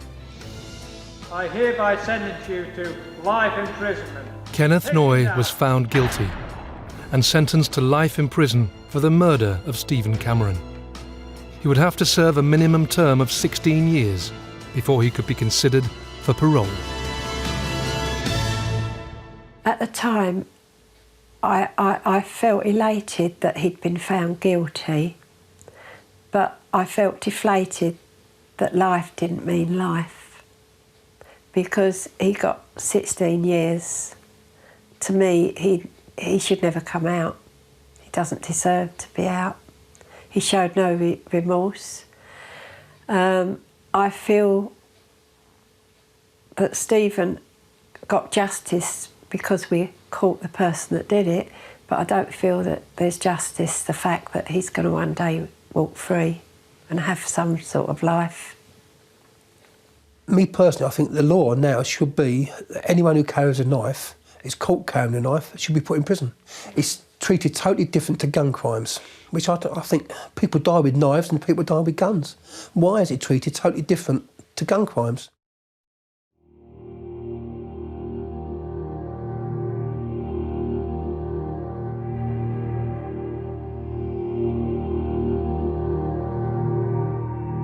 I don't know where she is now. I don't know what her identity is, and neither do I need to know. All I want to make sure is that she can get on and lead the rest of her life in a happy way and a content way. We haven't seen Danielle since 1998, and we absolutely loved Danielle. She was a wonderful little girl. She really was a wonderful little girl, and we both miss her. She was a very brave girl to have done what she did, because she could have easily turned around and said, I'm sorry, but I'm not going to get involved in it because it's likely to be a problem. But I think she's a very brave girl and should be given all credit for that.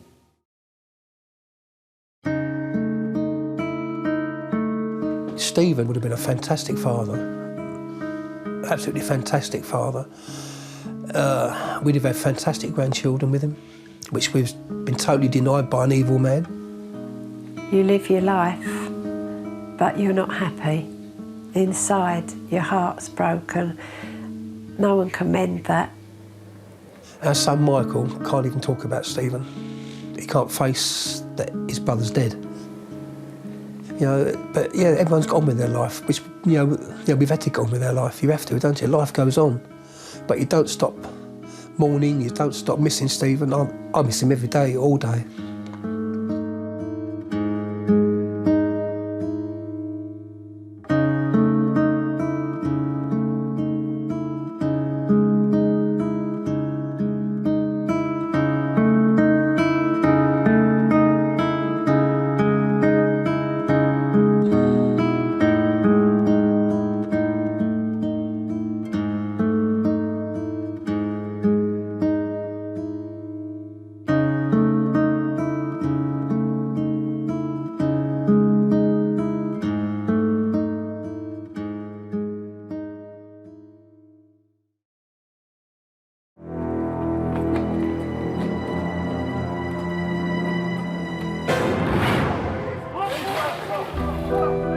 In the dead of the night, on the 7th of August 1985, 5 members of the same family were brutally murdered in their farmhouse.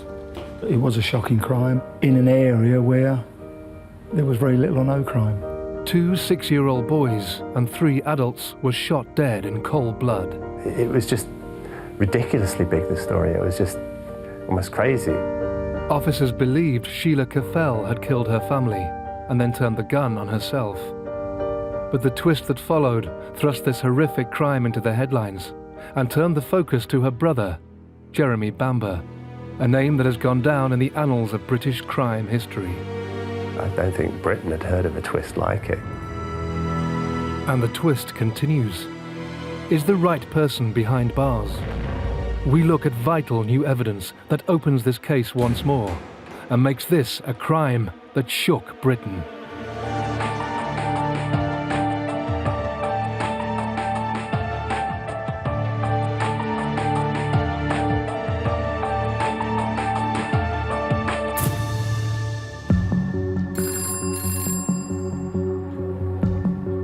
"3:36 a.m.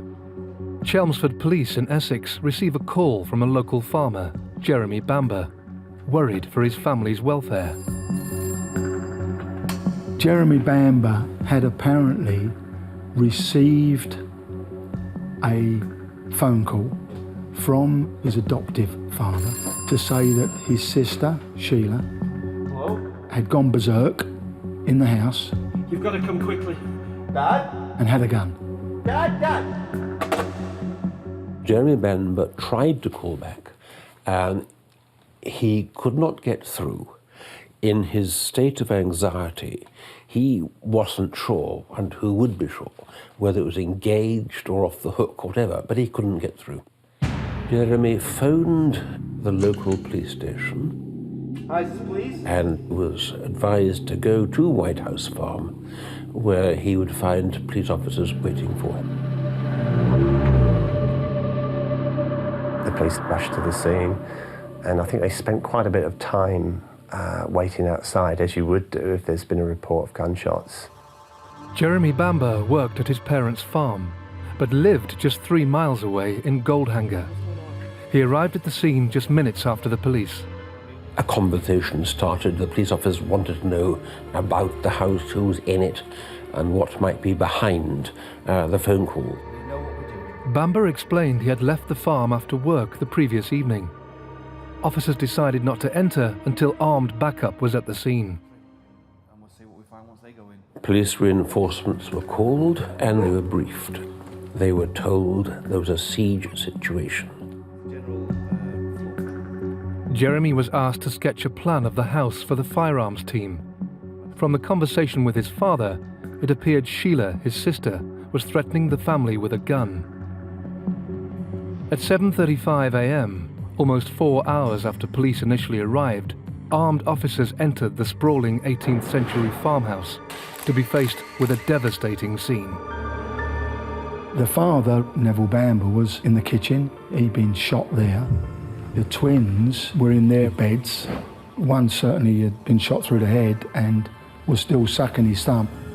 We had June out of her bed in the bedroom, and Sheila, the adopted daughter, laying there with a rifle, laying across her body with an open Bible alongside her. Sheila Caffell, her twin sons Nicholas and Daniel, and her parents, Neville and June Bambber, had been brutally murdered. Shot numerous times in cold blood. The only immediate surviving relative remained outside, Jeremy Bambber. Sergeant Jones and DC Clark's job was, in that first instance, family welfare. Jeremy had been warned to expect the worst. We've been all around the place. 5 fatalities, I'm afraid. He had been driven back from, if you like, the front line of operations and was some hundreds of yards back. When the story was broken to him, he broke down and he cried, and he was in a state of traumatic shock. As 24-year-old Jeremy reeled from the devastation of losing his entire family, the crime scene suggested there was no one else involved. Police elicited that Sheila, suffering with mental illness, a few days before had come out of a hospital. Farmer's daughter, could handle a firearm. Jeremy Bambber, he'd been shooting rabbits and had left the gun with ammunition and a fully loaded magazine on the kitchen table. So everything was slotting into place to set the scene of her going berserk, having access to a gun, picking it up, and then shooting everybody, and then shooting herself. There was no doubt in the minds of the majority of the senior police officers that they were dealing with a case of 1 suicide and 4 murders. Sheila Caffell was diagnosed as a paranoid schizophrenic. She had a history of mental illness. A tragic young woman with severe mental illness had repeatedly shot both her children and parents. News quickly spread through the small village, and the national media descended to cover the story. The massacre at White House Farm, it was stated that Sheila Caffell's injuries appeared to be self-inflicted.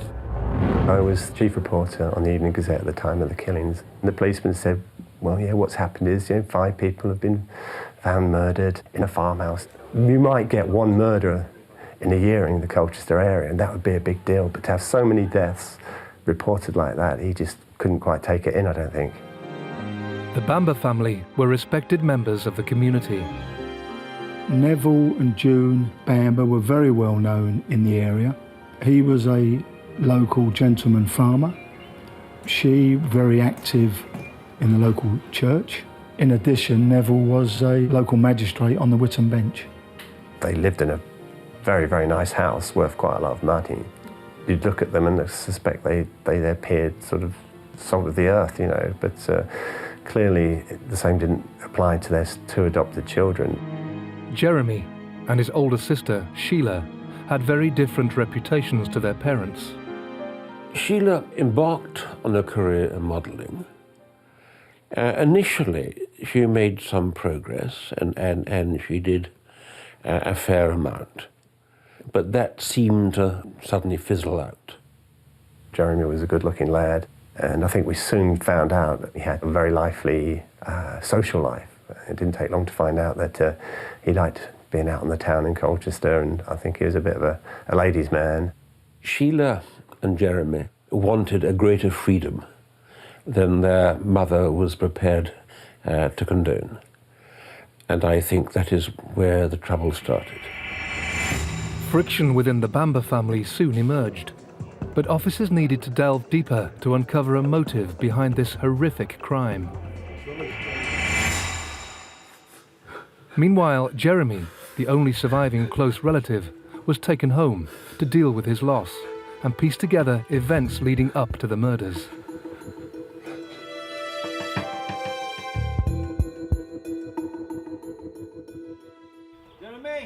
Officers learnt that the previous day, Jeremy and his father had worked the land, whilst June took Sheila and the boys into the local village. Jeremy and Neville came back from harvesting.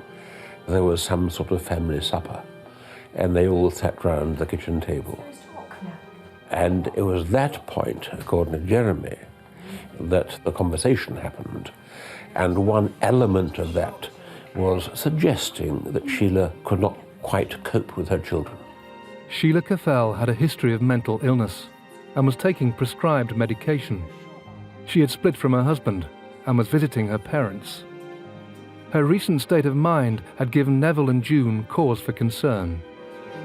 It soon became clear that Sheila was a very strange and troubled young woman. It was revealed that she believed her sons were the spawn of the devil. She's schizophrenic, and she had a lot of issues with religion, which probably stemmed from her mother. Jeremy says that there was tension, quite considerable tension, when he went.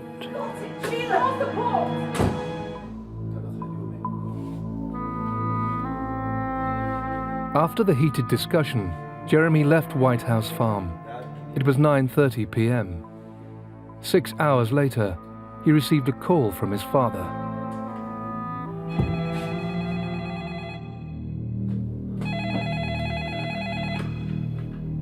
Hello? You've got to come quickly. Dad? The sleepy village of Tulsunt Darcy in Essex has been the scene of horrific multiple murders. 3 generations of a family have been shot and killed, including 2 6-year-old boys. Only one close family member remains, the son, Jeremy Bambber. The police believed there was a siege situation at White House Farm, and that was why the reinforcements were called. It is also why 2 ambulances were called. Officers waited outside the property for 4 hours before sending armed response into the farm. From the scene that confronted them, they quickly concluded that Sheila Caffel had murdered her family before killing herself. Detective Inspector Miller arrived after the bodies had been discovered. When I got there, I was quite amazed to find a lot of press people there, and that a press announcement had already been made saying that this woman had killed all of her family. That's as much as I knew, and I was instructed to clear things up at the house and prepare a file for the coroner. Just hours after finding the bodies, police took the decision to remove certain items from the house. Crucial evidence was taken and destroyed as officers believed the case was closed. Within 24 hours, there was a general clean-out of White House Farm, and a fair amount was removed, in particular carpets. And one does wonder why, but they were taken out and they were destroyed before any real forensic evidence could be taken from them. The carpets, which would be heavily bloodstained, were burned in the grounds of the farm. In the immediate aftermath, Jeremy agreed to officers destroying some items from the farm to remove painful memories. It was nothing like as secure as we would have been nowadays for what was a murder scene. where we were still looking for somebody else. That would have been contained obviously a lot better, but the instruction had gone out that it wasn't such a scene and that it got not such an in-depth forensic examination.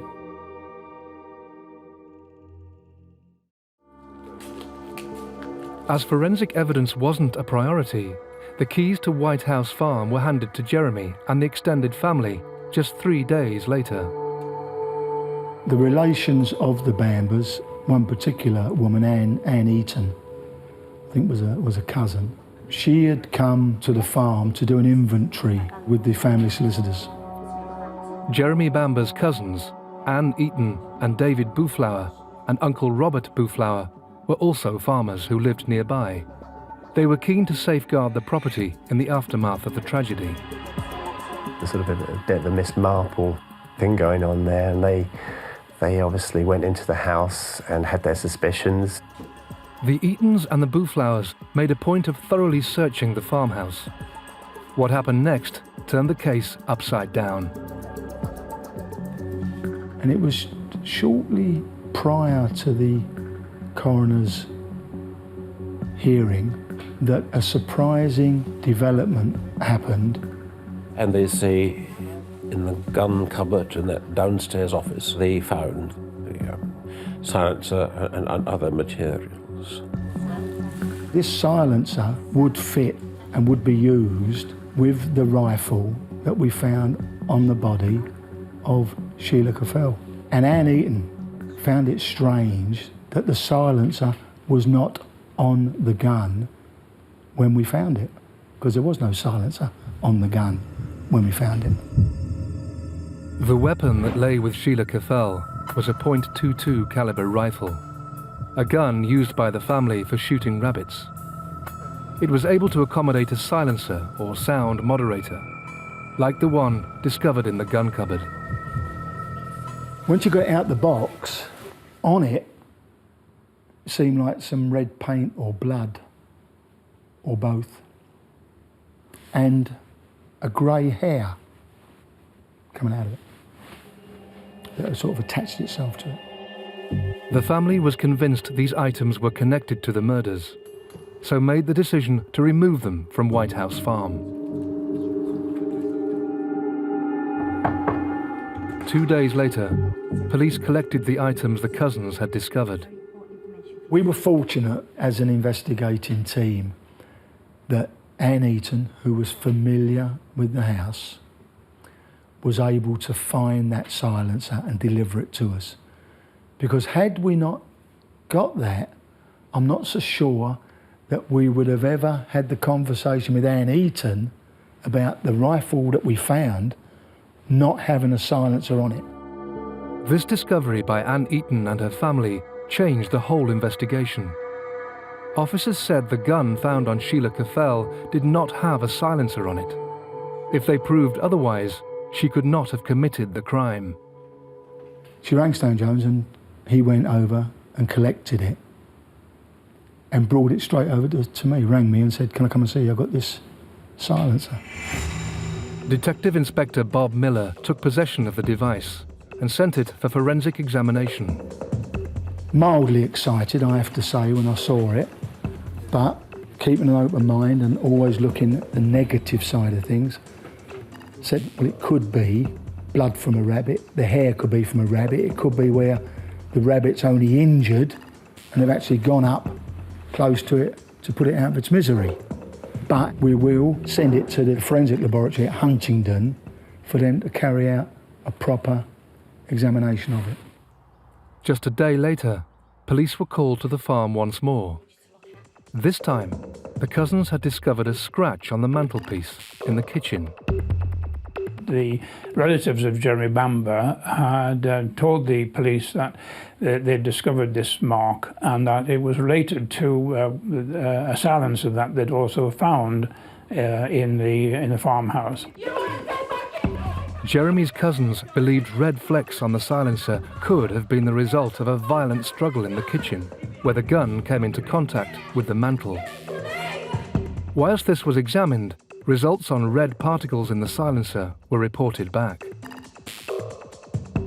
The result came back with the fact that it was human blood on the silencer, inside the silencer, but not inside the rifle.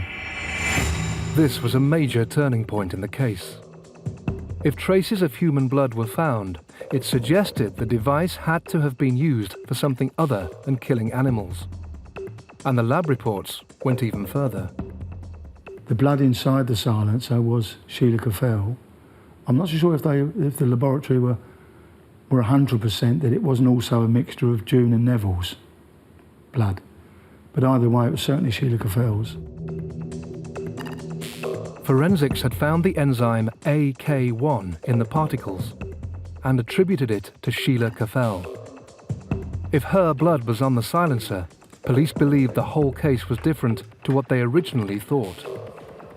The silencer had to be on the rifle at the time when the shootings took place. Whoever did it must have removed the silencer, put it back in the box, put it back in the cupboard. Now this, of course, put a whole different complexion on the inquiry, because with the silencer fixed onto the rifle, laying across her body, had she shot herself, the gun now was too long for her to get her hand down to pull the trigger. To be resting under her chin. Couldn't be done. Impossible. Police were originally convinced they were dealing with a murder-suicide. Now, a very different picture was being painted. As some officers investigated this new line of inquiry, the official verdict remained. Just 9 days after the shootings, the bodies were released, and Jeremy Bambber laid some of his family to rest.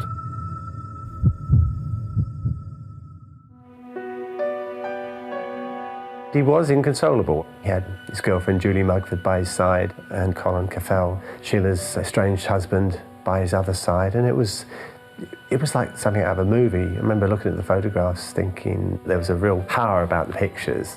He did appear to be genuinely devastated.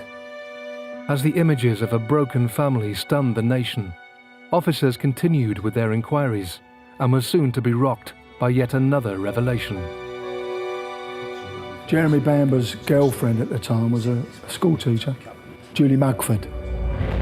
She lived in Goldhanger, or stayed in Goldhanger with him. There were other girls around, and Jeremy enjoyed life, as he would say perhaps at the time. He said in the past that he wanted to kill them. It appears that early discussions with her, Jeremy suggested he was going to carry out the murders himself.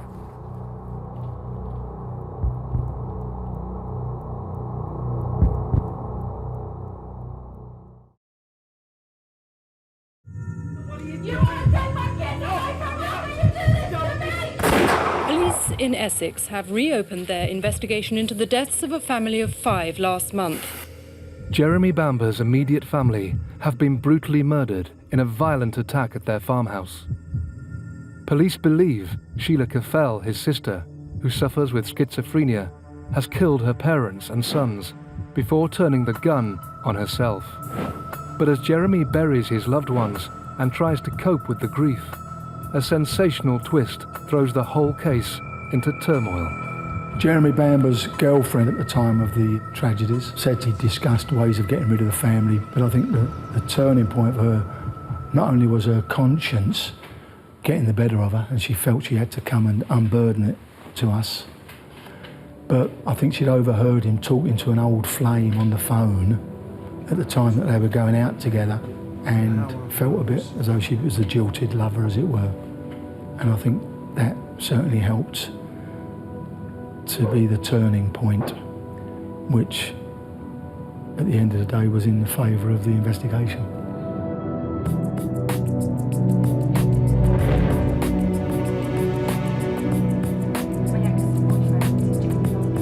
Their relationship had changed, and perhaps it wasn't quite what she hoped it was, so it appears that was the catalyst for her going to the police to make sensational allegations about him being behind the murders. Today was the day he was going to do it. Initially, I believe she said that he'd told her, "Tonight's the night." This startling revelation along with the blood results from the silencer, gave the police two strong indications that Sheila Caffel may not have killed her family. Their attention quickly turned to Jeremy Bambber. The only person with any motive to kill all of that family, not rob the house, not burglarise the house, just to go in and kill a complete family, the only motive could have been the inheritance. And the only people that stood to inherit was Sheila Caffel and Jeremy Bambber. With Sheila Caffel out of the way, the only inheritor would be Jeremy Bambber. Bambber was privately educated and well known in the area for his adventurous lifestyle. Having travelled the world after leaving college, he eventually settled down to work full-time in the family businesses, White House Farm and a nearby caravan park. Bamber's girlfriend at the time, Julie Mugford, claimed he had hired a hitman to carry out the murders. With her statement, and also the evidence found by the family, Detective Inspector Miller and his team were keen to turn the investigation round. Mick Ainsley, Sergeant Jones, myself, Taff Jones were in an office at Whittam Police Station. We related of what we'd got from Julie Mugford, and Mike Ainsley went round the circle of us. So, right, what do you think? Taff said, I'm sticking with what I've always said, that she's committed the murders and shot herself. He said to Stan Jones, what do you think? He said, well, I think Jeremy's done it. And he said to me, what do you think? And I said, well, this witness seems very plausible. As far as I was concerned, there was enough evidence to bring in and charge with the murders Jeremy Bambber at that point. Officers believed Bambber could have entered the farmhouse through a small downstairs window, then travelled back to his cottage in nearby Goldhanger before alerting police.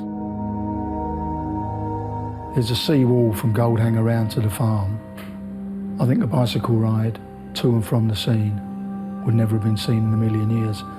Certainly wouldn't take a car. Car headlights could have been seen coming around the village. By now, police felt the evidence against Bambber was mounting. During their investigations, he had left the country with a friend for a holiday. In his absence, police were also told that some flecks on the silencer had originated from the mantel, confirming the family's theory that a violent struggle had taken place.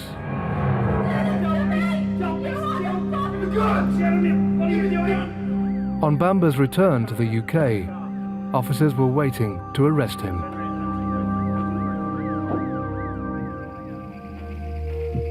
Jeremy Bambber was interviewed and charged with 5 counts of murder on the 29th of September, 1985. He vehemently denied any involvement in his family's tragic deaths, stating he was at home when his father called, and that Julie Mugford had an axe to grind, having finished their relationship shortly after the murders. But Essex police had their evidence. Just over a year later, Bamber's high-profile court case began.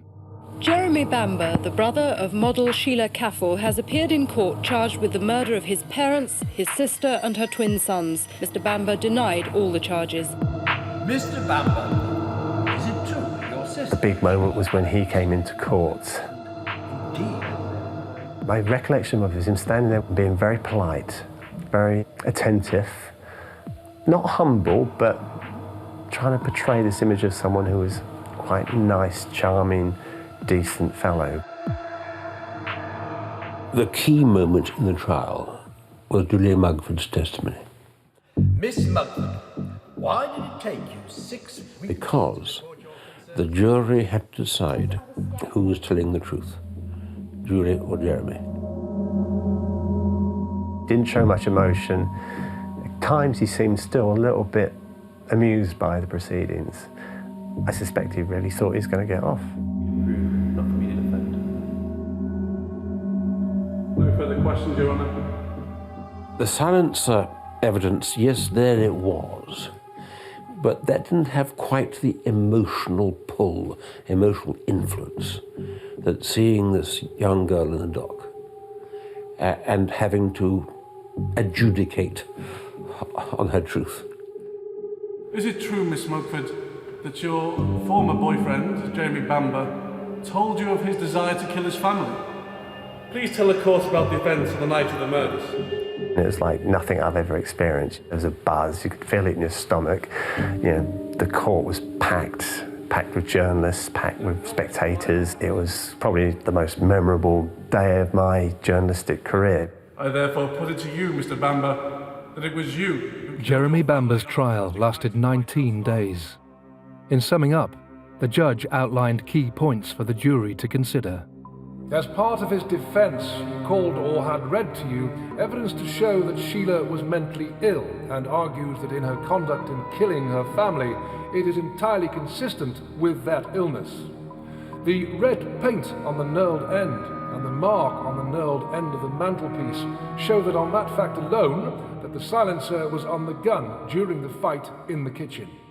Members of the jury, have you reached a verdict? Yes, Your Honour, we have. The jury, by 10-2 majority, decided that he'd committed all the murders. And he was sentenced to 5 life sentences. Jeremy Bambber, the man who killed his family in order to inherit a fortune, has been sent to jail for at least 25 years. Justice Drake was the presiding judge and said you will serve a minimum of 25 years. You're a warped individual. You are evil beyond belief. Officers, take him away. As Bamber faced the rest of his life in prison, the scale and magnitude of this sensational case played out in a press frenzy. Despite the passing of time, this extraordinary crime rarely leaves the headlines for long. And now, over 20 years on, documentation from the investigation has come to light. New evidence that puts a twist on this heinous crime once more. Here, for the first time, we study the contents. On the morning of the tragedy, Jeremy Bamber was adamant there was movement within the farm.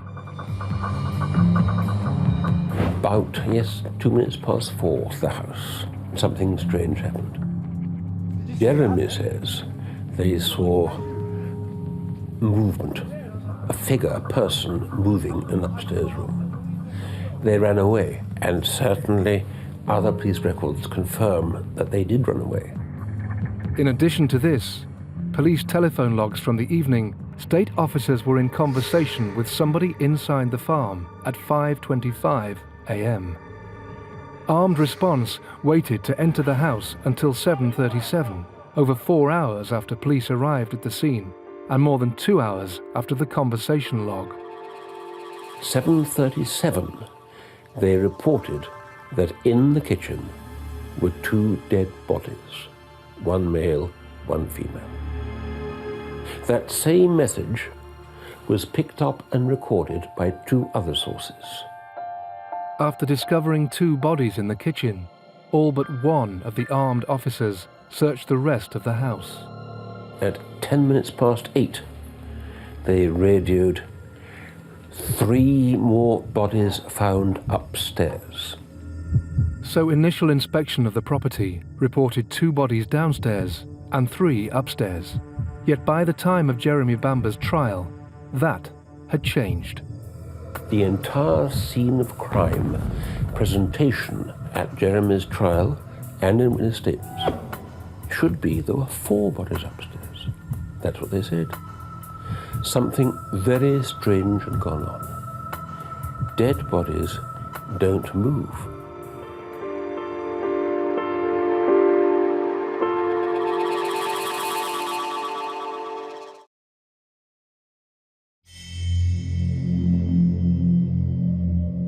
Five members of an affluent family have been brutally murdered in Essex. Police originally believed the daughter, Sheila Caffel, who suffered with mental illness, had killed her family and then herself. But in one of the most sensational twists in criminal history, the surviving relative, Jeremy Bambber, has been found guilty of the crime. Continually protesting his innocence, Bambber has spent over 25 years appealing his conviction. Now, vital documents from the investigation have surfaced after years of appealing by Bambber and his legal team. They reveal alarming contradictions in the case. One issue under scrutiny are differing accounts on the location of the bodies. The question arises as to where those bodies were because we have all this evidence that 2 bodies were downstairs and 3 upstairs, whereas the scene of crime evidence report in Jeremy's trial and many other times was that 4 were found upstairs. We have 2 dead females from bedroom.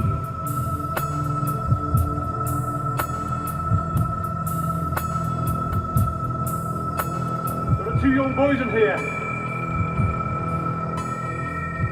Theories suggest that as the team of 6 armed officers moved through the house, something unexpected happened.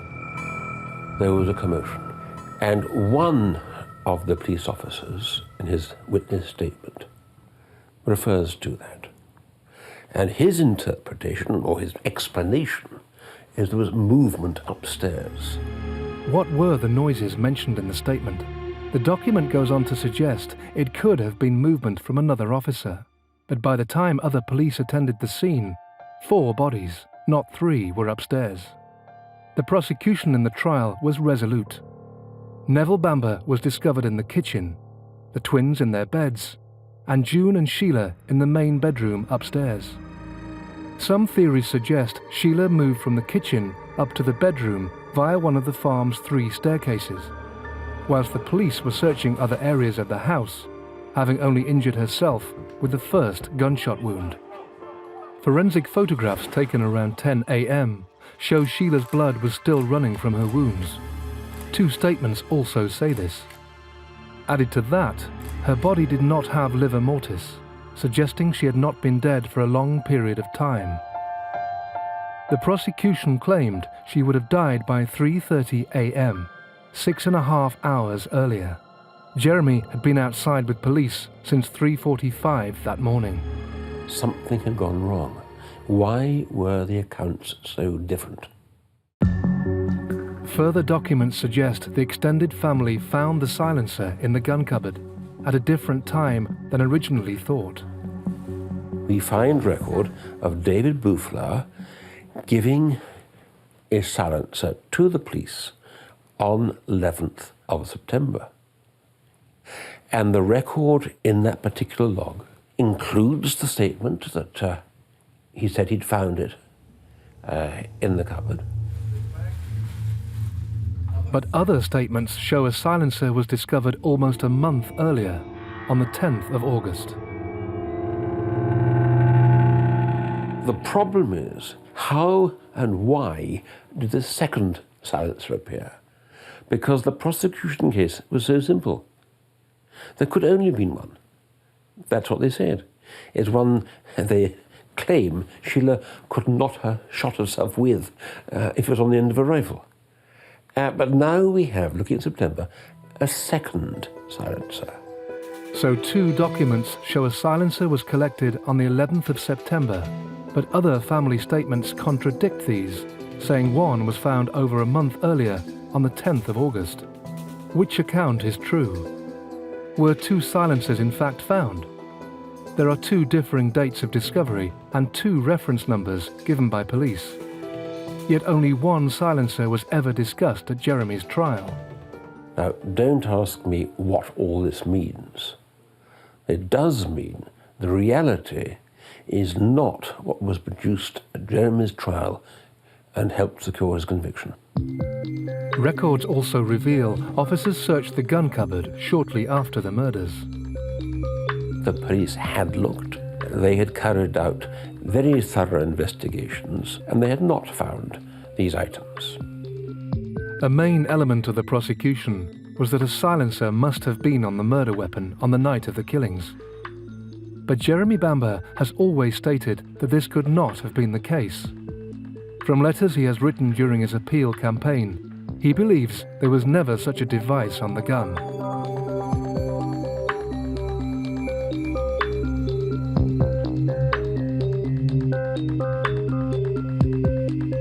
A .22 rifle is a low-caliber gun.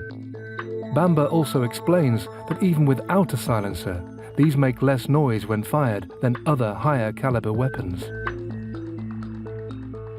At trial, the jury was told that a silencer had been attached to the murder weapon, making it impossible for Jeremy's sister to have taken her own life.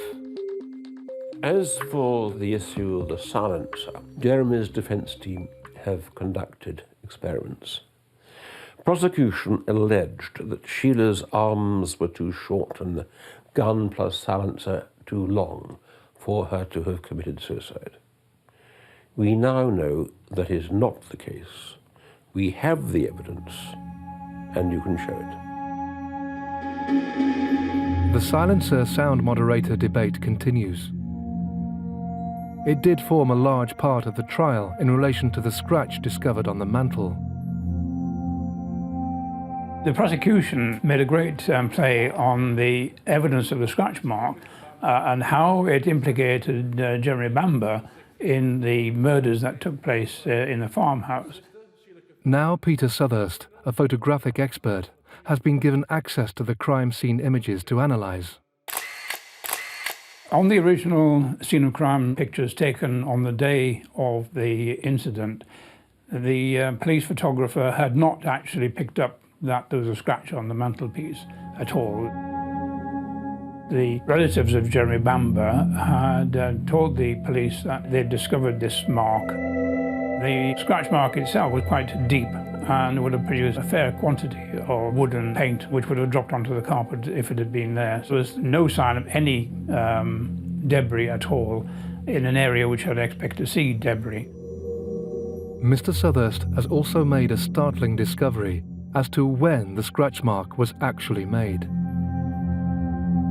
I was able to demonstrate using life-size pictures that the marks underneath the mantelpiece that I would have expected to see were not there, and therefore the scratch had been put there after the original scene of crime photographs had been taken. If we say that the scratch marks didn't appear on the original scene of crime, and therefore the silencer was not implicated in that, we can take the silencer out of the case altogether, and that alters the entire complexion of it. If the scratch was not on the mantel at the time of the murders, a large part of Jeremy Bamber's trial is flawed.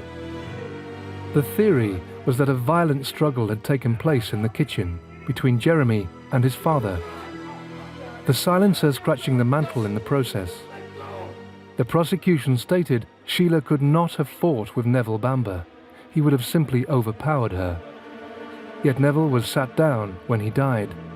Poor Neville eventually died sitting on a chair, leaning forward. There's nothing in that tragic, ghastly picture that demands or refutes Sheila who did the deed.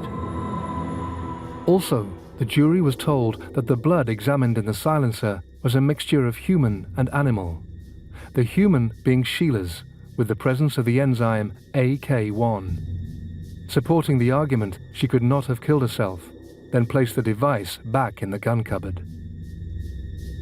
The blood that was found in the silencer, which allegedly was found in the gun cupboard 2 or 3 days after, had some blood deposit in it. They are totally inconclusive. There is no absolute forensic evidence the silencer was used at all.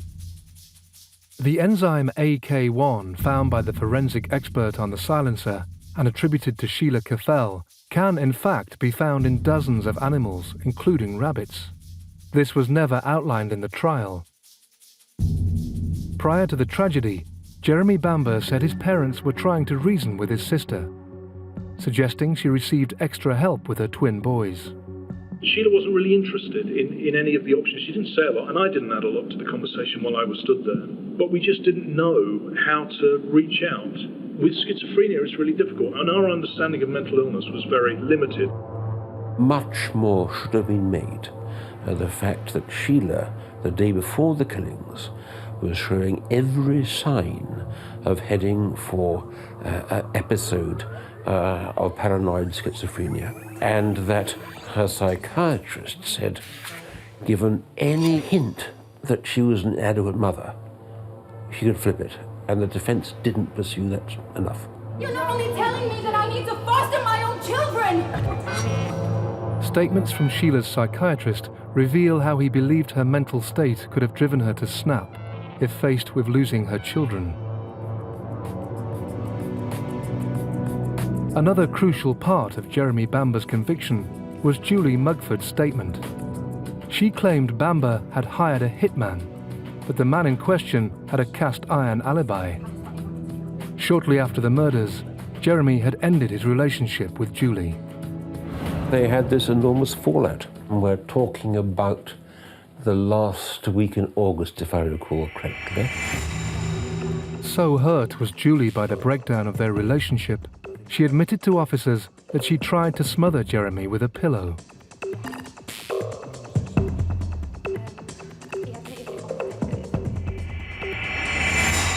It took 1 month after the murders for her to go to police with her story.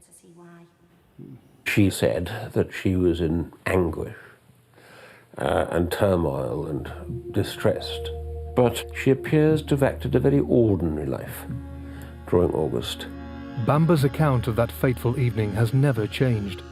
Along with his father's distressed call to him in the early hours, he maintains Neville would have also made a call to police himself.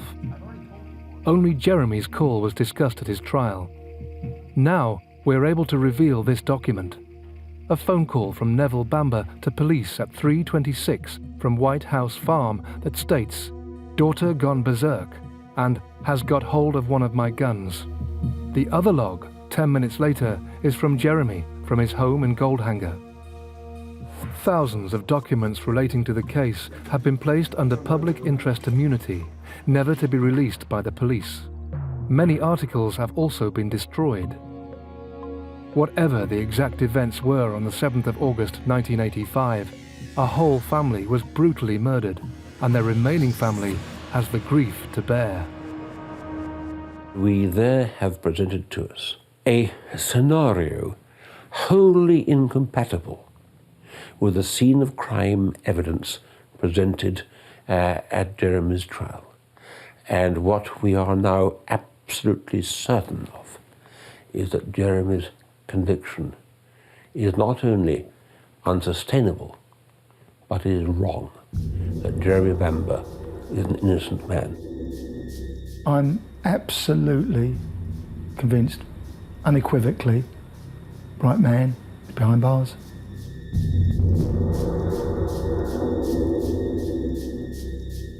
The thought of those two little 6-year-olds, their lives just starting, being shot in such a calculating and terrible way, is still upsetting now. Shortly after the massacre, Neville and June's extended family inherited the Bamber estate, and the Eatons moved into White House Farm. The family stand by the original conviction and continue to make their voices heard in the media. Why sadness? Because no one wins. We all lose. Can't bring them back. Jeremy Bamber has appealed his conviction since 1986, so far to no avail. He is one of only 35 prisoners in the UK to be given a whole life tariff. At present, he will die behind bars.